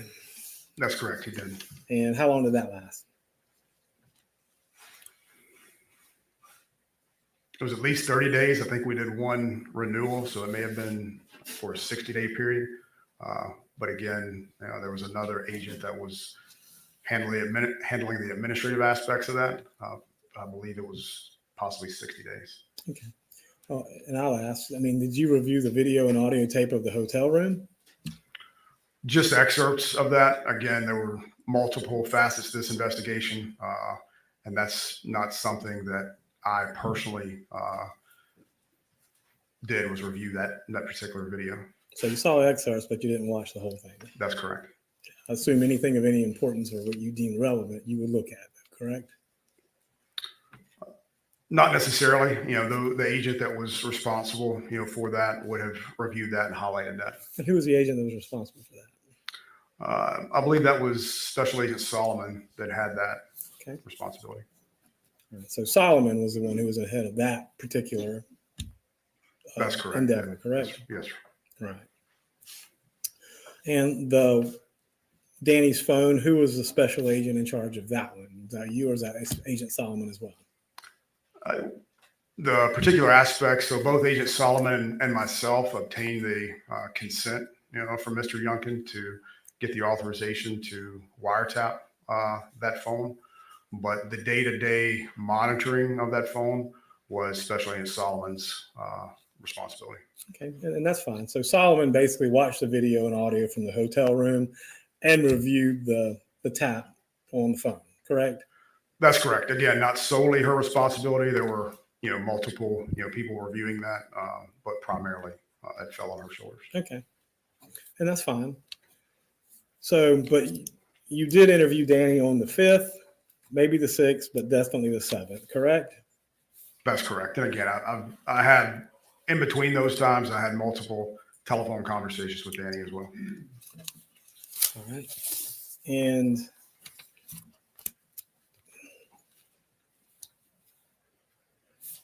do you recall the conversation and the interview you had with Danny on October 5th? You have to give me more clarification on that, sir. Well, have you, in preparation for trial, have you reviewed that interview with him? Which particular interview, sir? The first interview you had with Mr. Youngkin. I'm sure I have at some point. Okay. And do you remember when he said there was nothing weird about her going to Arkwright Drive in that interview? Not specifically, but again, she provided that information in the interview that I was present for, that she had been to Arkwright Drive 100 times or more. Okay. Did he ever say that he had gone to Arkwright Drive? I don't know that Danny had mentioned that to me, but we do know through the course of the investigation that Danny accompanied her. Either he was driving or the defendant was driving on the numerous occasions that they traveled to Arkwright Road. Did he ever talk about going out there by himself? Not that I recall, no, sir. Did he ever admit to going out there by himself, to the best of your knowledge? To you, at least. Not that I recall. Okay. Now, in that initial interview, do you remember him saying that he was awake when she got back from Arkwright? Yeah, I'm going to object on hearsay grounds to any, I'm glad if he's live, any further questions about what Danny did or didn't say. He's testified at this point. Your Honor, it's not hearsay. He's already testified, okay? This is the agent that conducted the interview. I have the absolute right on cross-examination to talk about the inconsistencies in Danny Youngkin's statements to him versus what he testified here in court. So whatever issue he has, it's not hearsay, number one. Danny's already testified to this. Number two, the agent has the right to testify as to his recollections. If he doesn't recollect it, great, we move on. But if he does, it's proper cross-examination question, Judge. Mr. D. I just don't think that's a proper reading of the current rules of evidence that have been in place for the last 10 years or so. If there was something that Mr. Youngkin was confronted with while he was up there and given a chance to confirm, deny, explain, then it would be a proper subject for testimony by another witness. But if not, you can't just ask another witness what a witness who testified previously said just because they testified. Before we go any further into the weeds in this argument, I'm going to allow you leeway to go ahead and ask these questions. I'm overruling the objection. Thank you, Judge. So, Agent Snyder, do you remember Danny saying that he, at 3:30 when he got up to feed Sky, that Quentin was okay? And he saw him? I don't recall that, no, sir. Okay. Do you remember him saying at 5:30 that Quentin was okay? I do recall Danny saying that on October the 5th. But in the October the 5th interview, it was unfathomable to Danny, that something like this had taken place. So while Danny did on October 5th during that interview mention that he did indeed see Quentin, we further went down that path with Danny on multiple occasions, specifically October 7th, and he could not recall seeing Quentin as he walked out of that bed that morning. It was a rush that morning. He was late for work. The positioning of his bed. Your Honor, at this point in time, I'm going to object. It's non-responsive to the question I asked, number one. He's basically giving a narrative to what was basically a yes or no question. I understand he's trained to do that, but it's still improper. Mr. Dean. It's a general proposition that the witness is allowed to finish his answer. Mr. Hilliard is the one that's inviting all this testimony about out-of-court statements made by Daniel Youngkin. What's good for the goose is good for the gander, as nobody says anymore. Thank you, Mr. Dean. Special Agent, you do speak in paragraphs. So, Mr. Hilliard, ask your question. Agent, answer the question. Isn't it true on October 5th that Danny Youngkin stated that he had glanced in the crib at 5:30 and Quentin was okay? That's what he stated on October the 5th. Okay. Now, isn't it also true that he also said he was the one that texted the babysitter that the kids were staying home that day, correct? On October 5th. Danny did state that on October the 5th. Okay. Now, do you remember during the conversation where Danny got angry and said that he needed to drink?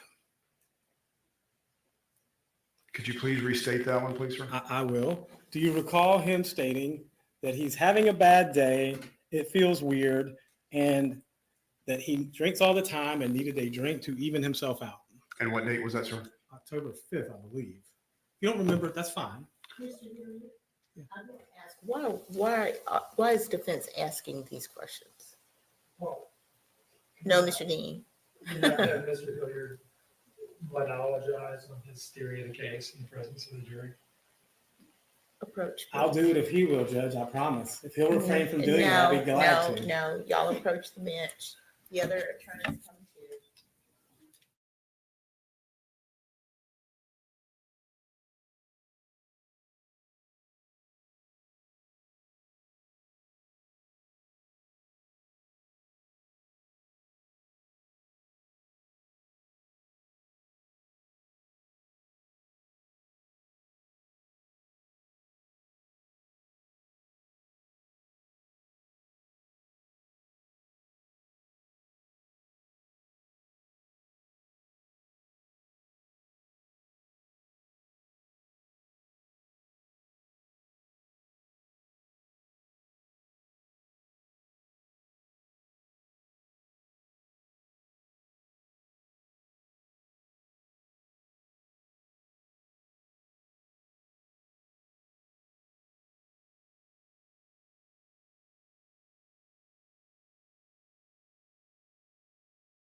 Okay, we're back on the record now for a sidebar.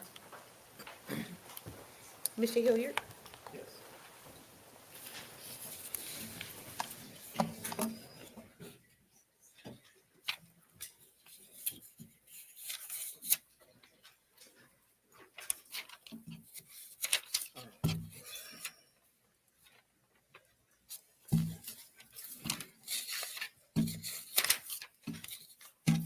All right, Agent Snyder.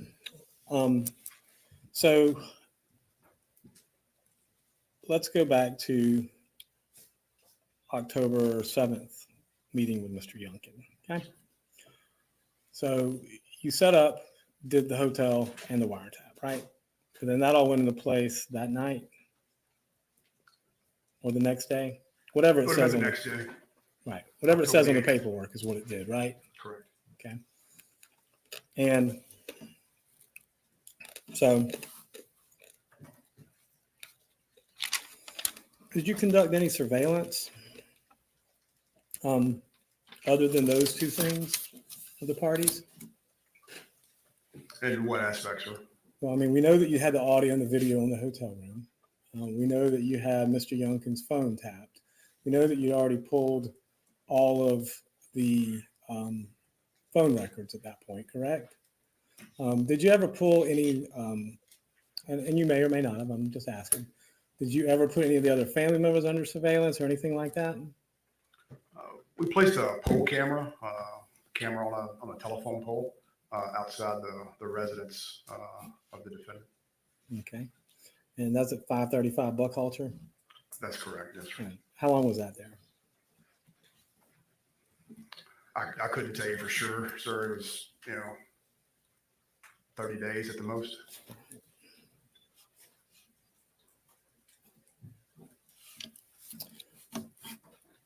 Now, during the interview that we just saw with Miss Simon, you kept making statements to her. Some of those statements were true, but not all of those statements were true, were they? You'd have to Point you to the inconsistent or Exactly. incorrect statements. Well, one of the things you said was that Paul says something entirely different than what you do. Okay. What was it that Paul said that was entirely different? I don't recall. Yeah, so I think the clear piece there is Paul told the truth. Well, that's your answer, but I asked you a specific question. What was the item of information that Paul said that Leilani didn't say? Yeah, again, throughout the course of the investigation, Paul told the truth, and the defendant didn't tell the truth. Your Honor, that's a non-responsive answer. Please instruct the witness to answer the question. Agent, if you would please listen to the question and as best you can answer the question. You made a statement that Paul said something entirely different than Leilani Simon in the interview we just watched. What was that piece of information that was completely different? Objection. Hearsay. And I can elaborate if the court would like me to. You can elaborate. Did you want us to Steve? approach? Sure.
Ms. Snyder, isn't it a common interrogation technique to use half-truths or complete falsities in order to try and induce a defendant to make a statement to you?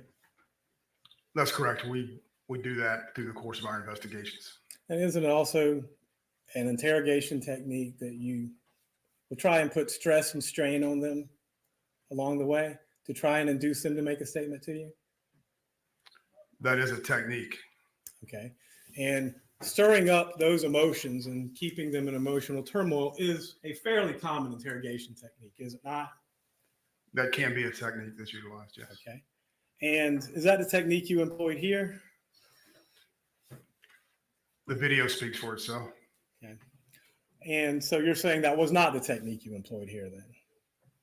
Specifically, the technique used in this one was something we refer to as a sue.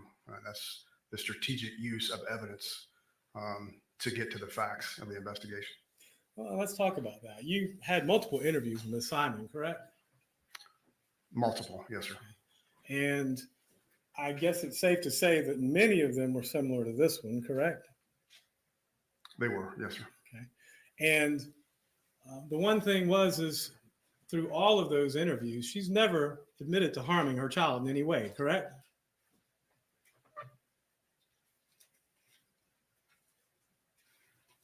I wouldn't say that's 100% correct, no, sir.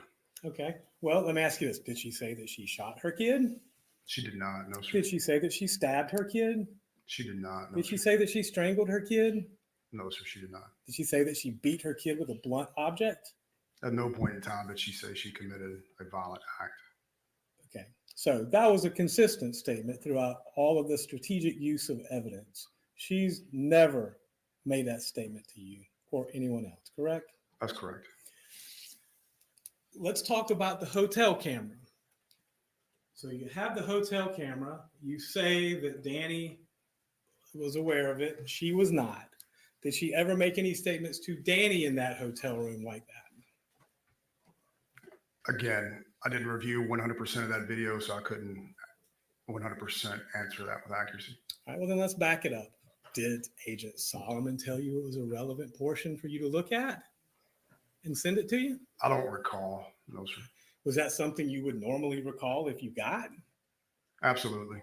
Okay, so you didn't get it. It wasn't sent to you, right? That's correct, yes, sir. All right. Same thing. You had tapped his phone for 60 days at least.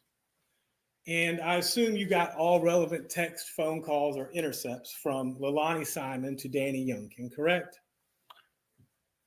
We got every call that came into Danny Youngkin's phone, both incoming, outgoing calls, just as your phone would obtain those calls.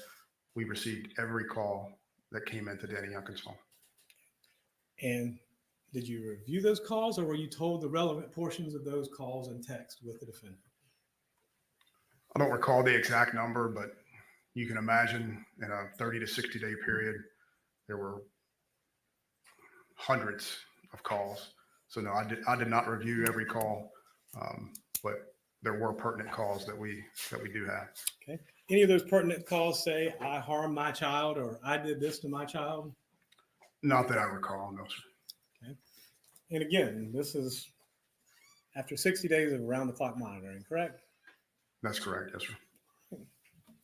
Now, I want to talk to you about the interview that we just watched again. And what's a perk 30? It's a opioid narcotic, commonly used following minor to major surgeries as a painkiller. Okay. It's like when you say opiate, is it like Oxycontin or something like that? I mean, I don't know what it is. I'm asking you because you'll know more than I will. But what exactly would a common name be that we know about? I'm not exactly sure. I know it's a combination of like an acetaminophen, so a Tylenol-based drug, in conjunction, with an opioid, a fentanyl, type drug. So it's a lesser degree of a fentanyl, drug in the opioid classification. Right. And I assume cocaine. Well, let me ask you this. Do you have any knowledge of what the effect of a perk 30 is on somebody if they take it? If you don't, that's fine. No, I think the defendant explained that herself. Okay. And what was that effect then? Best I can recall from seeing the video that you watched was a drunken state, a loopy state. The specific pill that she took had a delayed reaction, she said. I couldn't explain past that. And that's fine. You might not know. What about cocaine? What she was doing in the perk, taking the Percocet, the cocaine, and marijuana, commonly referred to on the street, if you will, as speedballing. And those three drugs are what she admittedly was on that night. Does cocaine put you to sleep, or is it more of a stimulant? Again, I couldn't tell you, for sure, but it's my understanding that it affects people in different ways. Some individuals, it acts as a stimulant, and some individuals it does put to sleep. All right. Well, based upon your experience and training, okay, what have you been trained that the effects of it are? Again, as I disclosed in an interview, I'm not a narcotics agent, but I can tell you, what she said, what I've heard from other individuals, and that's all I can tell you.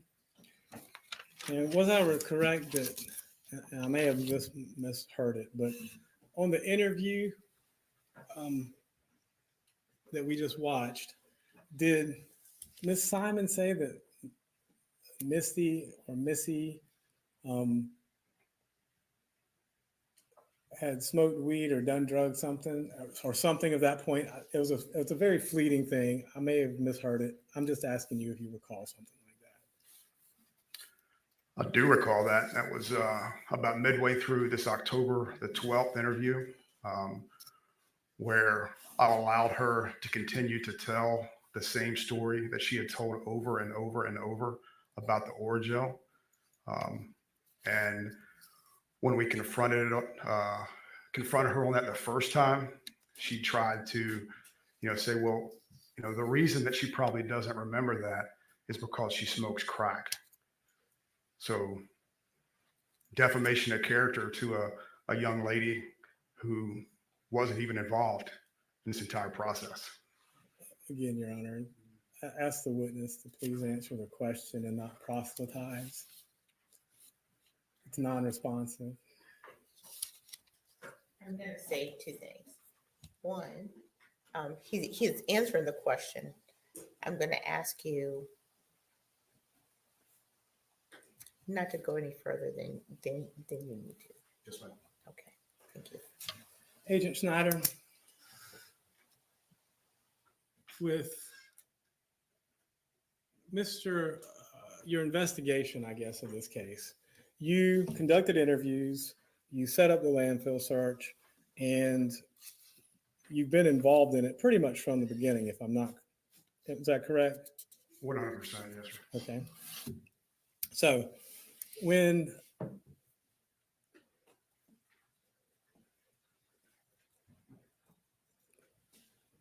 you said you only got the excerpts from the hotel and video, right? Of Danny and Leilani in the hotel? You were only given short pieces of video to watch, correct? I've seen short clips of the video. That's correct, yes, sir. And were you given daily summaries of what happened, or summaries of what happened for that entire time frame? I know you didn't monitor it.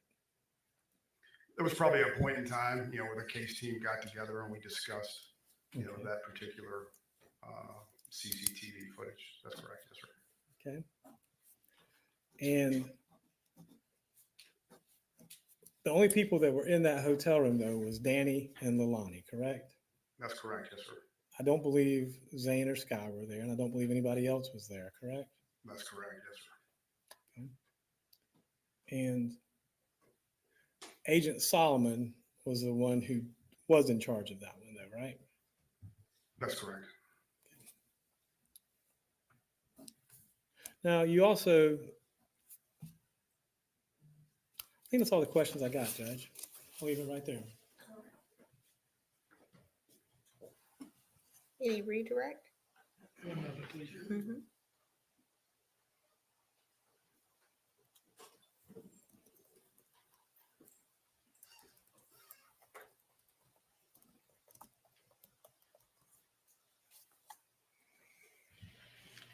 No redirect, Your Honor. All right, very good. So, shall this witness be released? I'm thinking so, Judge, yeah.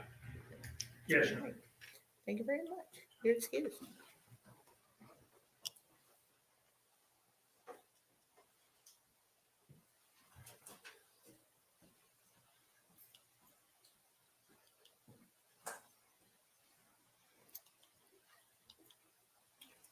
State may call its next witness.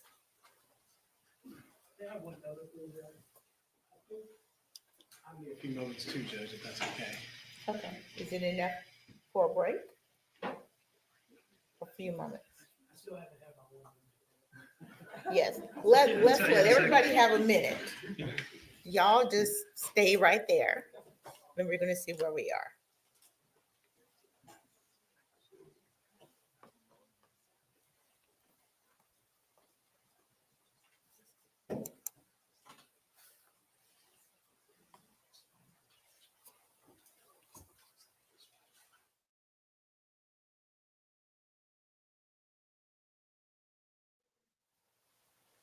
Your Honor, I think we do need a little bit of a break to arrange some things. Okay. All right. So, ladies and gentlemen, we are going to take a short break. Please observe the court's instructions. You thinking about 15 minutes or so? Yes, Your Honor. That should be Okay. We're going to recess for 15 minutes. And yeah.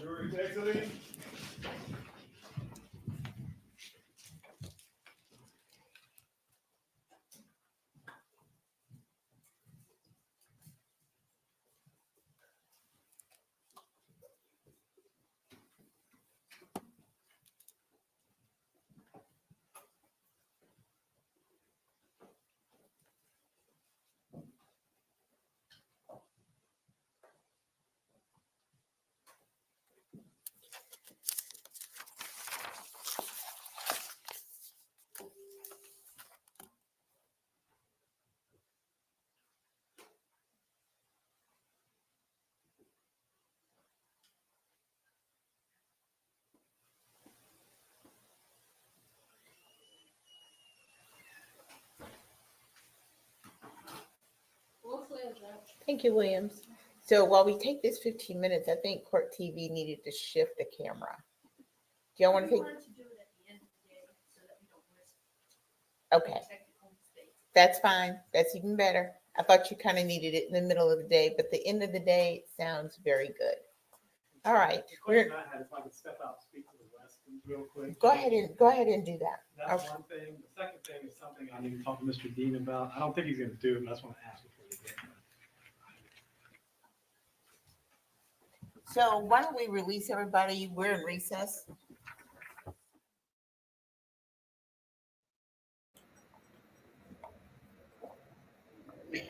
Okay, what exactly is going on? For one, Leilani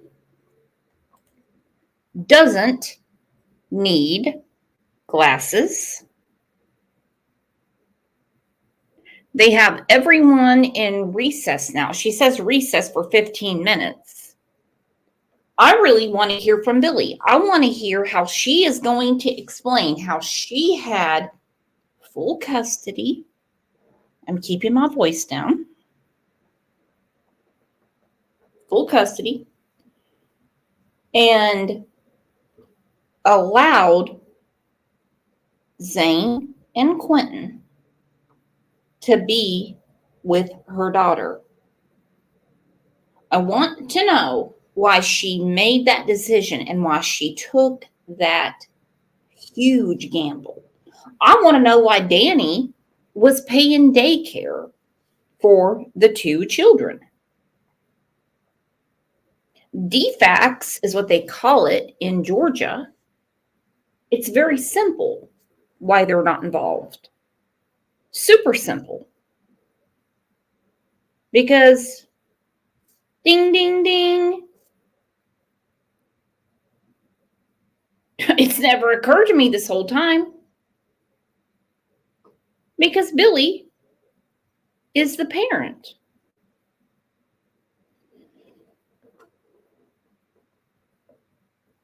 Billy is the parent.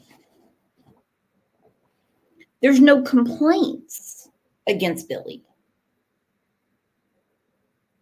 When Diana said they called me and Danny dropped the children off and Danny picked them up, that is architecture, my friends.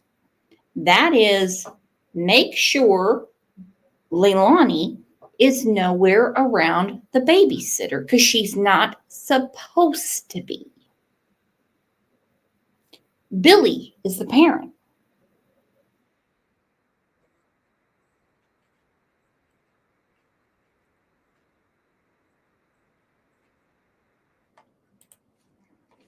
Okay, I apologize for that. But it certainly hit me like a ton of bricks today. And I think it should have been made clearer 2 years ago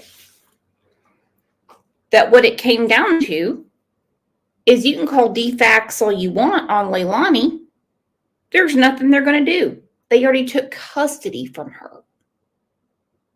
She had no rights to her children. Matter of fact, she was ordered to pay child support to Billy.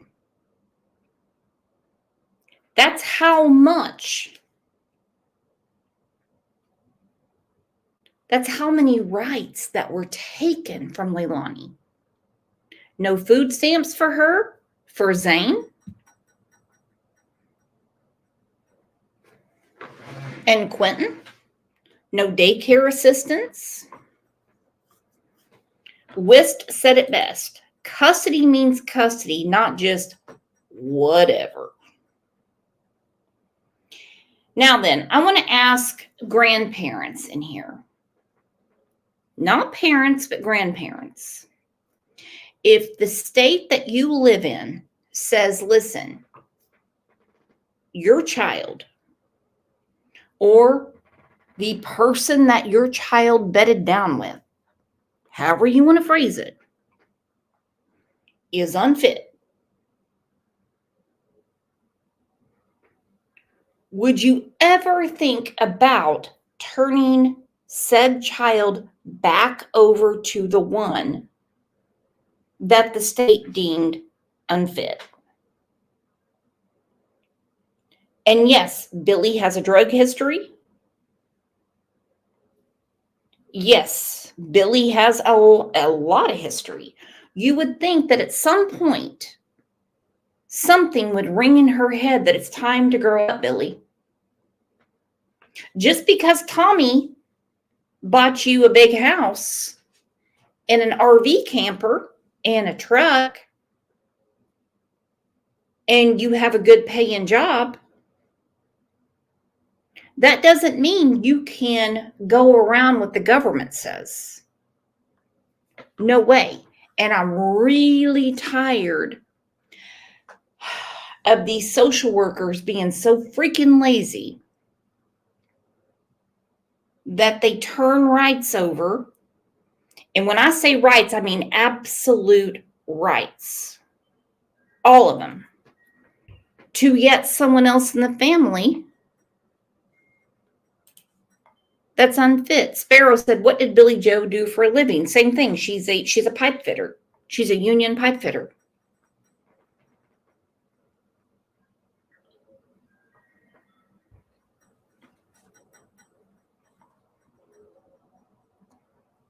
You know, and they're not going to judge Billy by what the other kid did, her son that's in jail for murder. And they're not going to judge her for her big heyday back in the 2000s. They're not going to do it. It just shocks the hell out of me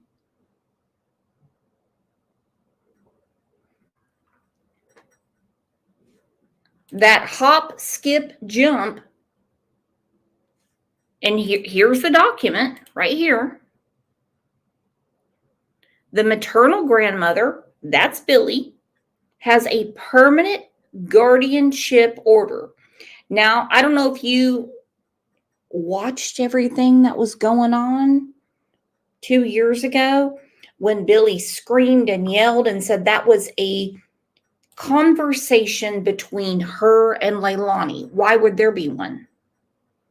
Why would there? Why did the state of Georgia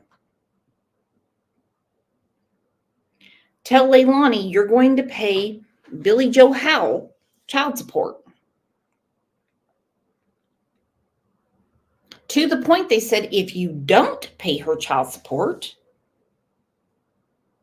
we'll put you in jail. We'll take your driver's license. As they should.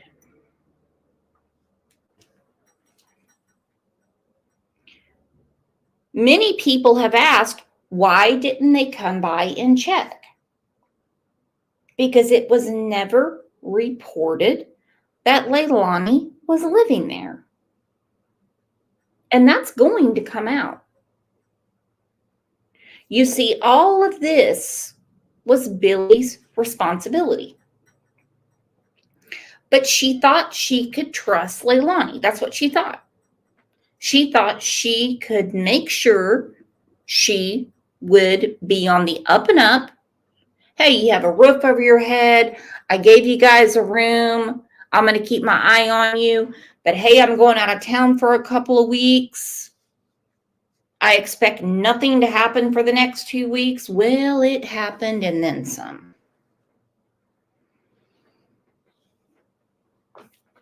Nobody, even the babysitter, nobody turned it in to DFACS that Leilani was living there. As far as Danny being Father of the Year, he was probably told, you take the kids down to Diana. You pick them up. How many times on the stand did he say, I would take the kids down to Diana and I would come back and get her? Jinbug said, hello, Billy. If they took the kids away from your daughter permanently, that means she is not responsible for taking care of them. And let's not forget, Billy, through the state, lost custody of Leilani at one point. What she said on another channel was, I wanted to give her another chance.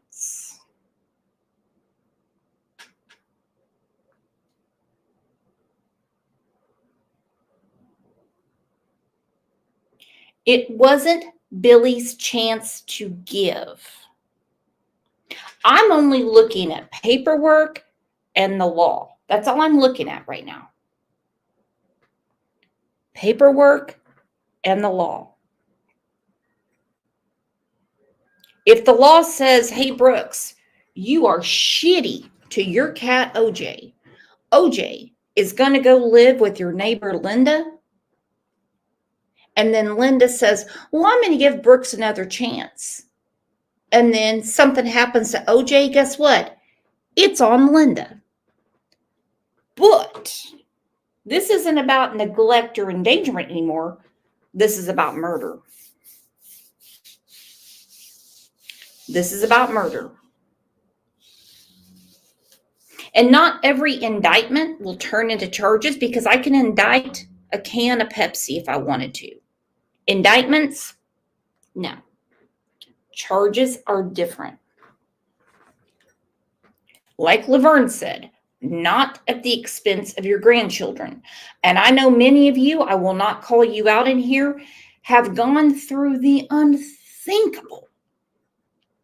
Taking care of siblings, nieces, nephews, grandchildren, and wouldn't even think twice about going against court orders. One would have to ask themselves, and I would not be surprised, did Tommy know that Billy had permanent guardianship? Did Danny know? Because don't tell me old Dan the man thought it was important for Leilani to get her beauty sleep. No, no, no. He sat there on the stand saying we had to find another place to live because we were told to get out. So he understands orders. He understood this. He totally understood this right here. Not looking to be compensated, just want them to move out as quick as possible. Leilani Simon is my daughter, 22 years old, with her boyfriend, who, by the way, she doesn't name. It could be any Tom, Dick, or Harry, literally. And 3 kids. Notice she doesn't say her 3 kids or his 3 kids, their 3 kids. She certainly doesn't say my 2 kids plus 1. The verbiage is very important here. Let's look at this. Not looking to be compensated. And by the way, let me go through this first and then I'll get to my thought. Not looking to be compensated, just want them to move out as quick as possible. Leilani Simon is my daughter, 22 years old, with her boyfriend and 3 kids. Not their 3 kids. Not his child, Bubba's child, and Cody's child, or Lilazy's 3 children, but Billy does not claim that Zane and Quentin actually are hers. And I don't mean biologically. Biologically, she's the grandma. But legally, Zane and Quentin are hers. That's according to court documents and everything that's coming out in the trial. They have damaged my property. And at this point, no one is living in peace. Again, she said, not looking to be compensated. Just want them to move out as quick as possible. Okay, so Danny was smart enough to understand this throwdown.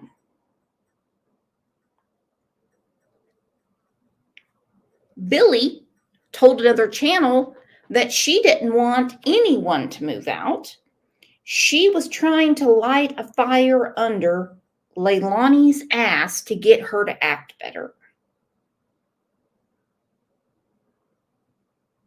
A few days after, that's when the child support order hit. It even explains in there, you pay this much for 1 child and this much for 2.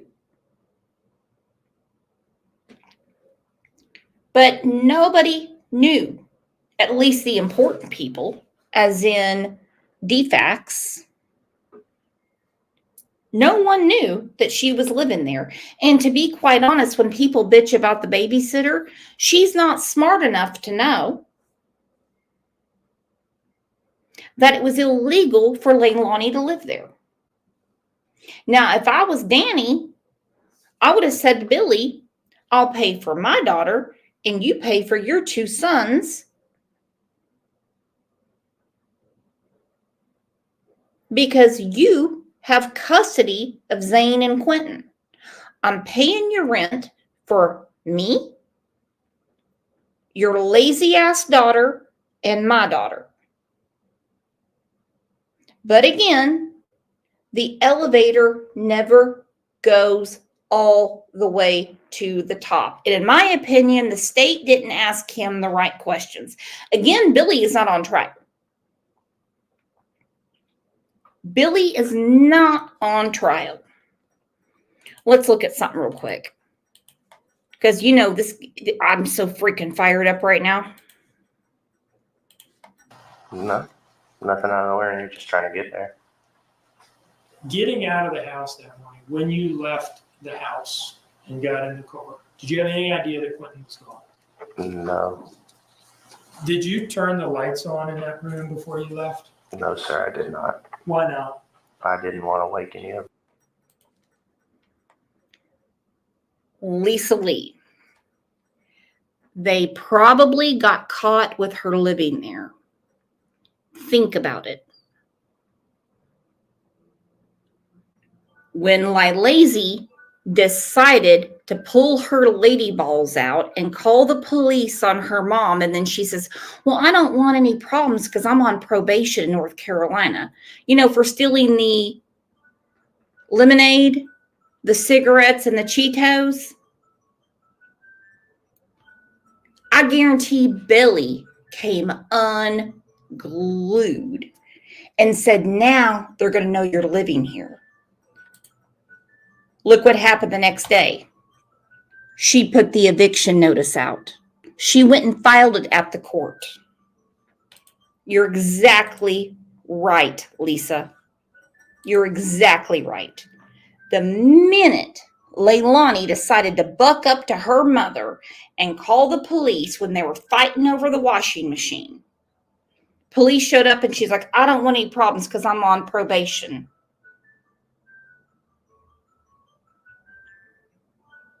I'm on probation.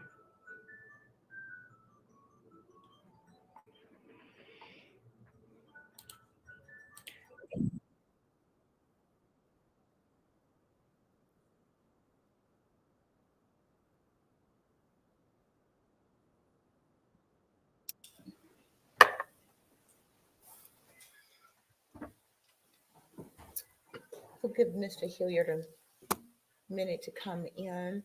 Was he in the hallway? No, he's in the back. It's fine. No, it's fine. Give him a minute.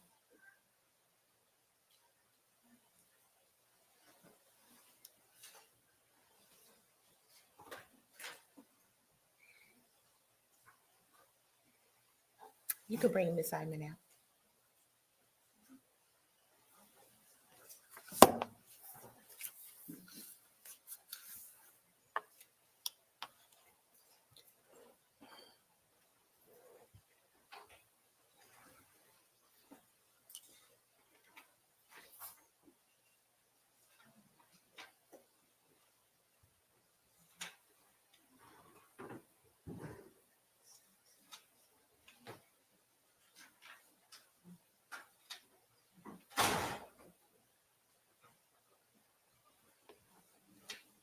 All right, so we are back on the record. Counsel for both parties are at their tables. Let the record reflect that Ms. Simon is also with her counsel. All right, the jurors are out of the courtroom right now. I think there are probably a couple of matters that we need to take up. So who's going to go first? Mr. Dean, let's just start with you. I'll go first. Mr. Hilliard? First thing is, Judge, I was not able to speak with the Westons. I don't know if they're here or not. I don't know if we're going to get to them today. But I did attempt. I didn't see them in the hallway. And that's a question for the state to deal with. But I would like to speak with them before they testify. And that has not occurred yet. And that's the first issue. The second issue is we may have something else to deal with. We'll just have to wait and see if it happens or pops up. Mr. Dean brought 2 boxes of materials up here. While I suspect it's probably items that have already been introduced to evidence, what I also suspect is he has individual copies made with the jurors. I don't know if he's going to try and do that versus publishing them on the screen. We'll deal with that when we get to it. That's just my assumption. I don't know. So we'll have to wait and see. All right. Mr. Dean? Go ahead. We do have, Your Honor, an individual copy for each juror of State's Exhibit 77. I could bring one up for the court. If you would. And I can explain why we're doing it this way.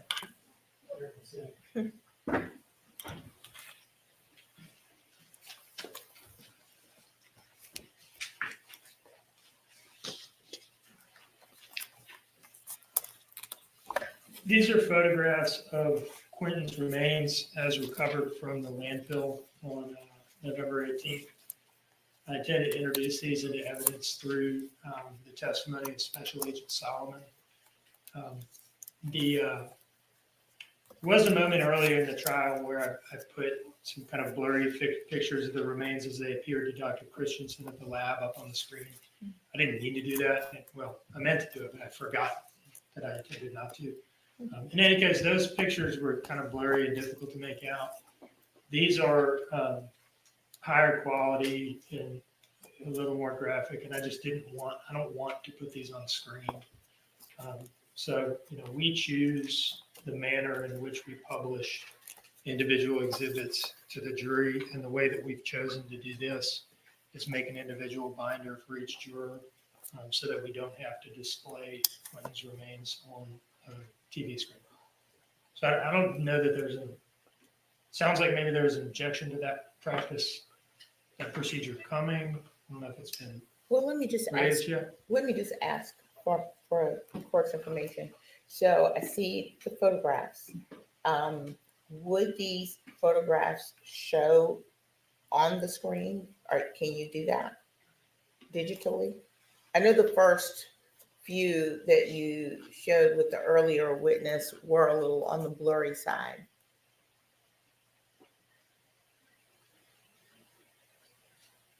That's one question. I guess the other is when you publish, you want to, when you ask to admit these and when you publish, you want to give them a book. That's right. Once the witness is identified and authenticated the exhibit and it's been introduced into evidence, I would then distribute a copy to each juror and then ask the witness a couple questions about them and then give them a few moments to peruse the rest of them themselves. I do not have those images in my digital trial exhibits folder, specifically because of the way I had intended to do this. Okay. Mr. Hilliard? Well, we do object to it. I understand the concern about putting it on the TV screen, but my concern is about handing the individual binder as well. I mean, like Mr. Dean said, they're graphic pictures. They're also cumulative as other exhibits that have already come in. So my opinion is, after seeing this, and this is the first time I've ever made this objection, so I don't do it lightly. I just think it's meant to inflame the jury. I think it's meant to inflame the passions of the jury. And Mr. Dean is correct, 9 times out of 10, he gets to pick the manner and method by which something is published to the jury. But this is one of those things where I think the whole point behind it is to inflame the jury, is to make the jury feel a certain way by showing them graphic pictures, which that's what Mr. Dean said, and I tend to agree with him. So I understand why he's doing it. I just object to it. I think that this is one of those things where, to be sensitive, it can be published, it can be admitted into evidence. I understand that. I don't really have a valid legal objection for that. But as far as the publishing goes, I think it's, and again, it's just my preference. It shouldn't be on the screen. It probably shouldn't go over the TV. And it's one of those things that they can introduce it and then pass it down and let each one individually see it. Like I said, it's just, I think it's done to inflame the jury, to prejudice the defendant. And that's the only real objection that I have to it. It's just, it's duplicative, it's cumulative, and it's meant to inflame the passion of the jury. May I respond to that? Yes. It's not duplicative of anything. These are photographs that were taken in Savannah before transport. That's different from what was taken at the lab in Quantico. It's not intended to inflame the passions of the jury. It's intended to show them the evidence in the case. I'm familiar with the autopsy photo case law, and the crime scene photo case law, and all that law is about, it's really about like blood for the most part. Blood and being able to see eyeballs and things like that of deceased people, and viscera. And in that sense, these are far less graphic than those types of photos that courts sometimes take issue with. To me, it is more a matter, I shouldn't say it's more a matter of just reverence for the subject matter, that I didn't want this on national television. That's why I've done it this way. Now, it seems like the objection has kind of been distilled down to the question of whether it's one binder passed around versus a binder for each. Well, I'm going to be asking the witness questions about just a couple of these photos. And the thing about juries is that there are 16 jurors, not just one. And so that's why we've made one for each of them. It's typical in a lot of courts for jurors throughout the trial to have a binder that contains every exhibit that's to be admitted in the trial. And then as they're admitted, they turn to the next tab. And that's how it's done in a lot of courts. There's no prohibition against this. And I guess I just don't totally understand the objection. Mr. Hilliard has now conceded that he thinks they're admissible, that he thinks they can be published, that he thinks it's appropriate not to put them on the screen. We've kind of gotten down to how many binders is the jury going to get. And given that I'm going to be asking the witness to describe a couple things in these pictures, they all need to have their own. Unless we want to bring them out of the box and have them huddled around one binder, and I just don't see the point of that. Well, or you could consider publishing, as you published other evidence on the screen, and then we can instruct the cameras not to show the screen. Well, I can't do that now because I didn't bring them over digitally. I mean, we made our exhibits the way we made them, and honestly didn't. I mean, if we're talking about prejudicial effect, then my question is, what is the difference? Mm-hmm. Like to have it on a 60-inch monitor versus a binder. Mm-hmm.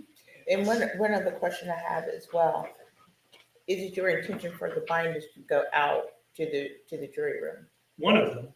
I mean, the clerk's exhibit, that's submitted, will go out. We're not going to send them each back with their own one of these. It's strictly for the portion in which we're publishing this exhibit. And then we'll take them all up. And then you collect them. Mm-hmm. All right. And just to distill it down for Mr. Dean, okay, I agree with him. I don't have a legal objection to it, but there is a difference. Handing 16 people their individual binders with these graphic pictures in them is not the same thing as everyone seeing it at the same time on the screen as the witness testifies. Okay, so it's not quite the same thing, and that's the main basis for the objection. Is if we have it on the screen and the witness is testifying, saying this is what we found, this is where we found it, this is what it is. Everyone's seeing and experiencing that at their own time and their own pace. Jurors with 16 different binders flipping through at different times and different paces are not having the same experience, number one. And number two, they are, and I agree with Mr. Dean to a certain extent, he's right, they're giving the autopsy photos and the viscera and the blood and all of that. These are not like that, but by the same token, I don't care who you are. When you're looking at the remains of a 20-month-old child, that evokes a response from you. Okay. And so that's kind of why I think it's one of those, the TV doesn't need to see it, I agree with that, but I also don't think that 16 people need to have their own individual thing to come through.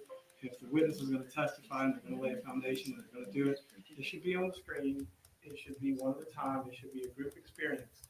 As an example, I will use videotape testimony.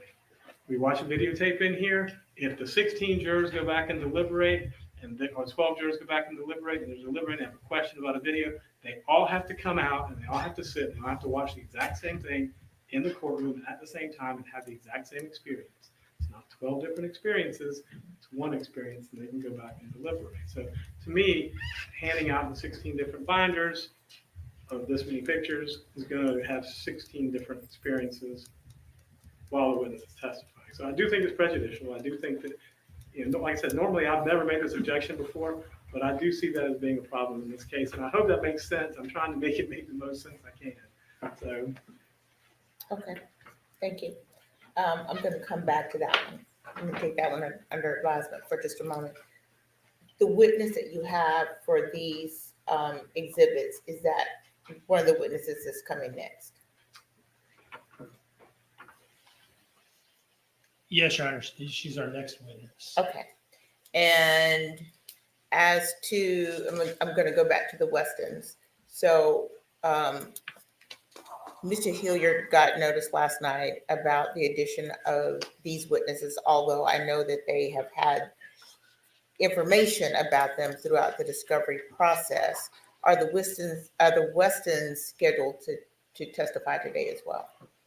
Your Honor, we don't anticipate calling them this afternoon right now. And before we do call them, of course, we'll give Mr. Hilliard an opportunity to talk to them if they're willing. And I anticipate, I can't speak for them, but I anticipate Ms. Solomon's probably going to be the bulk of the afternoon today anyway, which is fine. If they'll provide me the contact information for them, I can call them tonight. That way it doesn't really slow anything. So I'm hearing the Weston issue is not an issue. Not for Not today. right now, Judge. Okay, very well. Things are subject to change, but not for now. I'll take that.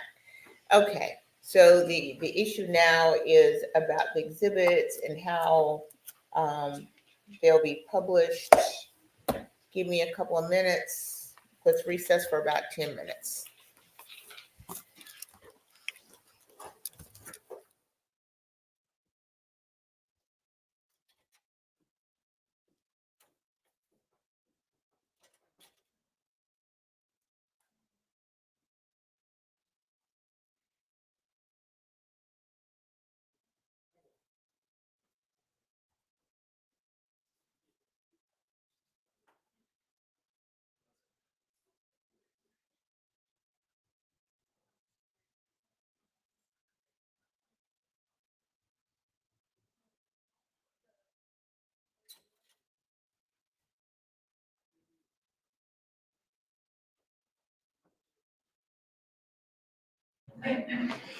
Okay, all the breaks are getting ridiculous. Kawana said, Brooks, did OJ get into catnip? No. This is what it comes down to. Besides the custody agreement, and no, I do not think Billy killed Quentin. This is Quentin's skull plus bones. And the forensic anthropologist made sense of it because the bones, when they were broke, meant it was post-mortem. The skull was not. Then we go to this. Judge Tammy Stokes, that the final evidence they are waiting for to begin trial was forensic toxicology tests of Quentin's pillowcase and pajamas for apparent brain matter. They found a little swatch of his pajamas out in the landfill. Apparent brain matter. They hope the results from the FBI lab in Quantico, Virginia will be in by May 1st. Well, we're having trial, so obviously she hit him in the head. And when she realized that he wasn't just going to pop back up, plans got to rolling. Let's go back to what Danny was saying, because it really is adding up as this trial goes forward. Did you believe that there were 3 sleeping children in that room when you woke up?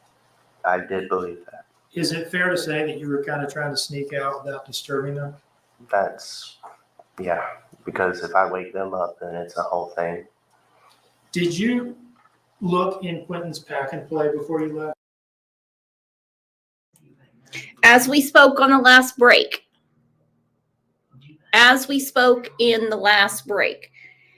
Danny is a putz. Danny is a patsy. Danny was told, you make sure you take the kids over to Michelle McCarta, also known as Diana. You make sure you take them over. You make sure you pick them up. Because if it's Leilani, there's a big problem here. It won't be good in the hood anymore if she does it. Because at some point, Diana's going to figure out Leilani is not supposed to be around Zane and Quentin. After Leilani called the police and said, I don't want any problems because I'm on probation. They don't care about her bubblegum stealing from the Loves in North Carolina. But Billy made sure to file eviction real quick. Danny said we were saving up money to get a place to live because we knew we had to move. Question is not that he's on trial. Did he understand the repercussions? Did he understand why they had moved? Just because Billy says so doesn't really mean anything. Now, Billy told Cher she did this to light a fire under Leilani's ass, to get her to do something correctly. Well, she knows better than that. Hell, she took her to Tybee Island. I think a lot of that taking care of Leilani is so she wouldn't tell on her mother. They're cut from the same cloth, my friends.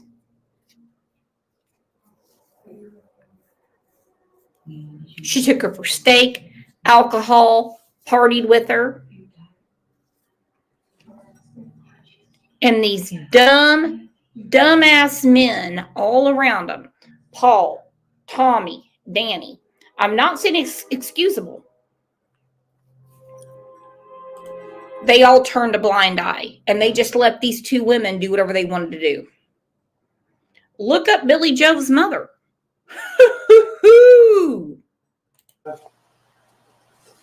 No, I didn't. You okay? Yeah. At some point during the investigation, was there a period of time where you told the police that you had seen him that morning? Yes, sir. Were you sure about that at the time you said it? No. And are you sure now that you didn't see him? I didn't look. I noticed that you seemed, I asked you if you looked, and it seemed like you got a little emotional in response to that question. What is it about that question in particular that makes you upset? Just, I wish I looked. No, I don't know if it would have made it. Just wish I looked. Anything out of the ordinary from your perspective when you're leaving the house that morning? No, sir. Anything out of the ordinary in terms of the drive to work? No, sir. Anything out of the ordinary in terms of arriving at work? No. And when you left the house to go to work, which door did you go out of? The back door by the pool. Is that the one where you have to walk out through the bathroom? Mm-hmm. Yes, sir. I'm sorry. I apologize. Now, did you work a full shift that day? No, I didn't. Why not? I received a phone call from Leilani saying that Quentin was missing. Where were you when you got that phone call? In the back of a truck, loading it. Because my job was to load 18-wheelers by hand. So you're in a truck loading boxes and you get this call. Yes, sir. And what is your best recollection of what she said to you on that call? Have you seen, or Quentin's not here? I'm pretty sure it just began with, where's Quentin? Where's my baby? Quentin's not here. How long was that phone call, as far as you remember it? From the time she called me to the time I got to Buckhalter. And what were y'all talking about during that time period? She was crying most of the time. I just stayed on the phone with her the whole time. Did she tell you anything about what happened when she woke up? The door was open or something, and Quentin wasn't in his playpen. And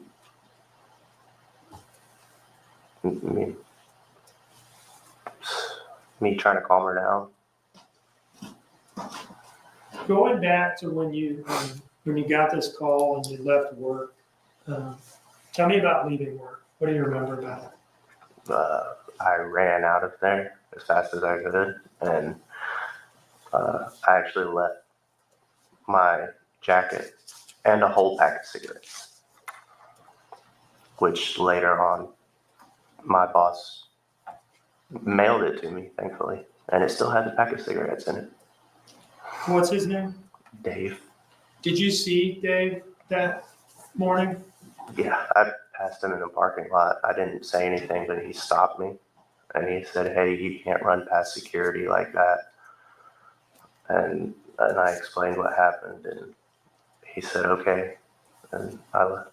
Was this when you were on the way out to go home? Yes, sir. There was security at the exit to the warehouse? Yeah, there's security there when you go in and when you leave. Why is there security when you go out? I think they just stay there all day for people who come in. Okay. And you're supposed to get checked out by security when you go out? Well, you're supposed to talk with whoever your supervisor is, but I didn't even care to stop. Okay. You just kind of blew by? Yeah. I'd like to approach with what I have marked as State's Exhibit 30, Your Honor. Okay.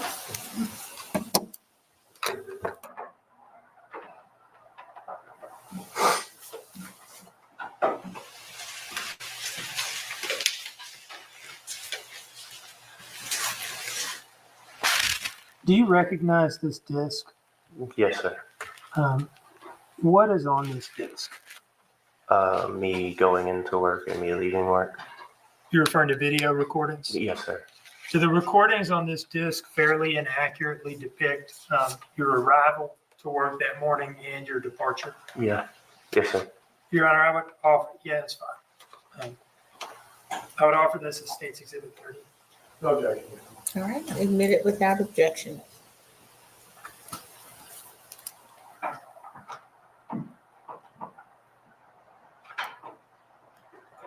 What does that mean? He's going to play.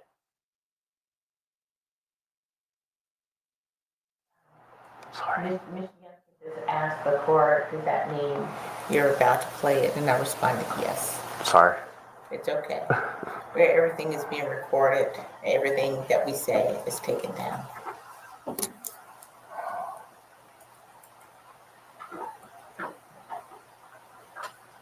Before I play it, is there any particular reason you asked that question? I didn't understand what you said. You said you presented the. I just didn't know. Okay.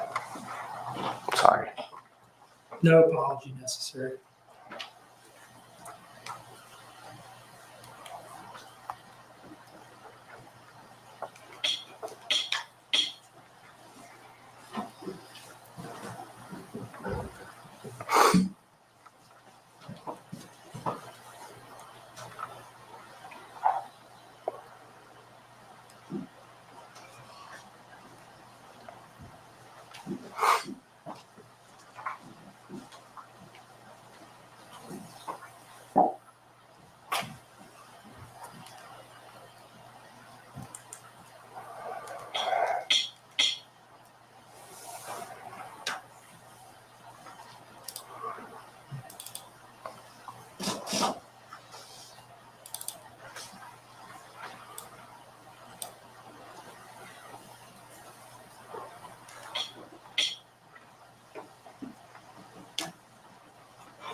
Your Honor, I'm now going to publish from State's Exhibit 30 a file with the name IMG_0695. All right, you may proceed.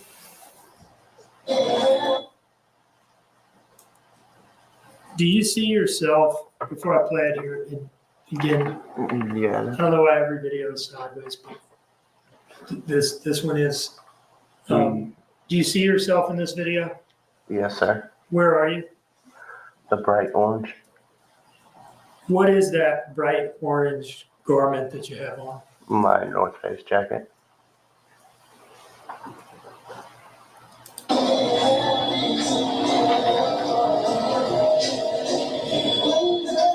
Let me go back. Is the bright orange thing your North Face jacket, or is that a safety vest?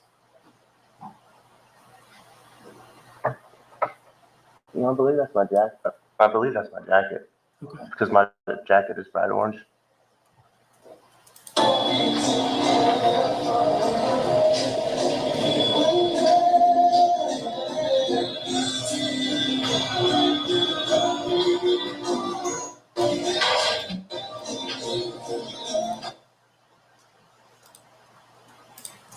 So is that you getting to work? Yes, sir. Anything abnormal at that time? No, just looks like I was trying to get there and not be late. I have a tendency to wait till the last second. And I'll now play IMG_0697.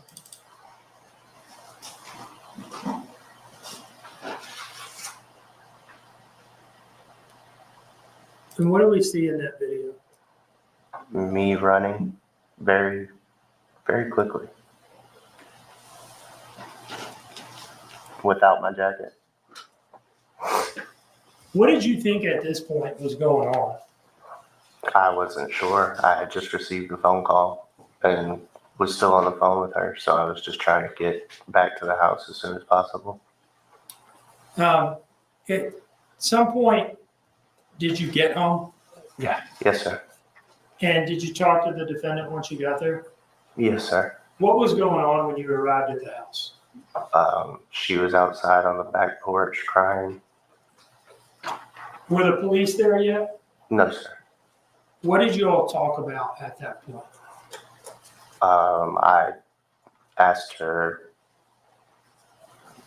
what was going on, really, like details, and what she thought happened and stuff like that. You said she was on the back patio crying, if I understood you correctly? Yes, sir. Okay. Where on the back patio was she? Underneath the, like, where sitting in a chair right outside the back door. Yeah, by that wooden bar Yeah, structure? that used to be there, yeah.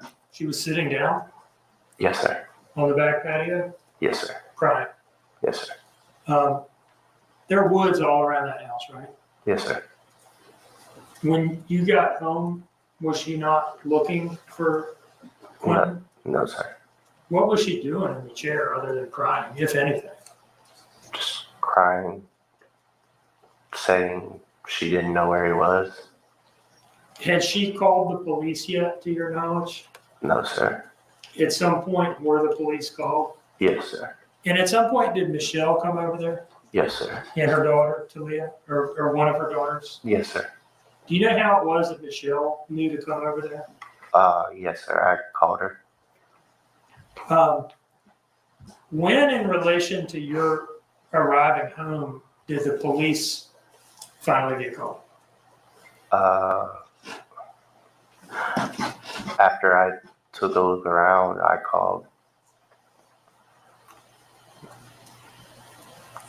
Michelle and then called them, maybe? Yeah. Is it fair to say it sounds like you don't necessarily remember who exactly called the police when? Oh, no, I remember I called the police, but I believe Michelle was the first person that was called to see if she had maybe gotten Quentin or something. Was Paul there when you got home? I can't remember. So let's talk about when the police get there. Okay, do you remember talking to some police officers in the driveway? Yes, sir. And the defendant was there, right? Yes, sir. Did she start talking about Quentin's father, Henry Bubba Moss Jr.? Yes, sir. Now, had she been talking to you about him before they arrived, or no? She mentioned him. When did she mention him? Was it when you were on the phone in the car, or after you had gotten home? Or I believe it was when I got back to the house. And what did she say about him that you remember? That he had sent her a message saying that she didn't deserve to have Quentin. Now, when was she saying that she had gotten those messages from him? Maybe, I I think she said it was 2 weeks ago at that date. Is this morning, the morning of Quentin being gone, was that the first you had heard of those messages? Yes, sir. Okay, so she's talking to you about something that supposedly happened a couple weeks ago. And you're saying she hadn't told you about that until this moment? Correct. Now, did you all talk during the time period between when you got home and when police arrived about what she had done during the night? Where if anywhere, she had gone? No. But there was some period of time between when you got home and when the police got there. Yes, sir. And then the police were there for quite a long time, right? Till we went to the police station, and probably after that. At some point, did you hear her tell a police officer that she had left the house sometime after 1 a.m. To get some Oragel from a friend at a Chevron?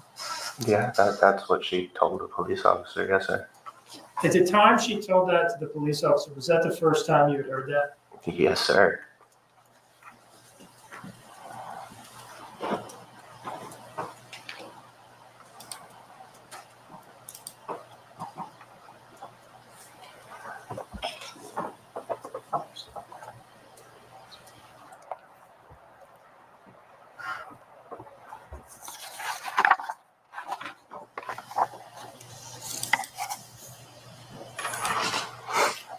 I'd like to show you a clip of body-worn camera footage that's been admitted into evidence as State's Exhibit 8, okay?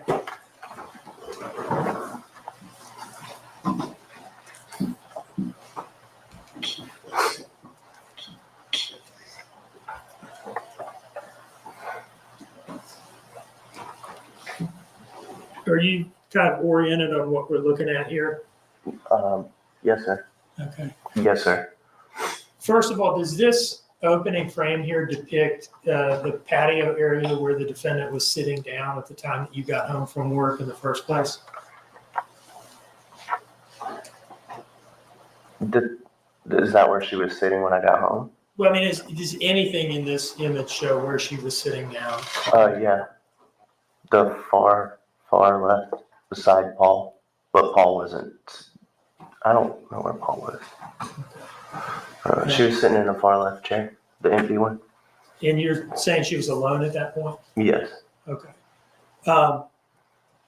This is sometime later, correct? Yes, sir. I'd like to play this for you now and ask you some questions about it.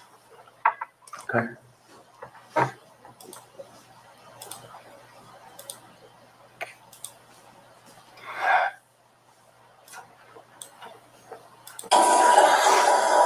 Patients for sale.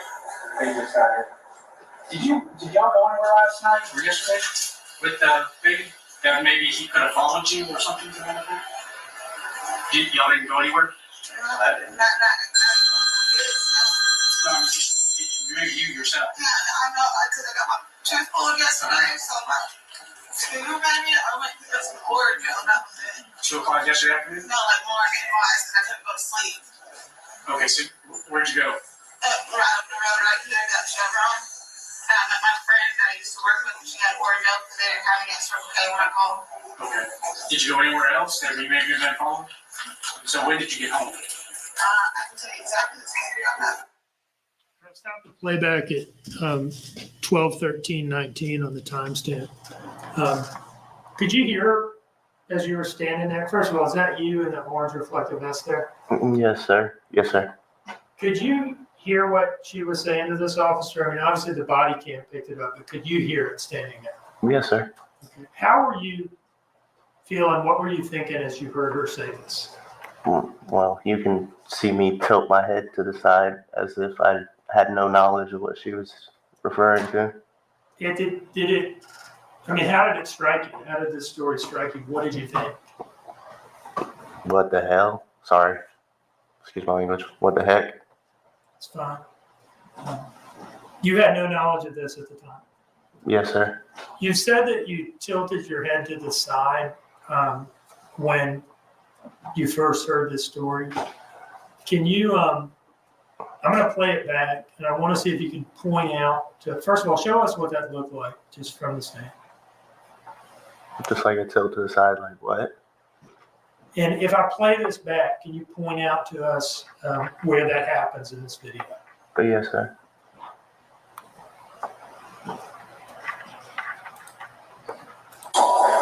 Have patience, Procedural.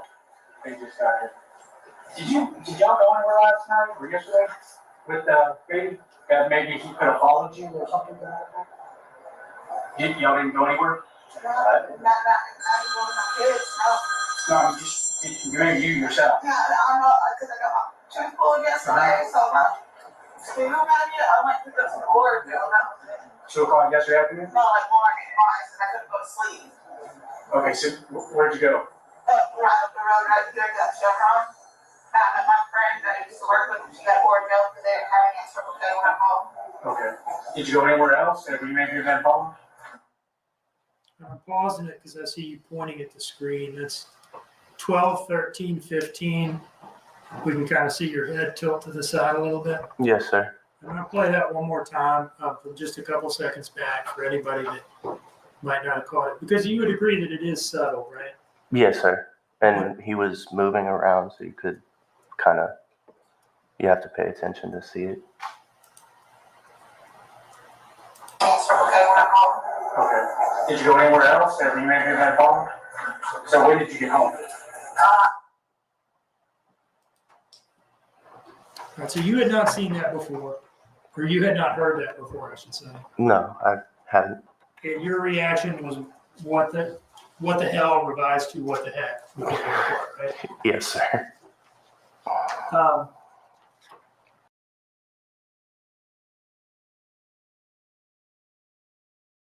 Has asked me to do that, but that is just simply not.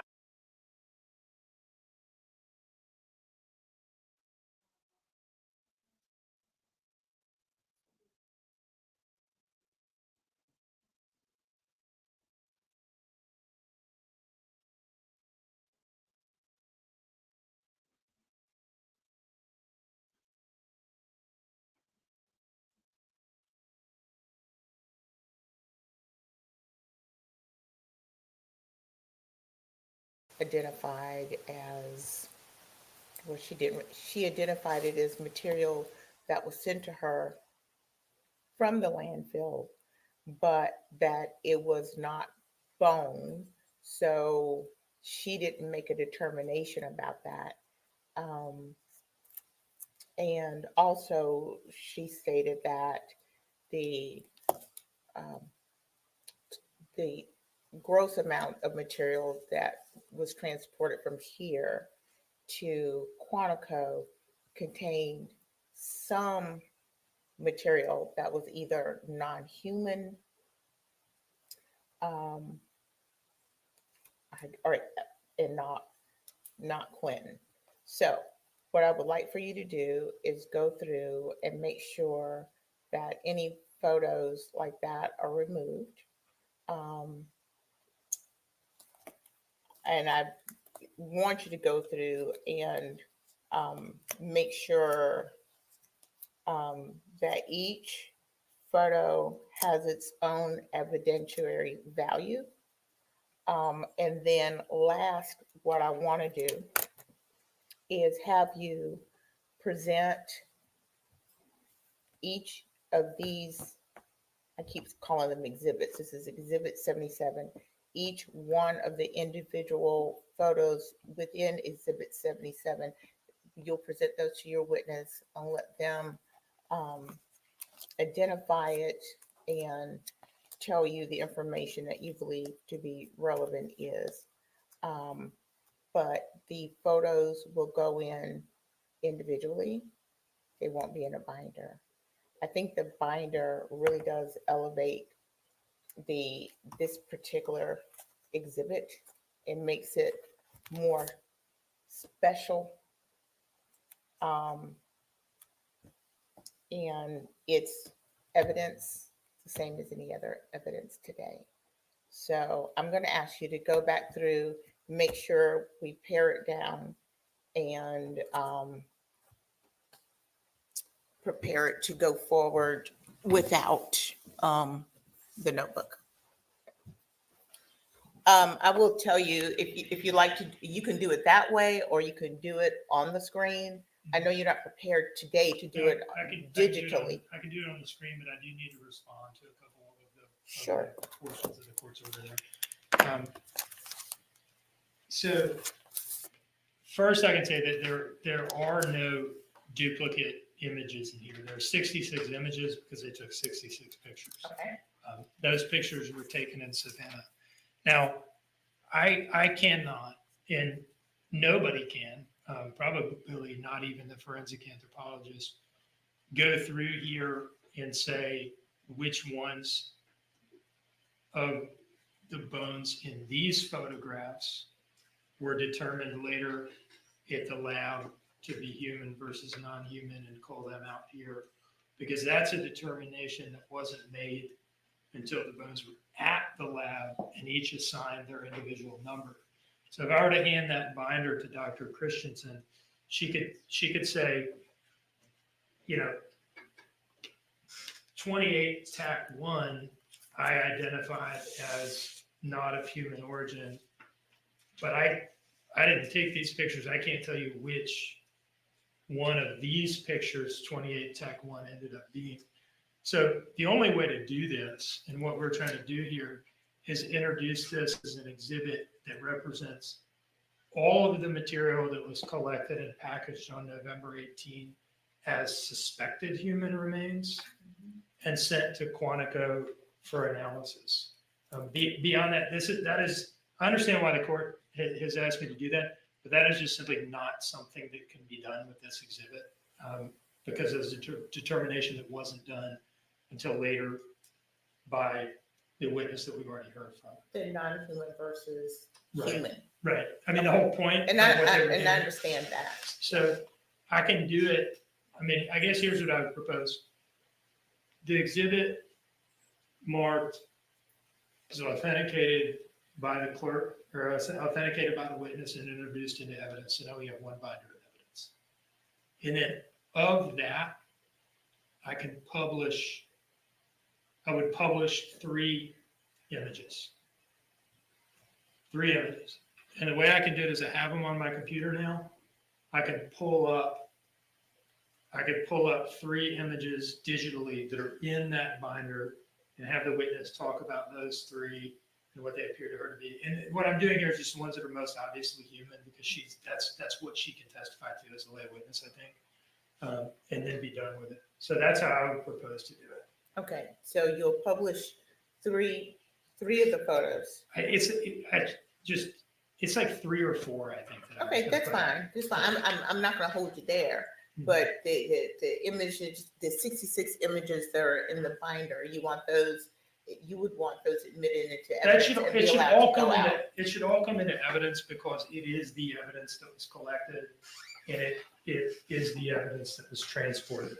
And then, it's the witness from Quantico has now testified that not all, but something like 75 or 80% of those bones were identified as human. To me, I don't think that should stop us from putting in the full suite of pictures of everything that was collected that day and set up for that analysis. I mean, it's the evidence in the case. Okay, thank you, Mr. Dean. Mr. Hilliard? So just I understand what Mr. Dean's proposing, because he wants to, and I agree. Those are all the pictures that were taken. Mm-hmm. They're going to come in as a single exhibit. It's going to publish 3 photographs up there. And my second question is are we not going to broadcast those photographs? That's the only other really concern I had that wasn't addressed yet. Okay, so your concern is that the images, when shown on the video, that they're not shown. Right, at least not broadcast for that particular portion. I don't have a problem with that, Mr. Dean. I would support that. Okay. So I think that resolves the issue as to these exhibits, if I'm understanding everything correct. I already got a thumbs up. So that works for me. They'll divert the camera. Avert the camera. So, okay. So is there anything else that we need to take up before bringing in the jury? Not for me, Judge. No, you're. All right, very well. Please bring in the jury.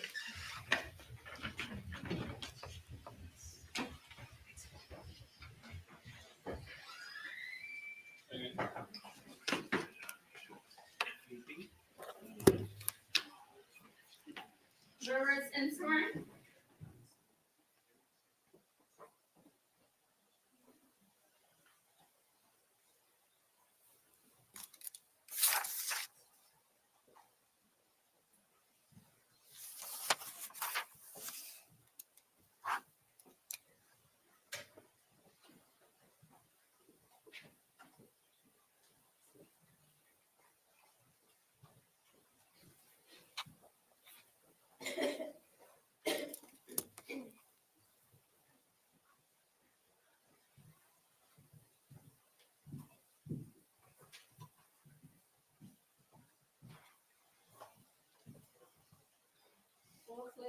All right, thank you very much, Williams. Please have a seat.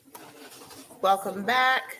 We're going to start up testimony once again.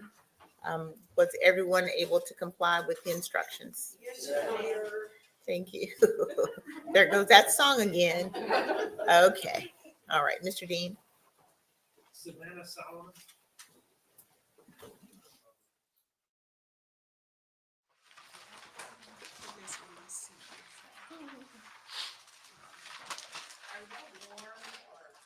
Perfect. Beautiful temperature. It's 80 degrees outside.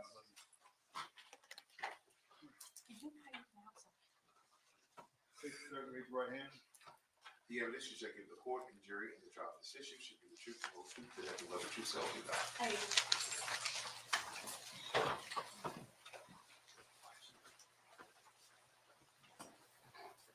All right, good afternoon.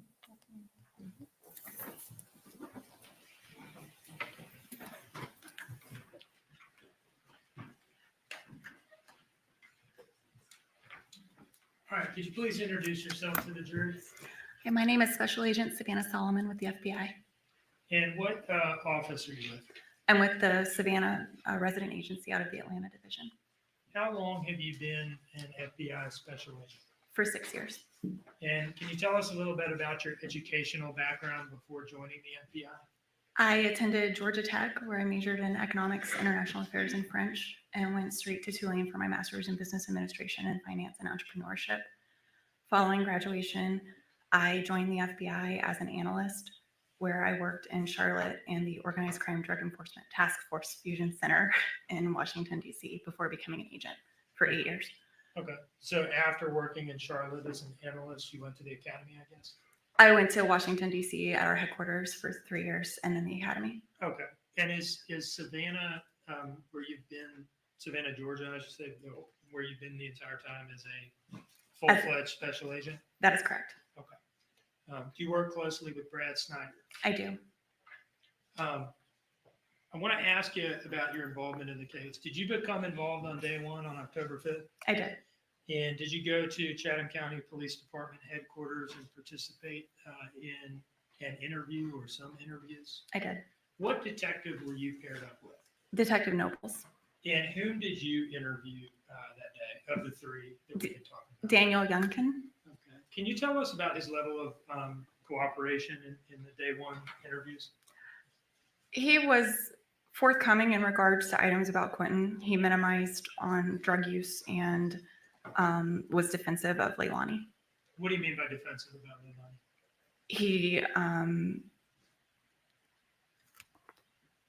He believed anything that she had told him that day and was told us he believed it was true. Okay. So he didn't want to believe that she had done anything, basically. Correct. Can you tell us about his demeanor and tone in the interviews and his willingness to answer questions? Objection, Your Honor, calls for opinion. You're asking about the demeanor that she observed? Mhm. I'm gonna. I interviewed him twice that day, once around 1:30 in the afternoon and once around 11 p.m. So it was a long day. He was willing to answer questions. I'd say by 11 was pretty tired of any line of questioning. Okay. After your, well, let me ask you this. At some point that day, did you go to the residence at 535 Buckhalter Road? I did. And where did that fit into your involvement at Chatham County Police Department headquarters that you've been talking about? After my first interview of Danny, the group kind of reconvened on what had happened in the different interviews. And because there was no need to continue talking at that point, Taylor Burns and I drove to the Buckhalter Road residence to assist with the search. Now, were you present when Chatham County Police Department forensics were photographing the residence and various outbuildings and things? I was. Okay. And did you go in the garage yourself? I did. I'd like to display an image from State's Exhibit 10. It's image 109 in State's Exhibit 10. And let me see whether I can get the screen to cooperate here.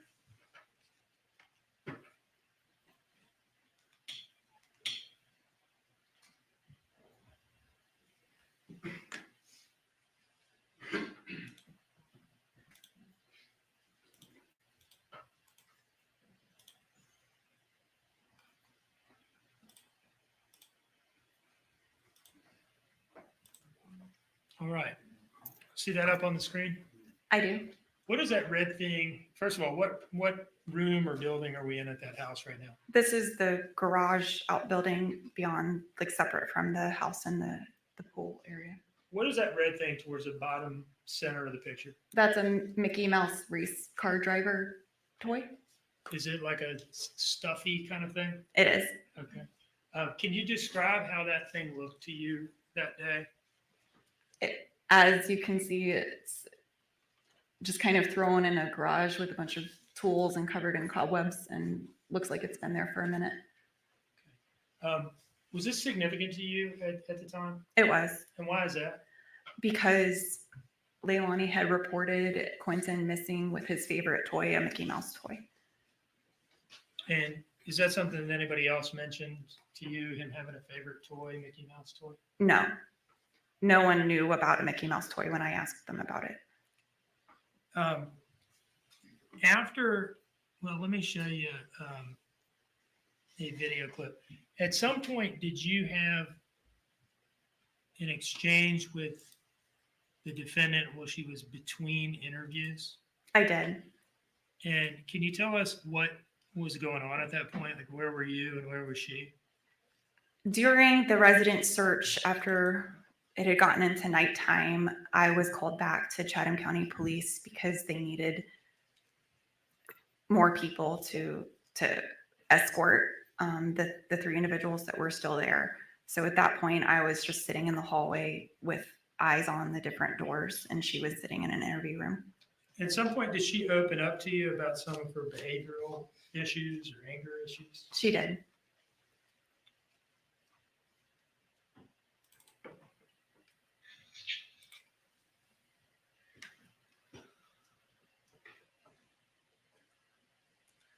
I'm going to play for you a clip from State's Exhibit 13. It's a file bearing the file name Interview Room 2126 to 2229. Need anything? Before we sit down a little bit longer?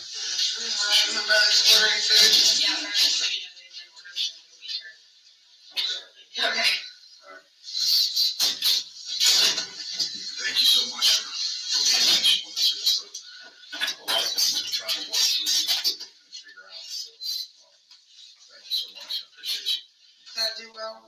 Yeah, I appreciate you. As much detail as I could. I was being like, this is who. A lot of good detail in here. Pardon me, this is the wrong clip. I'm looking for Interview Room 2057 to 2103. There are days that I wake up or days that something so little just might happen. And it's like a trigger. And it's not And it's almost like I'm a completely different person. The way I talk, the way I move, the way I look at you, everything, even my tone of voice. Can you feel that happening? You know? Where it's like, normally when it happens, I have finally reached a certain level of anger or stress or whatever it might be at that moment, that it's like a switch. I don't even realize it until after I've calmed down that I just seriously tripped on you and treated you like that for no reason.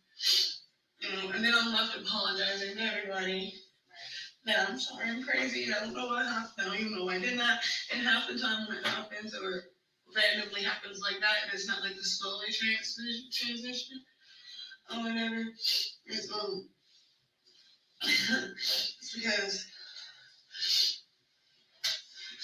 I don't even know how to explain it.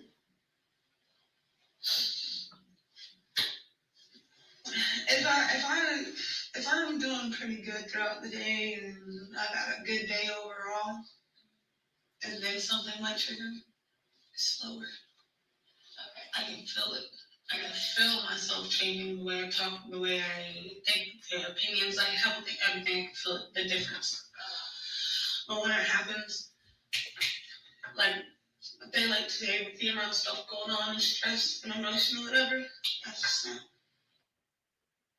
So that was day one of the investigation, right? Correct. On that day, was there a point where you spent some time alone with the defendant in a setting that wasn't recorded? Yes, at some point around that time period of that video clip. Did it have something to do with a cigarette or something like that? She needed a smoke break outside, so I walked out with her.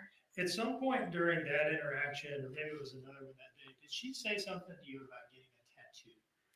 Yes, she showed me her Hawaiian symbol tattoo about the waves going up and down and said that she wanted to get a tattoo in honor of Quentin along with it. And this was on October 5? It was. She was talking about getting a tattoo of him. In honor of him, yes. Okay. At this point in time, was she still kind of representing the story that Quentin had been abducted? Yes. Was anybody yet talking about Quentin being dead? We suspected it within the investigative team, but it had not been discussed outside of the investigative team.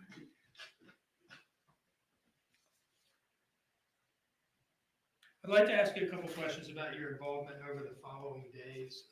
Did you follow up in reference to Danny's workplace? I did. Can you describe that follow-up, please, without talking about what anybody said to you, but what did y'all go out there to do? Detective Noble and I met with Danny and Leilani's supervisor and spoke with him. He put us in touch with the corporate security who had video footage from the plant or the warehouse.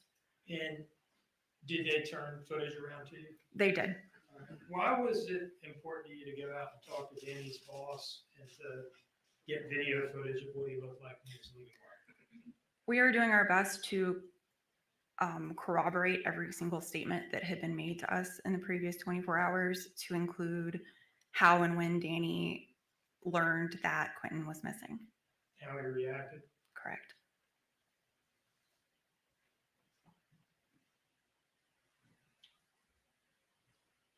I'd like to draw your attention to the defendant's October 8th interview with Bridget Rock at the FBI office in Savannah. Okay. Were you present for that? Not in the interview room, but I was in the office observing. How did you observe that interview? Closed circuit television through the office. Okay. So did you watch it as it was occurring? I watched much of it as it was occurring. I was also watching Danny in a simultaneous interview. Did you observe any unusual behavior by the defendant on that day with reference to Bridget Rock's belongings or equipment or anything? I did. Agent Brock had stepped out of the room, but the cameras were still rolling, and the defendant walked up to Miss Brock's computer system and unplugged it. And when it made a noise, she plugged it back in and sat back down. I'm sorry, I didn't mean to cut you. Sorry, that was after looking at the cameras and down the hallway. Was there something about Bridget Brock's notes as well that had been left on the desk? Not that I observed. Okay. That evening, October 8th, that was the hotel surveillance operation. It was. And how many nights did that go on for? Was it one? Two? One night. Okay, just the one night. Were you involved in proposing that idea to Daniel Youngkin? Yes, And that would have been like the day before on the 7th? it was. Okay. Tell us about his reaction to that proposal.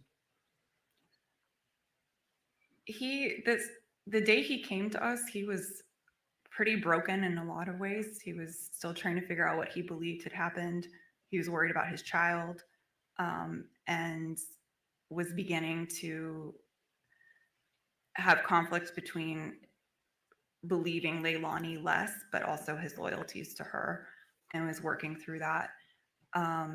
So when we got to the point of talking through a lot of his concerns there, he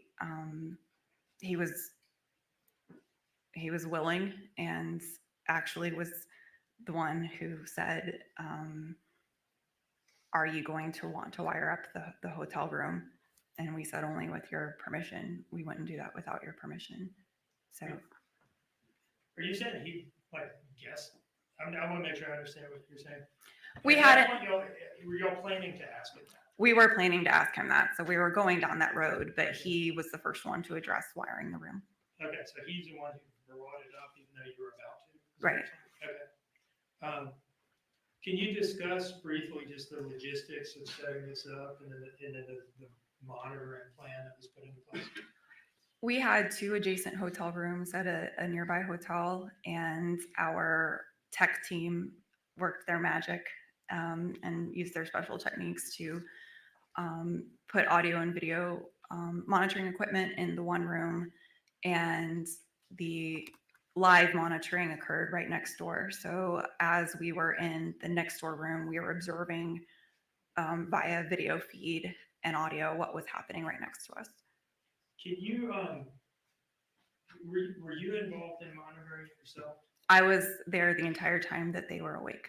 Okay. Yes, And so you had the opportunity to see all their interactions? I did. Can you just sort of, I understand we're talking about like a whole night, but can you kind of summarize the nature of their interactions?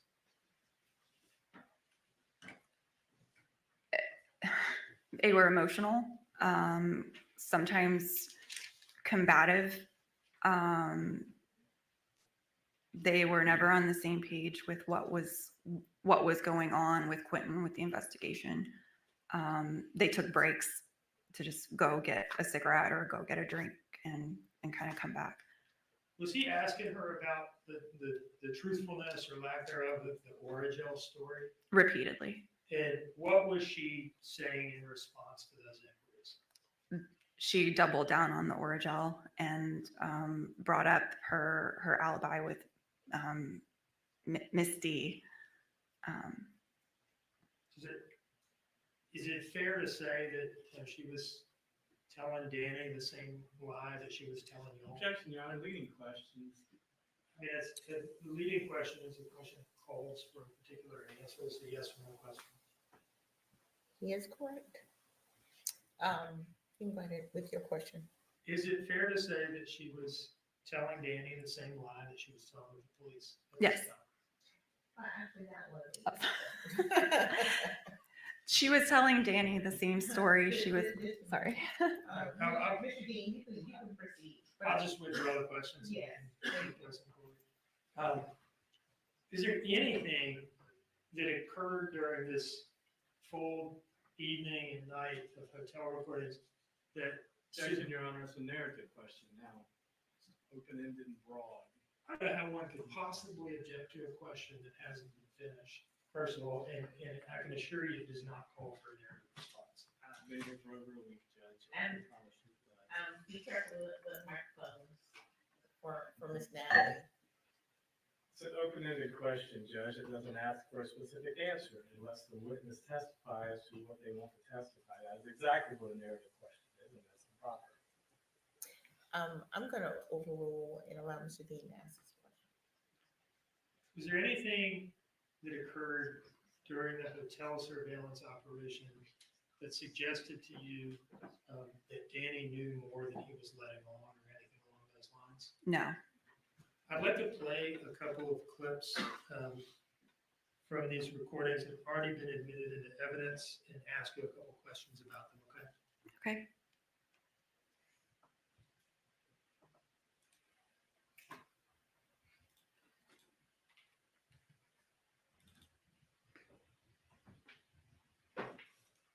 This is from State's Exhibit 32, the file beginning with 1941.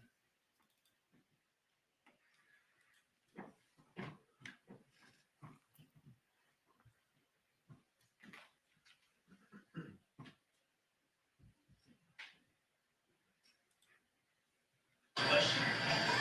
Do you mind? Are you gonna get mad at me? I'm asking you a question before I ask you this question. No, because I need to know. Are you gonna get angry? No, I can't tell you don't get angry, but no more questions. Why did you lie to me about the order? I didn't. I did not like you about the order. So you went and met Misty. Yes, and I drove there and I drove out. And they tried to say that again, and I asked them to show me a picture of Missy or whatever. Did y'all speak to white folk lady? Did you speak to her or did you speak to her husband? Is what I wanted to know. You know? And they said her husband. Why didn't you speak to her? Stop the playback at 1942:18 on the timestamp. What was that claim that the defendant just made about what the FBI had told her as to whom they had interviewed in reference to the Misty story? What did she say there? She stated we had not spoken to the person she referenced as Misty, but we had spoken to that person's husband. She said that y'all told her that. Correct. Okay. And this is on the night of the 8th, right? Correct. You said you were there for observing Bridget Brock's interview with the defendant earlier on this day, right? Yes. And anybody from the FBI told her anything like that? No.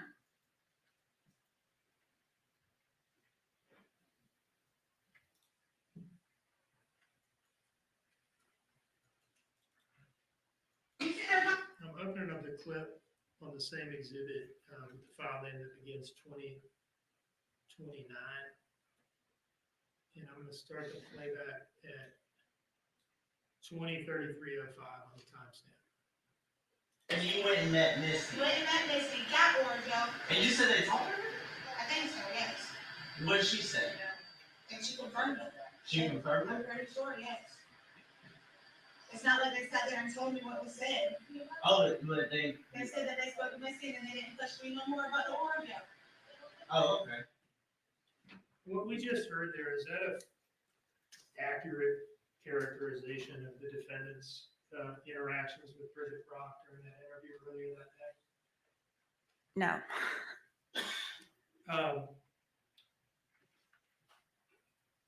Sometime shortly after this, October 8th hotel room monitoring thing, is that when the phone wire operation started? It started on October 9th, yes. And was Danny cooperative with that as well? Yes, he and his mother gave consent for us to monitor his cell phone. Were you involved in the monitoring of that wiretap moving forward in time? I was. Were you like the point person for it? I was. I reviewed it every day.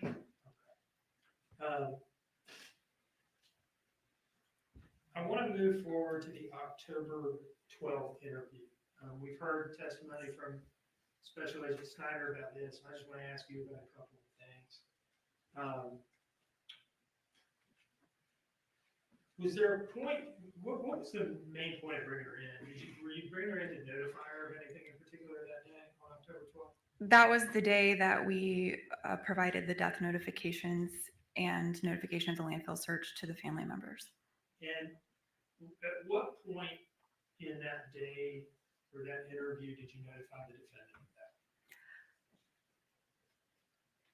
We never actually said that Quentin was dead with her. It was understood.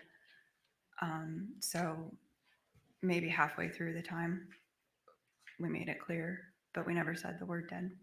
At some point during that interview, did you tell her something to the effect of, we're about to start searching that landfill and we're 98% sure we're gonna find Quentin in it. I was very confident we were going to find Quentin in the landfill when I spoke to her. Yes. Did you tell her that? Yes. How did she react to that? She said he wasn't in the bag. But it was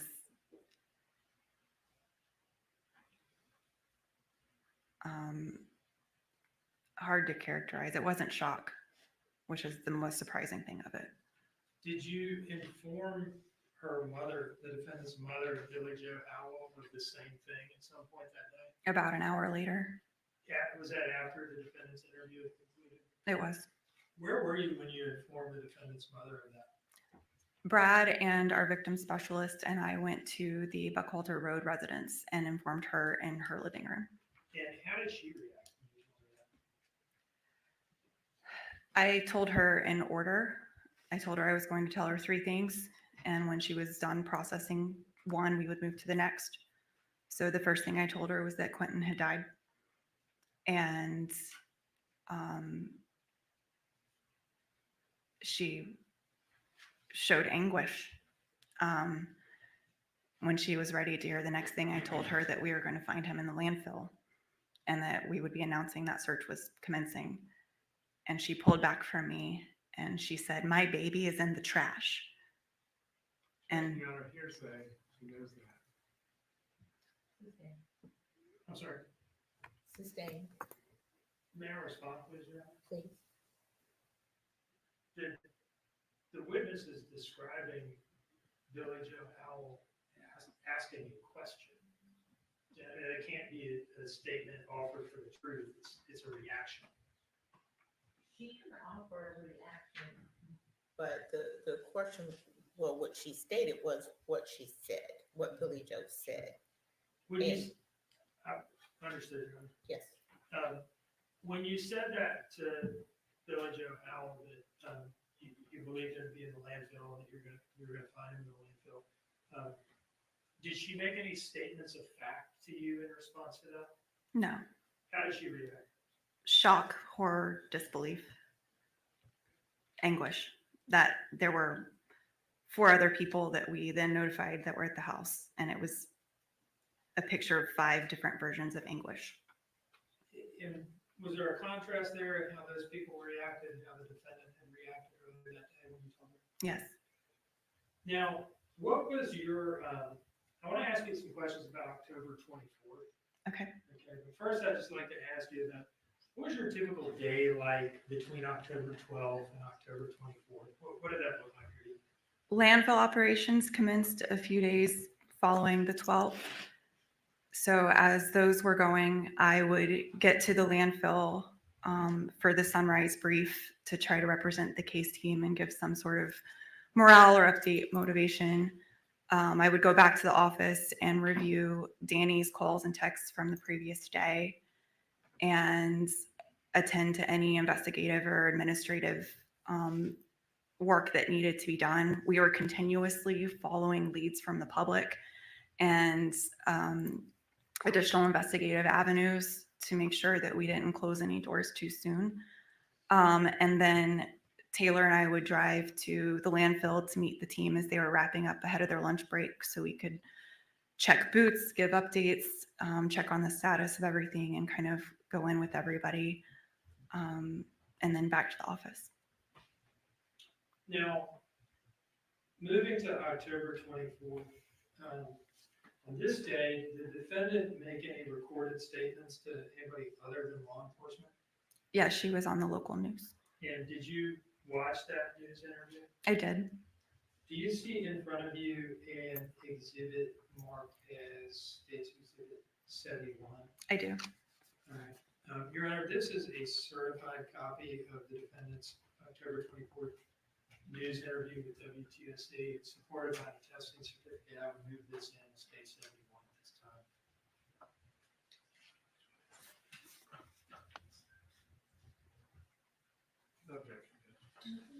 Without objection. Now, do you see in front of you a disc marked as State's Exhibit 72? I do. Now, do you know what that is? You need to pull it out of the envelope to see or what? It's labeled WTOC interview redacted. Okay. How does that exhibit differ from the one you just introduced? This one is titled, Exhibit 71 is titled WTOC interview. Okay. But I mean, what is Oh. 72 in relation to 71? 72 is what was shown on the news. And the 71 is the unredacted footage from WTOC. Okay. And so 72 is? What was shown on the news from WTOC Okay. of the news article.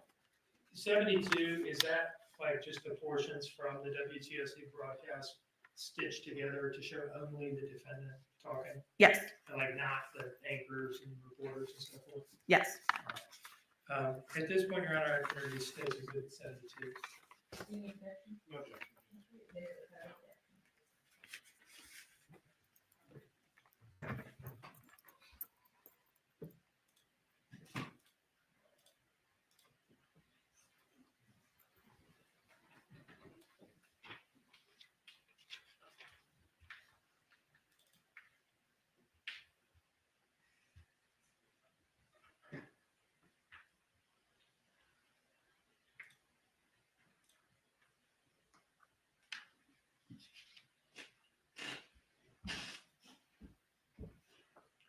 Now, what are we going to hear the defendant say in this video? To the extent you remember. That she didn't know where Quentin was and hoped he would be found, but if she had had anything to take responsibility for, that she would. With that, I'll publish it, Your My kids woke up to me screaming, "Where's Quentin?" and running through the house. I ran and looked everywhere, inside, outside, started screaming for help. I've been here every day since this. I am not running and I'm not hiding. And if something does come up that I am at fault, I will take myself to that police station. And I will walk with her. All we want is justice for Quentin Simon. That's it. We want justice for Quentin. Whatever cost it is. We don't care the cost. We want answers just like everybody else does. At the end of it all, we love you, baby Q. My little monkey, and we want to hold. So that was an interview that was filmed and aired on October 24th, right? Yes. Had you been in contact with her via telephone during the investigation? With both Leilani and Billy, yes. Can you tell us how you came to be in phone contact with the defendant? On one of the days the team was at the residence, I walked out to give a backpack to her brother because it had medication.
what that disc is?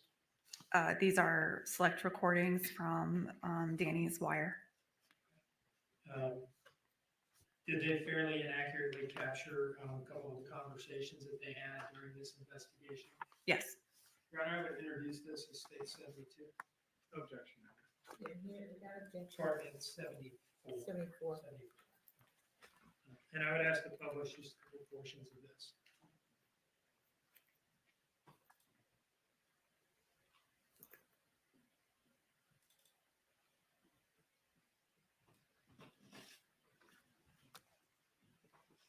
There are two files on this disk. The first one is a call with the date 10/30/2022 in the subject line. When would that call have been made? This would have been the night before that Halloween interview would have been made on October 30th. And I'm going to open that file up and play starting at 9:50.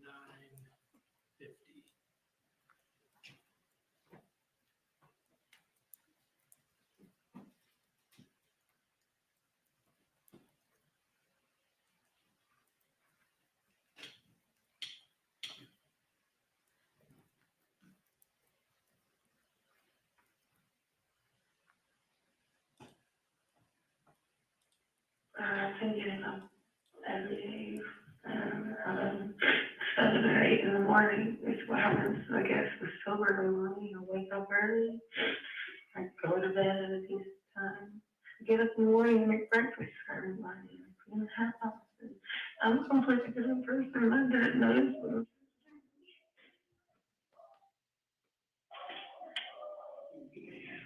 I take care of the house. And I do dishes. Yeah, it's been a while since you've done that. Yeah, no, I do. I actually cook dinner and I do the things you deserve for me to do. I'm sorry.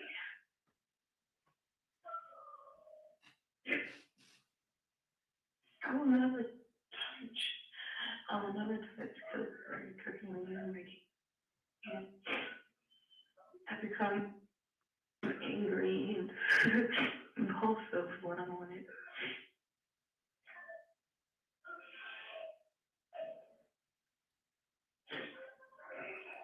I stopped the playback at 11:05. What was it we heard her say there about the effect of cocaine on her? That it makes her angry and impulsive.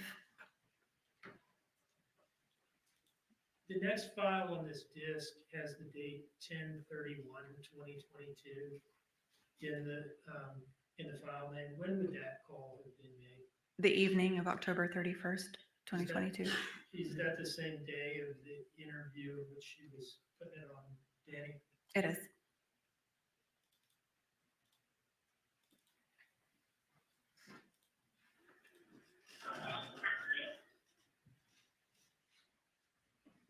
And I'm going to play here from 27:02 on. We'll go with 27:03. So what did you do when you went out after I fell asleep? All I did was go get some lunch and got my work done. All right, what was that exchange there that we heard? Danny asked Leilani again what she had done after he had gone asleep the night that Quentin disappeared. And she said that she had done a line and went out to get the Orajel. Now, did that conflict in any way with what she had just told you in the October 31st interview? It did. In what manner? She said that she didn't go get Orajel and during the interview, and that Danny had been the one driving the car. Now, at some point, well, you were at the residence on October 5th at some point, right? I was. It was the pack and play that Quentin was said to have been sleeping in, and the pillow and pillowcase in the pack and play. Was that taken into evidence? That day it was, yes. What agency initially took it into evidence? The Chatham County Police Department. And was the pillow and pillowcase at some point turned over to you from the Chatham County Police Department? It was. Who gave it to you? Detective Lemons. Okay. And what did you do with it? I prepared it to be FedEx to the lab for analysis. In Quantico? The FBI lab, yes, in Quantico. And did that happen? Was it FedEx to the lab? It was. Okay. Now I'd like to ask you about November 18th. Okay. Okay. Were you involved in the coordination and supervision of the landfill search throughout? Yes, I staffed all of the volunteers from Savannah and Brunswick. And as I mentioned earlier, I was present at least twice a day. If I didn't have administrative or investigative work on a given day, I was dressed out searching. Now, we've heard some testimony to this point that suspected human remains were found there that day after some period of unsuccessful searching.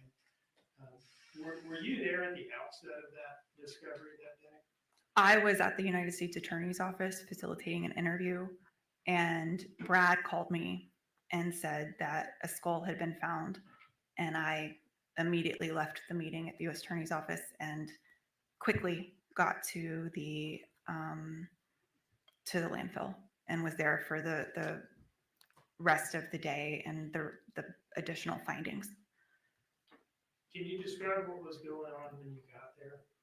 What was the scene like at the landfill? Somber, but everyone was looking very, very carefully. We knew we were looking for small pieces of a small child. And fortunately, the skull is more recognizable. And so we had believed that if we found one piece, all other pieces that we would find would be within 6 feet of the trash as it was compacted. So we knew that that was our day when we found him at the beginning of the day. And so we were, as you can imagine, there are a lot of bones in a landfill. And so we had to sort through chicken wings and T-bones and all of that to find what would appear to be human and separate those out. And that was throughout the day.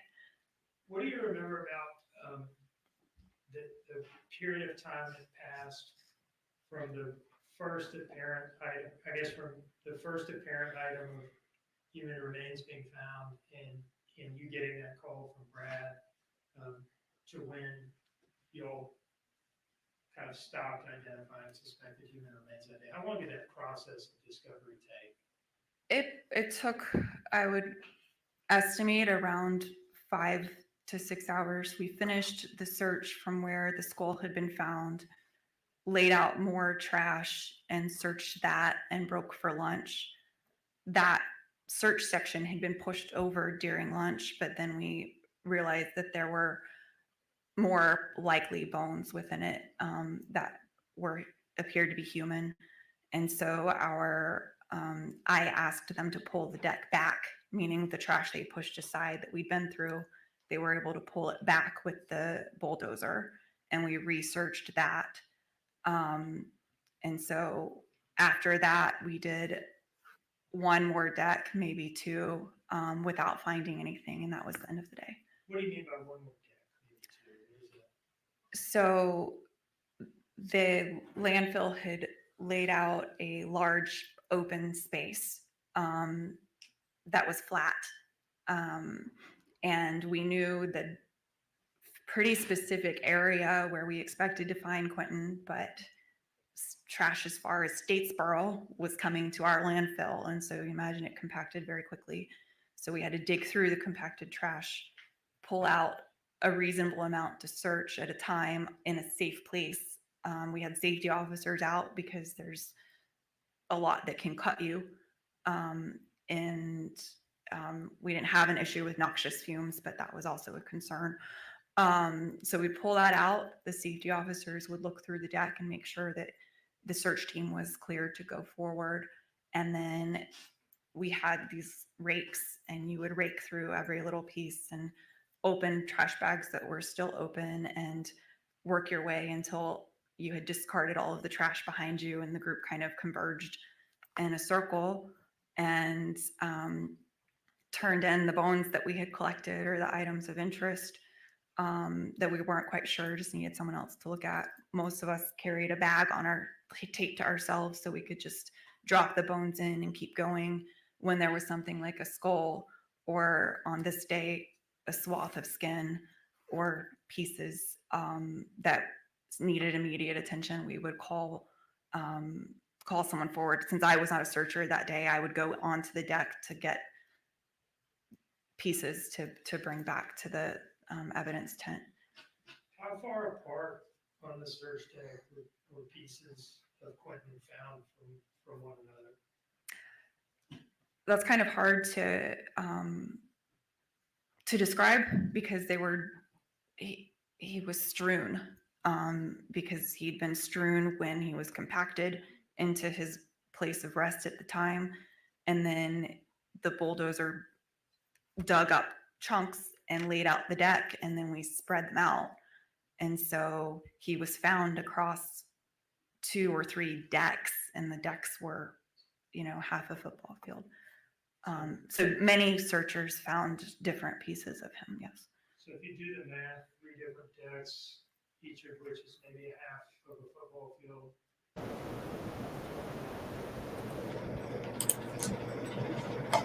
Chunks. We found chunks of him. And I have to apologize to everyone because I've been streaming on 2 different platforms. That will not happen anymore. It's hard to pay attention. So we will be 100% concentrated on Quentin's case from now on this channel, okay? You see Leilani right there. She says nothing. Jinbug said, I can't. This breaks my heart. Jenny Pooh said, yay, yay. Bullhorn Betty smells like eggs and nobody cares, Brooks. Well, you should care. A Fatal Paper Cut said, not even an ounce of emotion. No. That is the problem. That is a huge problem. That is a huge problem. They're talking about her 20-month-old son.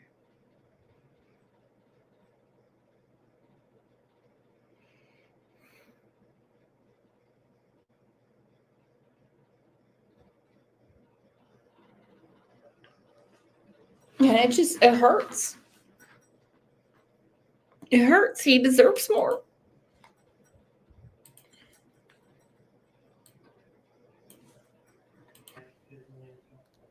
Somber, but everyone was looking very, very carefully. We knew we were looking for small pieces of a small child, and fortunately the skull is more recognizable, and so we knew we had believed. All right, not to interrupt, let's talk about the skull. Quentin's skull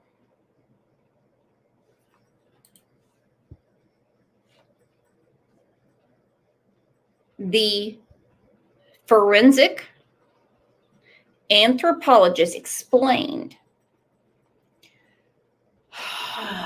It's hard to say. That when someone is alive, let's say you break a toe, okay? Your body instantly starts to heal. All of his bones weren't trying to heal except for the cranium. which tells me that is what killed him. Whatever hit him in the head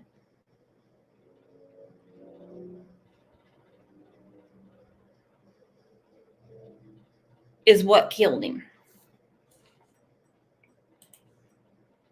That's the reason she put him in the pack and play. Exactly, Britt. He was alive when his skull broke. He was alive when his skull broke. And it was a fatal break. Hence why she kept saying she was checking his coloring. She was pinching his cheeks. She was checking everything on him. But did she ever check Zane or Sky? No. She knew when she hit him in the head with whatever object they have in evidence, and I guarantee they do,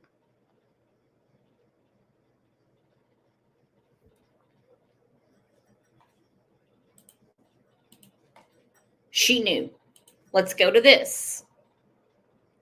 Prosecutors told Judge Tammy Stokes that the final evidence they are waiting for to begin trial was forensic toxicology tests of Quentin's pillowcase and pajamas for apparent brain matter. Not looking for brain matter, apparent. Meaning it's obvious. They hope the results from the FBI lab in Quantico, Virginia will be in by May 1st. She hit him in the head. That if we found one piece, all other pieces that we would find would be within. Disc has the date 10/31/2022 in the file name. When would that call have been made? The evening of October 31st, 2022. Is that the same day of the interview in which she was putting it on Danny? It is.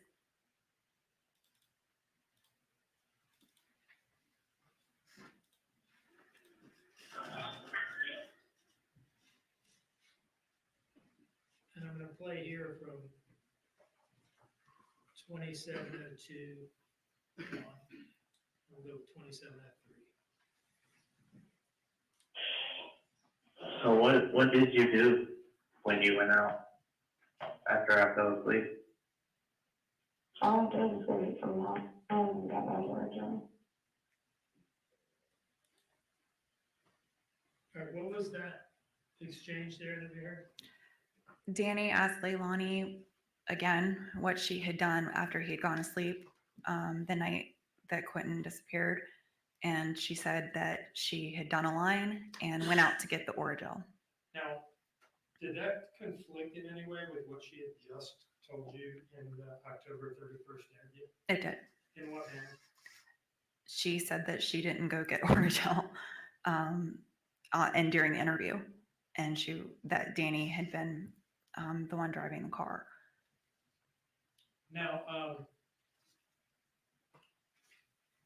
at some point, you were at the residence on October 5th at some point, right? I was. It was the pack and play that Quentin was said to have been sleeping in the pillow and pillowcase in the pack and play. Was that taken into evidence? That day it was, yes. What agency initially took it into evidence? The Chatham County Police Department. And was the pillow and pillowcase at some point turned over to you from the Chatham County Police Department? It was. Who gave it to you? Detective Lemons. Okay. What did you do? I prepared it to be FedEx to the lab for analysis. In Quantico? The FBI lab, yes, in Quantico. And did that happen? Was it FedEx to the lab? It was. Okay. Now I'd like to ask you about November 18th. Okay. Were you involved in the coordination and supervision of the landfill search throughout? Yes, I staffed all of the volunteers from Savannah and Brunswick. And as I mentioned earlier, I was present at least twice a day. If I didn't have administrative or investigative work on a given day, I was dressed out searching. Now, we've heard some testimony to this point that suspected human remains were found there that day after some period of unsuccessful searching. Were you there at the outset of that discovery that day? I was at the United States Attorney's Office facilitating an interview, and Brad called me and said that a skull had been found. And I immediately left the meeting at the U.S. Attorney's Office and quickly got to the landfill and was there for the rest of the day and the additional findings. Can you describe what was going on when you got there? What was the scene like at the landfill? Somber, but everyone was looking very, very carefully. We knew we were looking for small pieces of a small child. And fortunately, the skull is more recognizable. And so we had believed that if we found one piece, all other pieces that we would find would be within 6 feet of the trash as it was compacted. So we knew that that was our day when we found him at the beginning of the day. And so we were, as you can imagine, there are a lot of bones in a landfill. And so we had to sort through chicken wings and T-bones and all of that to find what appeared to be human and separate those out. And that was throughout the day. What do you remember about the period of time that passed from the first apparent item, I guess from the first apparent item of human remains being found and you getting that call from Brad to when you all kind of stopped identifying suspected human remains that day? How long did that process of discovery take? It took, I would estimate, around 5 to 6 hours. We finished the search from where the skull had been found, laid out more trash and searched that and broke for lunch. That search section had been pushed over during lunch, but then we realized that there were more likely bones within it that appeared to be human. And so I asked them to pull the deck back, meaning the trash they pushed aside that we'd been through, they were able to pull it back with the bulldozer, and we researched that.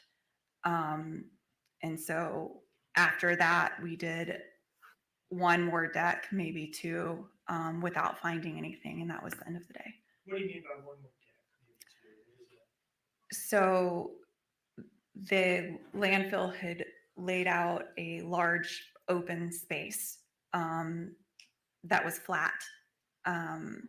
And we knew the pretty specific area where we expected to find Quentin, but trash as far as Statesboro was coming to our landfill. And so you imagine it compacted very quickly.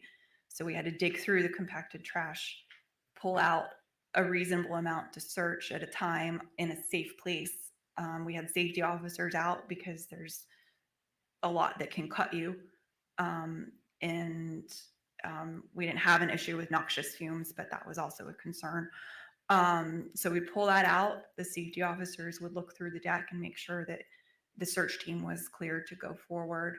And then we had these rakes, and you would rake through every little piece and open trash bags that were still open and work your way until you had discarded all of the trash behind you, and the group kind of converged in a circle and turned in the bones that we had collected or the items of interest that we weren't quite sure, just needed someone else to look at. Most of us carried a bag on our taped to ourselves so we could just drop the bones in and keep going when there was something like a skull, or on this day, a swath of skin or pieces that needed immediate attention. We would call someone forward. Since I was not a searcher that day, I would go onto the deck to get pieces to bring back to the evidence tent. How far apart on the search deck were pieces of Quentin found from one another? That's kind of hard to describe because he was strewn, because he'd been strewn when he was compacted into his place of rest at the time, and then the bulldozer dug up chunks and laid out the deck, and then we spread them out. And so he was found across 2 or 3 decks, and the decks were, half a football field. So many searchers found different pieces of him, yes. So if you do the math, 3 different decks, each of which is maybe a half of a football field, talking about like 1.5 football field area over which pieces of Quentin were found. Once he was spread out, or once the decks were spread out, yes.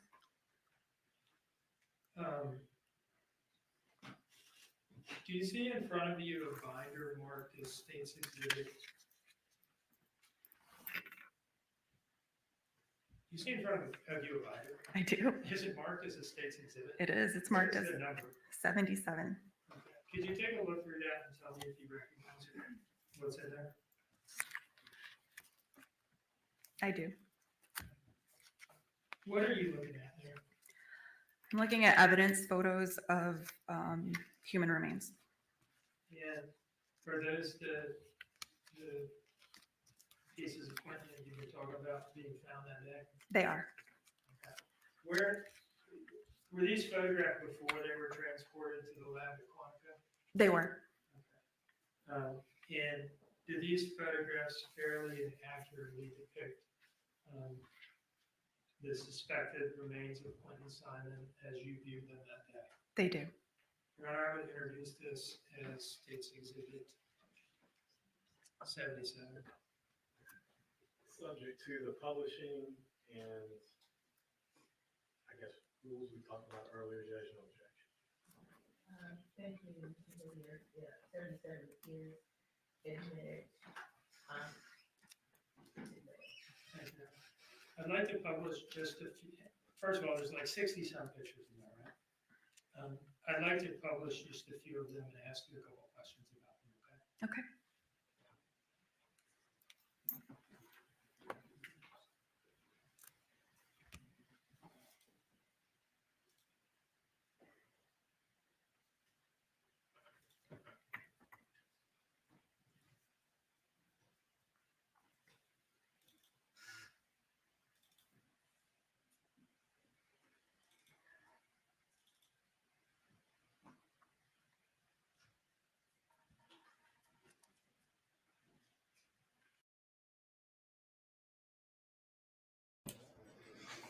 Okay, what the hell is Rapper doing? We have 101 people in here.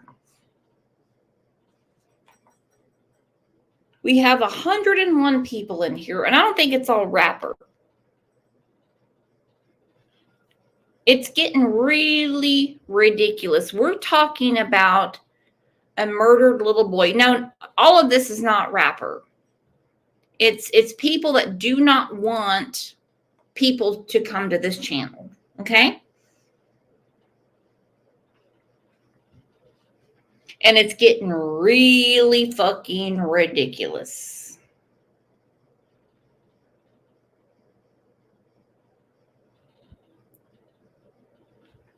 What is this? Change your pick, Amy Boston. Why would she?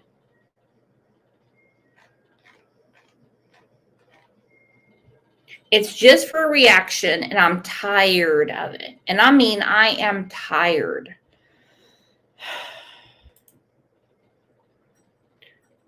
The screen Brooks just paused it on. Oh, that would be Leilani having sex with someone in the house. That's her O-face. Karma Libra said, I'm not going anywhere. Try and make me. Again, I have to apologize for today's performance. It should have been better, but I was trying to juggle between 2 platforms. Now I know it's not that easy. Jenny Pooh said, just ignore the idiots. They make me too mad. But you're right, Jenny. You're absolutely right.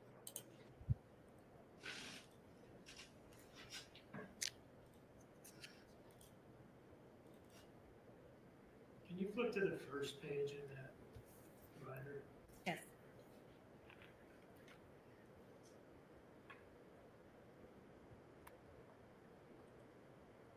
Is this it up on the screen here? It is. What is that? That's a spirit. Pink Phoenix said, only place I wish to be here is at Brooks's. That's what I'm talking about. Holy shit. Exactly. Does that appear to you to be, and what did it appear to you to be that day? It is the top half of a skull.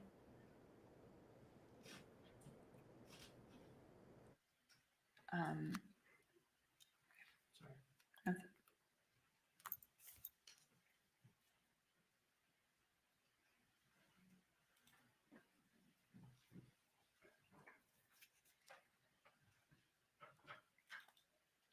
Can you flip to the second image in this binder?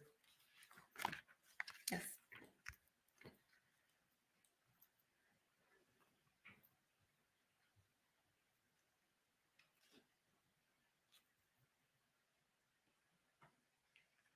What does this appear to you to be, and what did it appear to you to be that day? When we found this and brought it to the tents, we weren't sure when we saw it from here. What I know now and can see is it is a severed foot, cut from the ankle, looking from the inside of the ankle down. Can you see the ankle bones in this image, just to orient us? Yes, to orient, this is the ankle bone where it was cut, and then you see almost a left toenail, and you can start seeing the shape of the foot from there.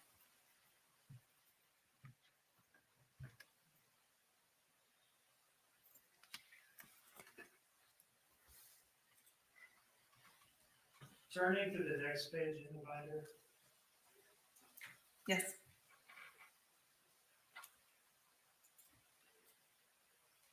What is this? That is the same foot flipped over so you can clearly see the skin of the foot. This is his heel. And then you shape down to the tips of the toe bones through the five. We had a huge poster of Quentin after bath time, dressed and barefooted on the top of the landfill to remember what we were looking for. And so we had been looking at his foot and his forehead for 5 weeks, and that is what we found. That is his foot.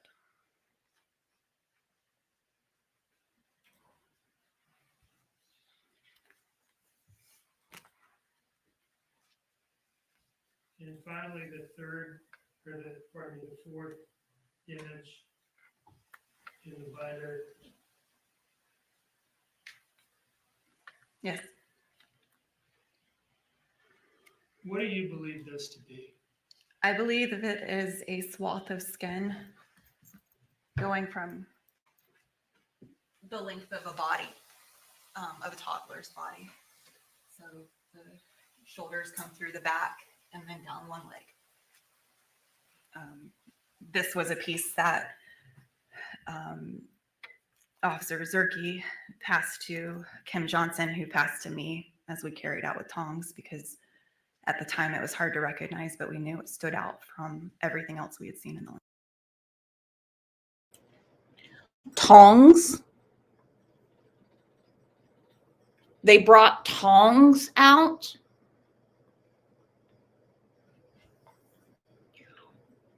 Why in the hell is this psychopath sitting there acting like this is all new to her? We brought tongs out as if they're picking up salad at a barbecue.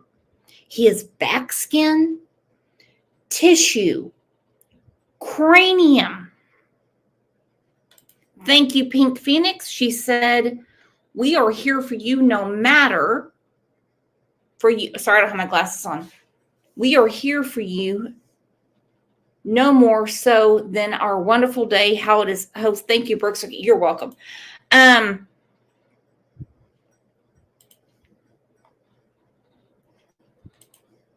K-Town, New Jersey said, I hope this is not another Casey Anthony. I don't like this judge. I'm getting a little irritated with the judge too. I'm getting really tired of lazy looking at the screen. And she's seeing way more of it than we are.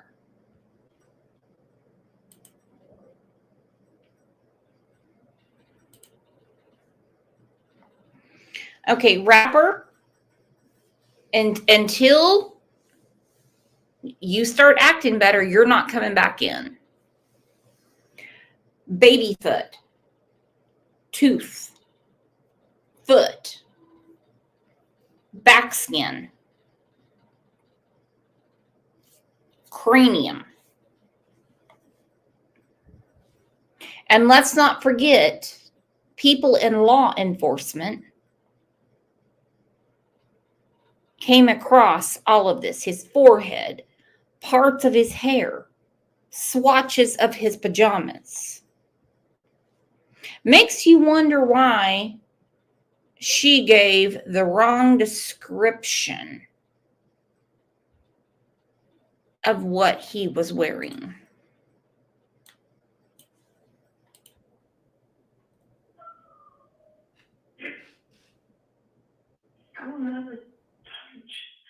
I'll never touch cooking when you're making.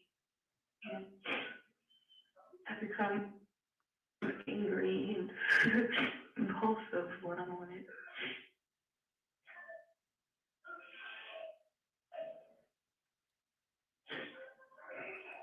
I'll stop the playback at 11:05.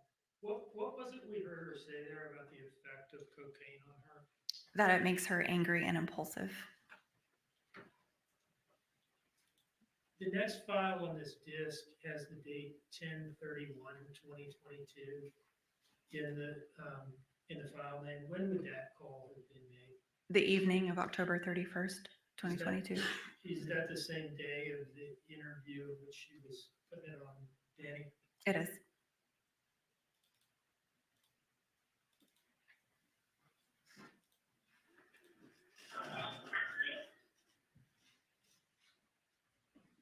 And I'm going to play here from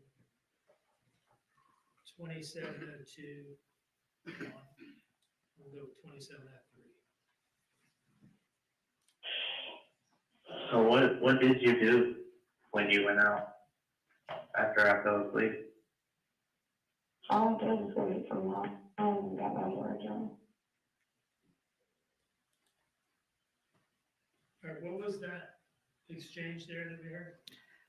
Danny asked Leilani again what she had done after he had gone to sleep the night that Quentin disappeared.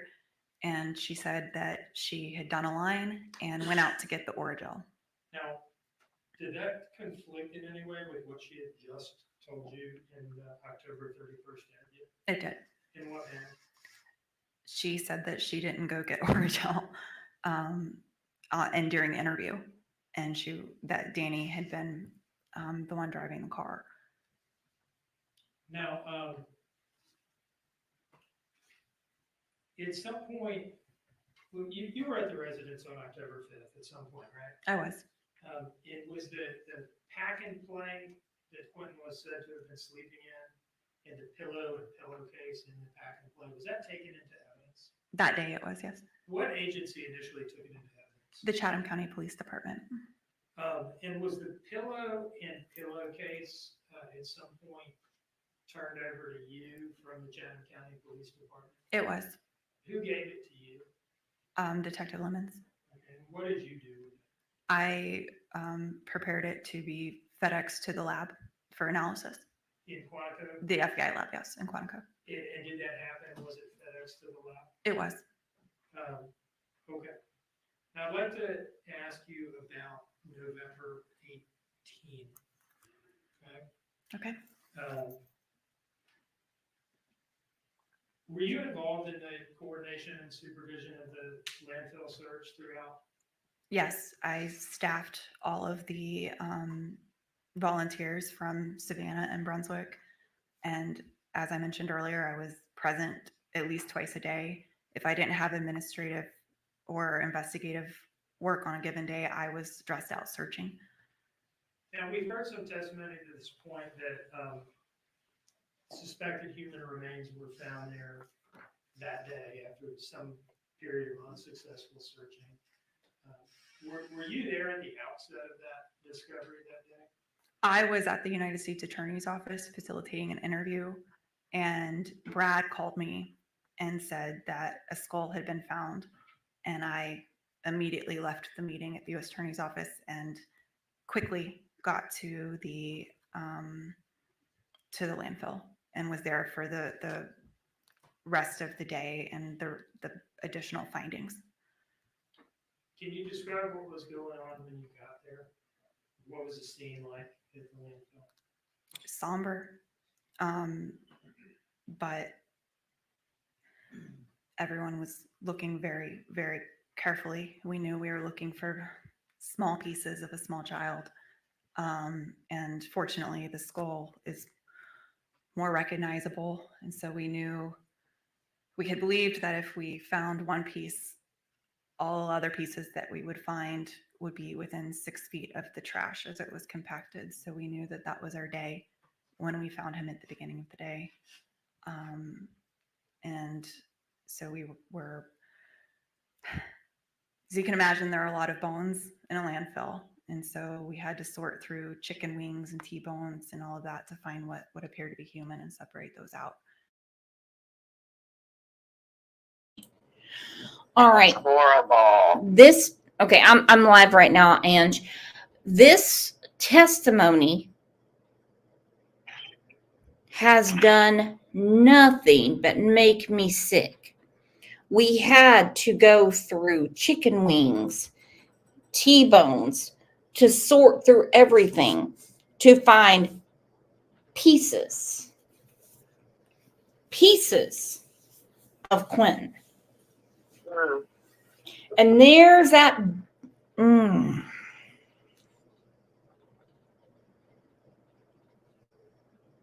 Again, I apologize for the day. I was trying to stream from 2 different channels. It didn't work very well, but we'll try again tomorrow. Not on 2 different channels because I'm sure Jorge was a fine fella. But I want to see what happens with Quentin. And this agent's testimony has been the worst I've ever seen. And I really hope the jury is putting this together between the timeline, how she admitted to her anger issues, and the whole 9 yards. And to our friends from Australia, I'm going to put some shrimp on the bobby. Is that how you say it? And that was throughout the day. What do you remember about the period of time that passed from the first apparent item, of human remains being found and you getting that call from Brad to when you all kind of stopped identifying suspected human remains that day? How long did that process of discovery take? It took, I would estimate, around 5 to 6 hours. We finished the search from where the skull had been found, laid out more trash and searched that, and broke for lunch. That search section had been pushed over during lunch, but then we realized that there were more likely bones within it that appeared to be human.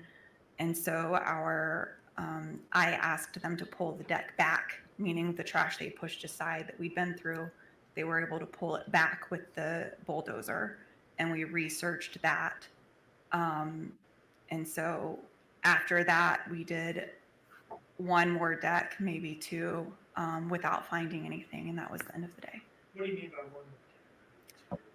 one? So the landfill had laid out a large open space that was flat. And we knew the pretty specific area where we expected to find Quentin, but trash as far as Statesboro was coming to our landfill. And so you imagine it compacted very quickly. So we had to dig through the compacted trash, pull out a reasonable amount to search at a time in a safe place. We had safety officers out because there's a lot that can cut you. We didn't have an issue with noxious fumes, but that was also a concern. So we'd pull that out. The safety officers would look through the deck and make sure that the search team was cleared to go forward.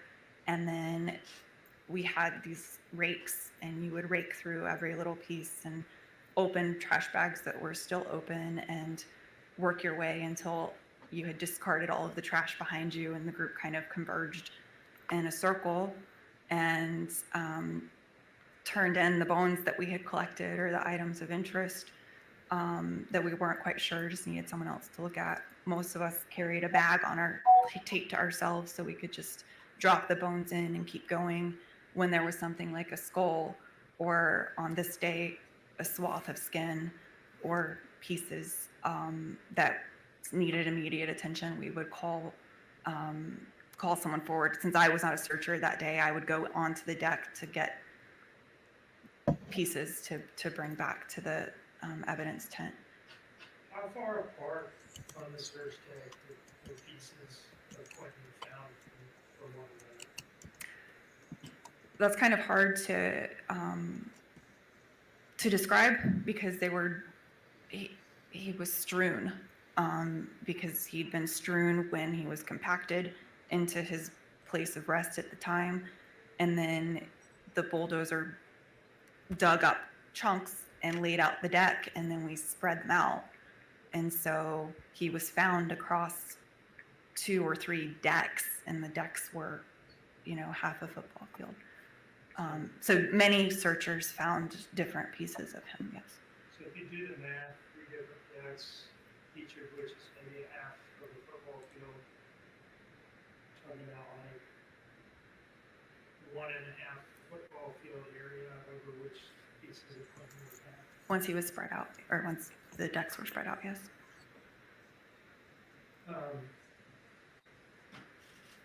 Do you see in front of you a binder marked as state's exhibit? You see in front of you a binder? I do. Is it marked as a state's exhibit? It is. It's marked What is as the number? 77. Could you take a look through that and tell me if you recognize it? What's in there? I do. What are you looking at there? I'm looking at evidence photos of human remains. And are those the pieces of Quentin that you were talking about being found that day? They are. Were these photographed before they were transported to the lab at Quantico? They were. And did these photographs fairly and accurately depict the suspected remains of Quentin Simon as you viewed them that day? They do. When I would introduce this as State's Exhibit 77. Subject to the publishing and I guess what we talked about earlier, judgment.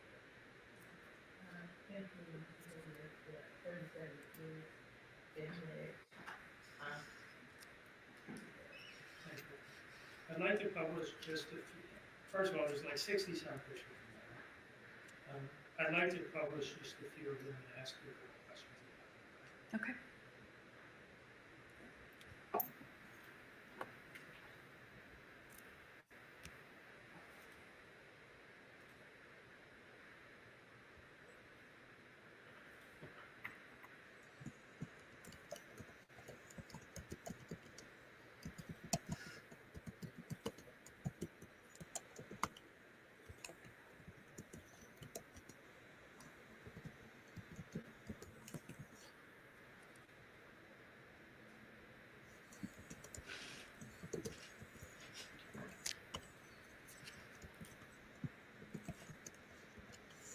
flip to the first page in that binder?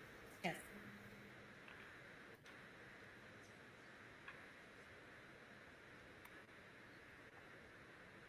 Is this it up on the screen here? It is. What does that appear to you to be, and what did it appear to you to be that day? It appeared, it is the top half of a skull.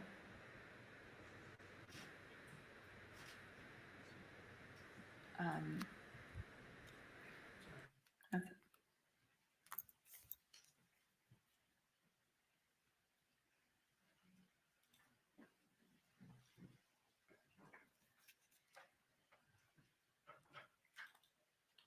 Can you flip to the second image in this binder? Yes.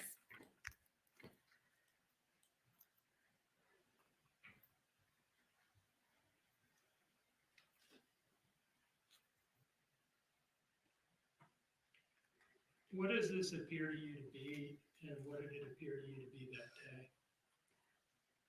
When we found this and brought it to the tents, we weren't sure when we saw it from here. What I know now and can see is it is a severed foot, cut from the ankle, looking from the inside of the ankle down. Can you see the ankle bones in this image, just to orient us? Yes, to orient, this is the ankle bone where it was cut, and then you see almost a left toenail, and you can start seeing the shape of the foot from there.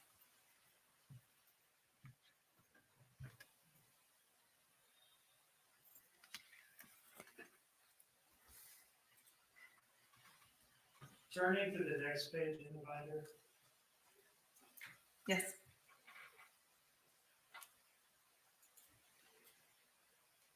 What is this? That is the same foot flipped over so you can clearly see the skin of the foot. This is his heel.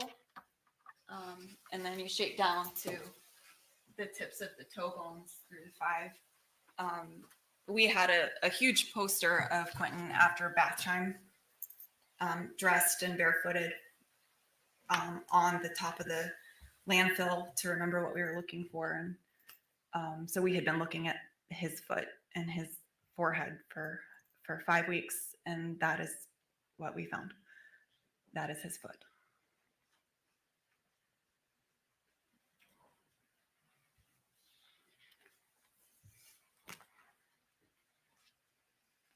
And finally, the fourth image in the binder. Yes. What do you believe this to be? I believe it is a swath of skin going from the length of a body, of a toddler's body. So the shoulders come through the back and then down one leg. This was a piece that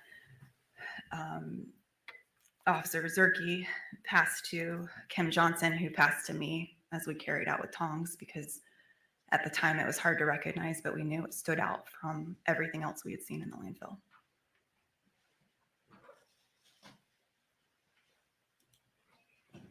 Now, I'd like to ask you some questions about getting Quentin up to the FBI lab in Quantico. Okay?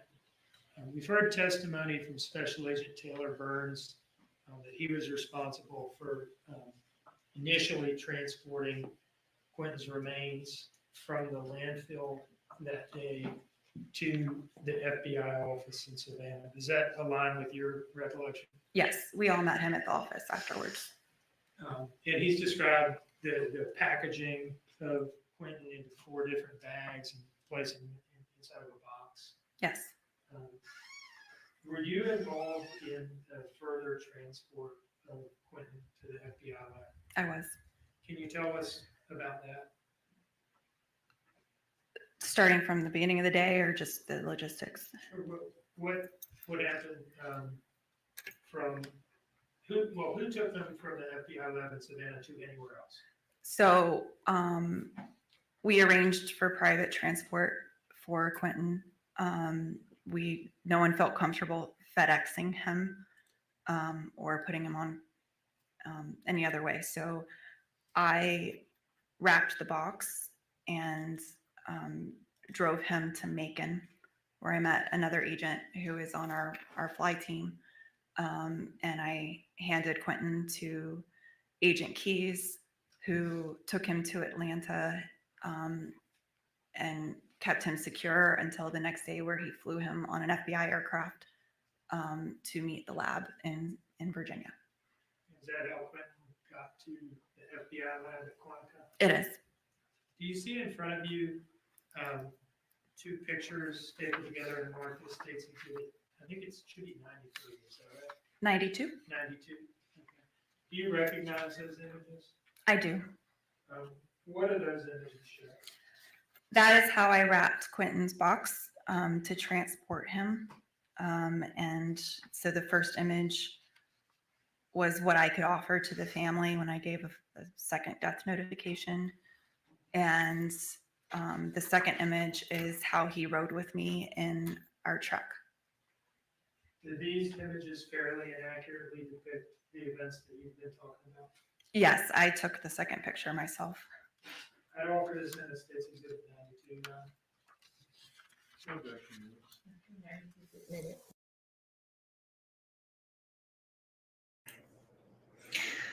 Okay, so for those people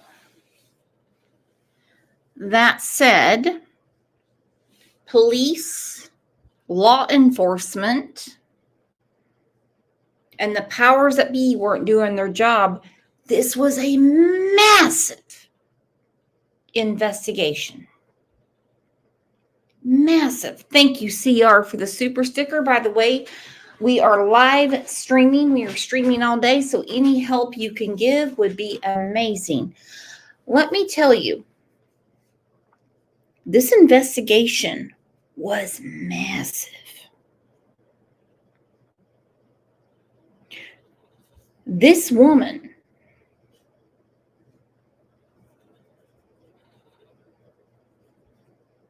gave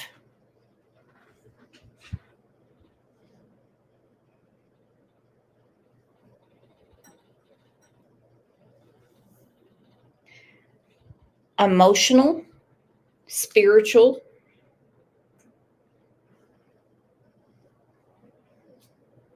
but most of all, she gave respect to Quentin.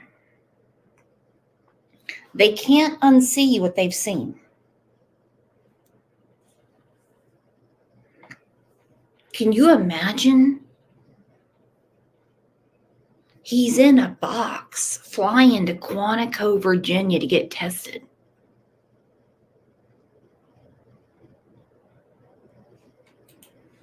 Hello, V Slims. V Slim says, well, sorry, didn't mean to be rude. Came back and didn't say hello. Hello.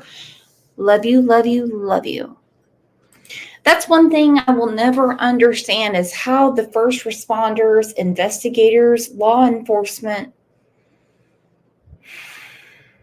how they get through it. And look at the defense attorney with that yellow tie that's over, to the right, not even straightened up.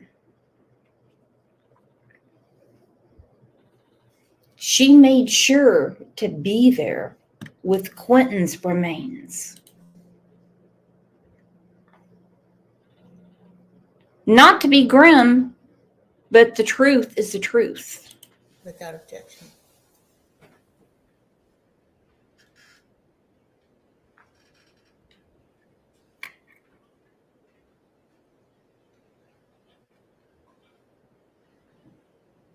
Publish the first image here. Can you describe to us what we're seeing here? We had Scott Schumann and Jeff Allen were at the office with me for me to retrieve Quentin and to borrow Scott's work truck to drive him.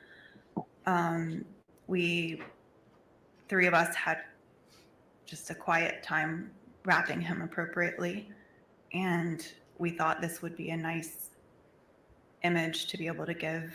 It's what I gave to Leilani and Billy Joe when I told them we had found him in the landfill.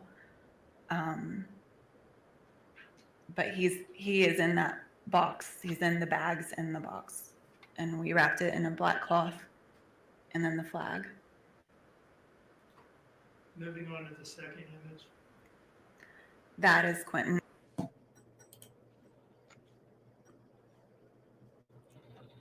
This is heartbreaking.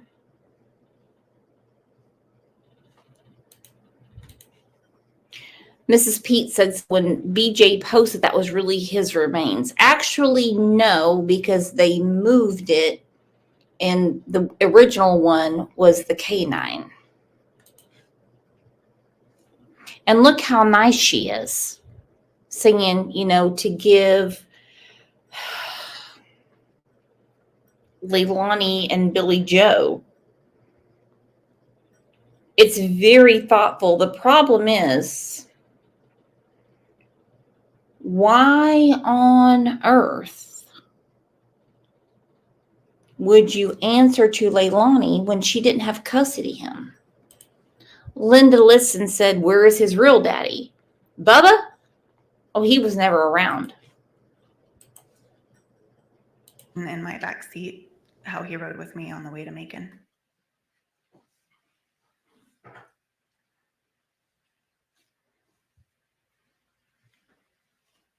One moment, please, Ryan.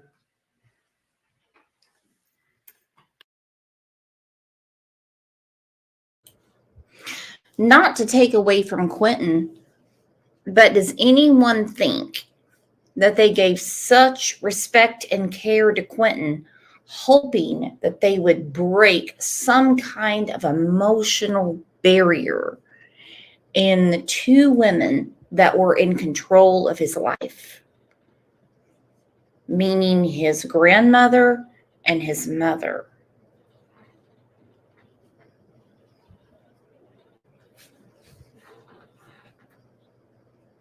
We're going to show them these pictures. We're going to do everything we need to do. And eventually, Linda Listen keeps asking where Quentin's real daddy is. Bubba Moss. Last I heard, he was mowing lawns somewhere in Georgia.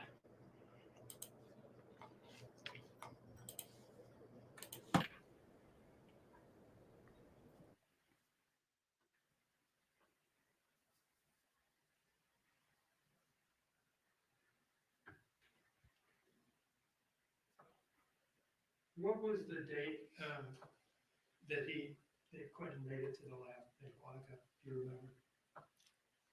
On or around November 21st. We talked a little bit earlier about the defendant telling you via text message on October 24, and then in an interview on October 31, she actually hadn't driven to Azalea and had been dancing with her phone or something like that. Do you remember talking about that? I do. Did she eventually admit to you that that wasn't true? Yes. That about Danny. Yeah. Yes. And was that on November 21st in her final interview? Yes. And did she tell you at that time that what she had said about Danny on October 24th and October 31 was just a theory that she was throwing out there? That's correct. One moment, please.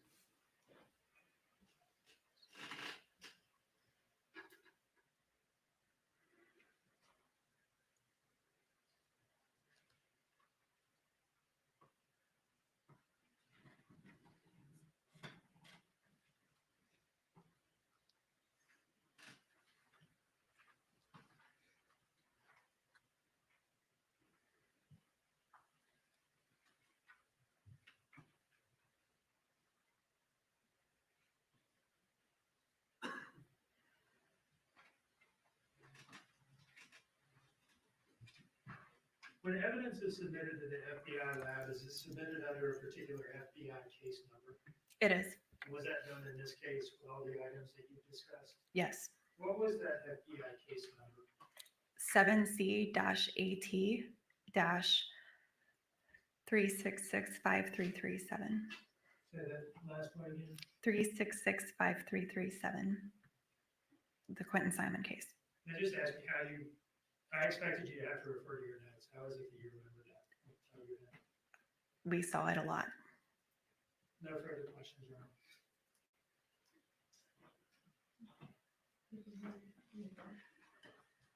Judge, can we approach for a second?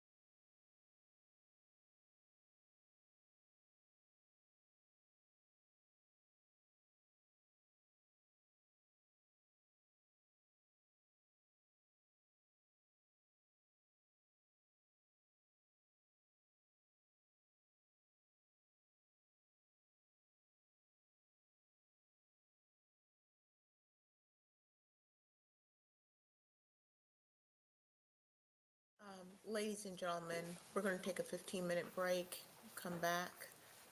We're going to recess for that period of time. Same instructions, don't discuss the case, don't look up anything about the case, no research. All right, 15 minutes.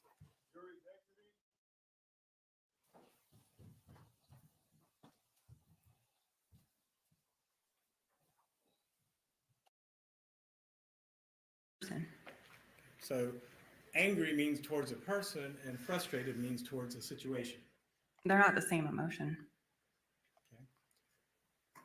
So can you be angry without being frustrated? Yes. Can you be frustrated without being angry? Yes. Can you be frustrated or angry without being violent?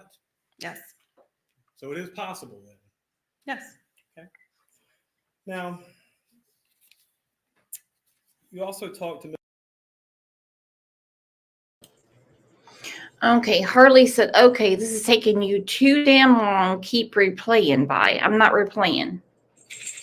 I just skipped the break. Yes, I do stop and talk because I think we're all taken aback. Mr. Dean about a tattoo. Is it uncommon for parents to get tattoos of their children? No. So there's nothing unusual about that.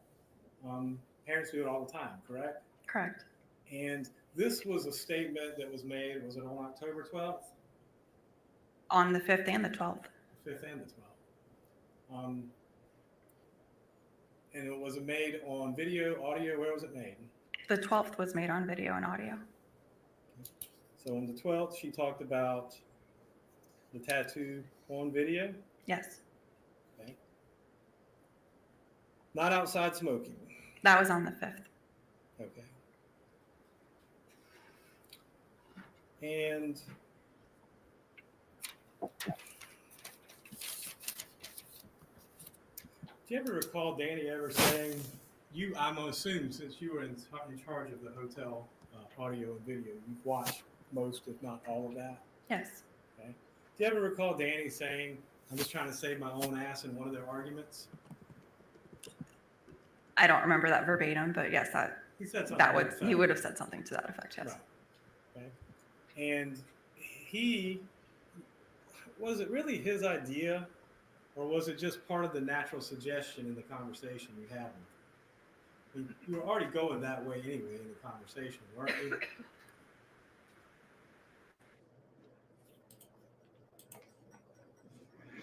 Okay, I'm going to interrupt again because there's a lot to take in. Thank you, Kawana. Thank you for streaming this important trial. You are awesome. Thank you so much. Pink Kelly, you did nothing wrong. Sal 80. Sal 80 was our 4th member. She has no emotions at all. Harley was a little upset because I replayed a certain issue, but I just believed it needed to be heard again.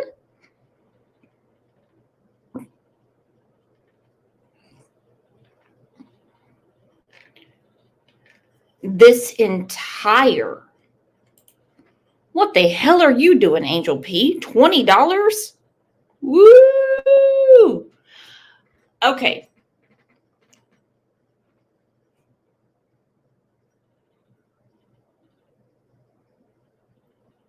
We're going to talk about this tomorrow on a break, and I'm going to put a link in. No one in here is a psychiatrist. But I want to know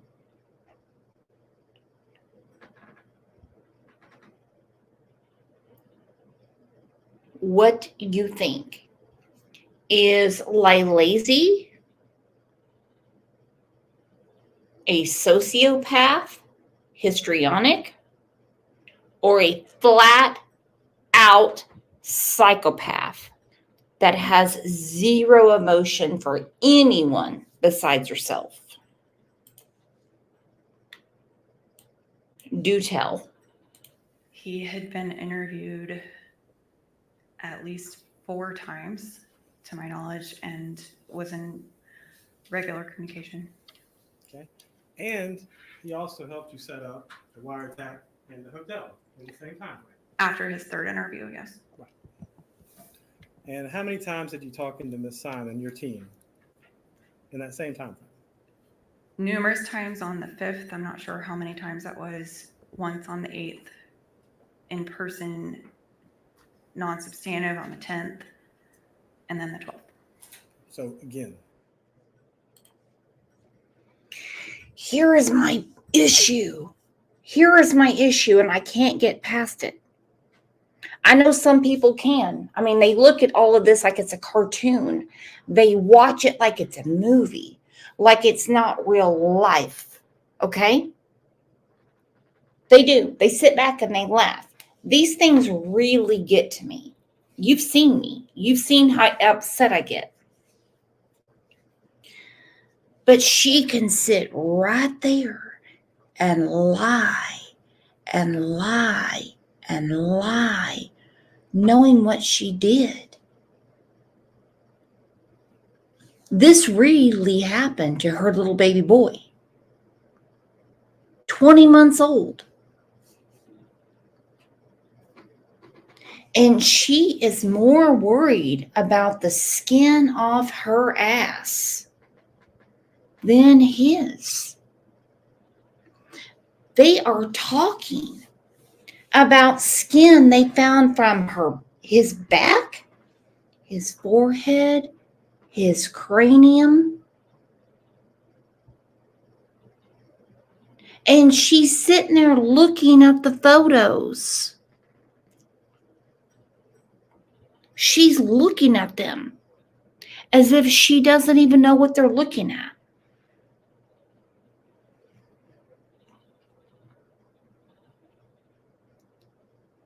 Hell is wrong with her? And what is wrong with Billy? Billy was given permanent guardianship of Zane and Quentin.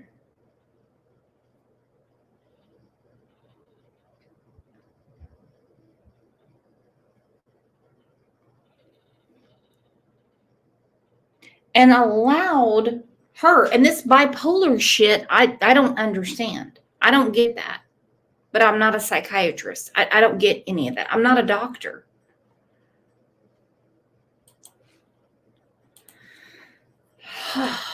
a number of times, especially on the 5th, correct? Yes. So you don't think that any emotional shock may have worn off after all of that? I have never seen a parent not be shocked when their child was dead. Well, and let me ask you this. You'd already made your mind up on October 5th.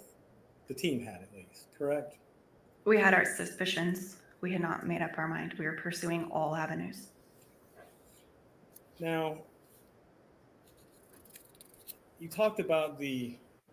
Dean played this, I guess it's the phone conversation where she says cocaine makes her angry and impulsive. Yes. Okay.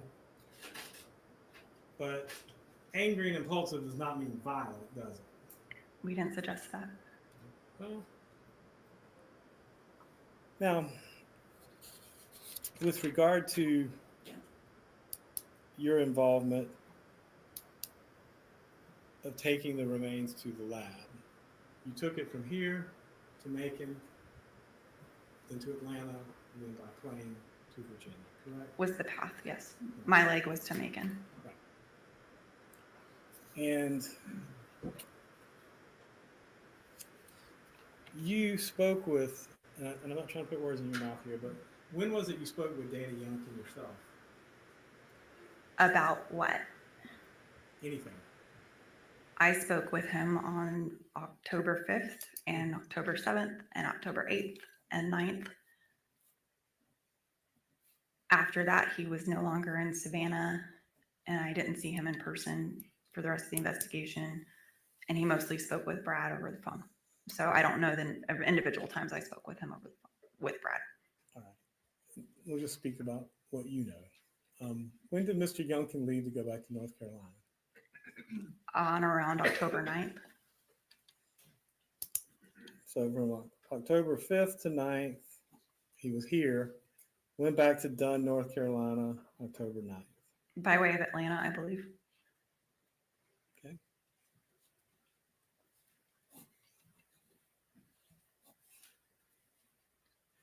And you said you seized the pack and play and I guess the pillow or sheets or whatever it was that was in the pack and play? I seized it from Chatham County, who had seized it from the house. All right. And you forwarded it to The crime FBI lab. Okay. And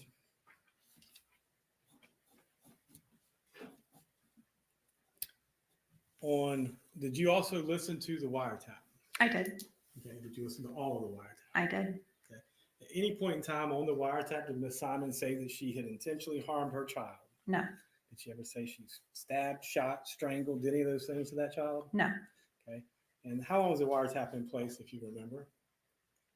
Until sometime after November 21st, within a couple of days, we would have taken it down. So about 6 weeks, give or take. Correct.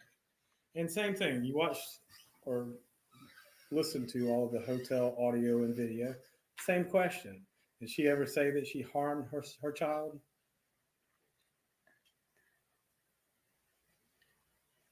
There was question of the definition of the word harm. Well, I'll break it down then for you. I meant for her was why, as far as spanking, that kind of thing, versus the other items that you just listed. Well, let's talk about strangling. Did she say she strangled her kid? No. Shot her kid? No. Stabbed her kid? No. Okay. And you've watched them all, and I'm not going to go through them all, but they were a lot of heated exchanges between her and Danny in that hotel room, were there not? There were. Okay. That's all the questions I got, Judge. Any redirect?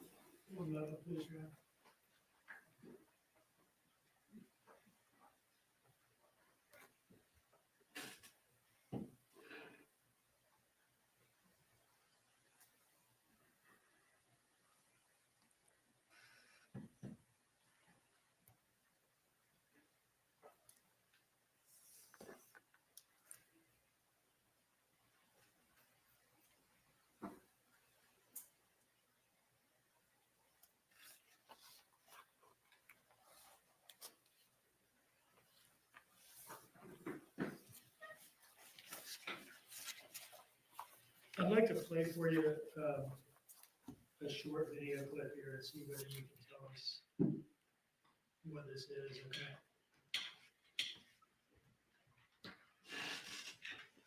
All right. First of all, looking at the first frame of this video, do you recognize the date, place, and event? Yes, this is October 12th at the FBI office, interview of Ms. Simon. This is a 36-second video clip from that interview, Your Honor. I have not marked this disc yet, but I will mark it as the next exhibited sequence. And I would now offer this clip into evidence as state's exhibit. What is it going to be? 93? 93. 93. Any objection? I have to see it first. To make sure what it is. Do you need an opportunity to see it? Probably, yes. 36 seconds.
Thank you.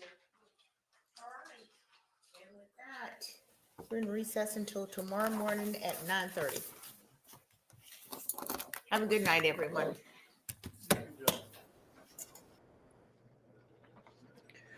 Okie doke. The judge said we're in recess until tomorrow morning. Good night.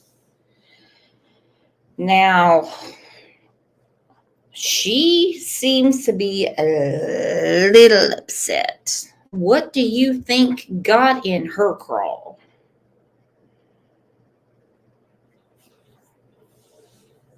I mean, today was crazy. It was a lot. Jenny Pooh said, I think I missed something. Yeah, didn't we all?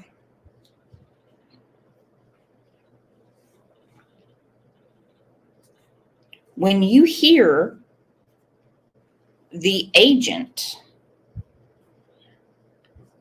talk about what they found, and this is after the agent from this morning talked about the cell phone towers knowing exactly where Leilani was. Is there any doubt? Was there any doubt?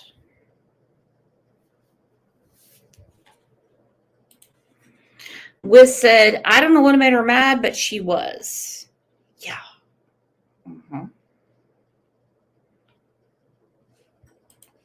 Sarah said she's one that's witness to be done today. No, I don't think that's it. No. Obviously, she can't keep the jury until 5:30 tomorrow, but she cut it off. Something upset her.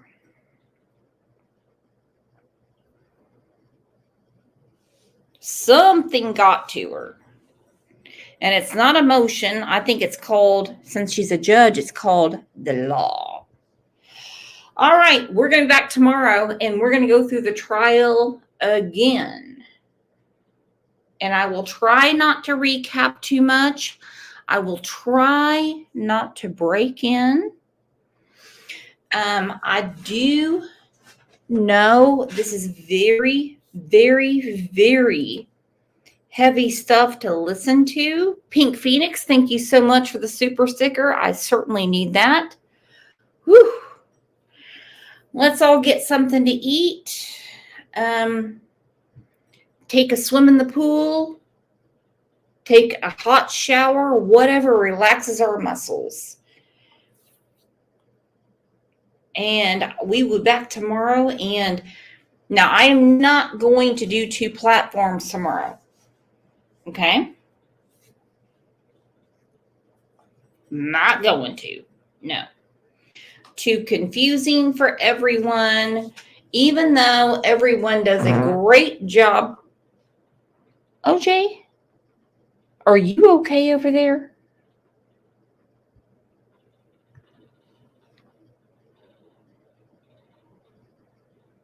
Did you all just hear my cat fart? Or just me? He just blew a big one. right here.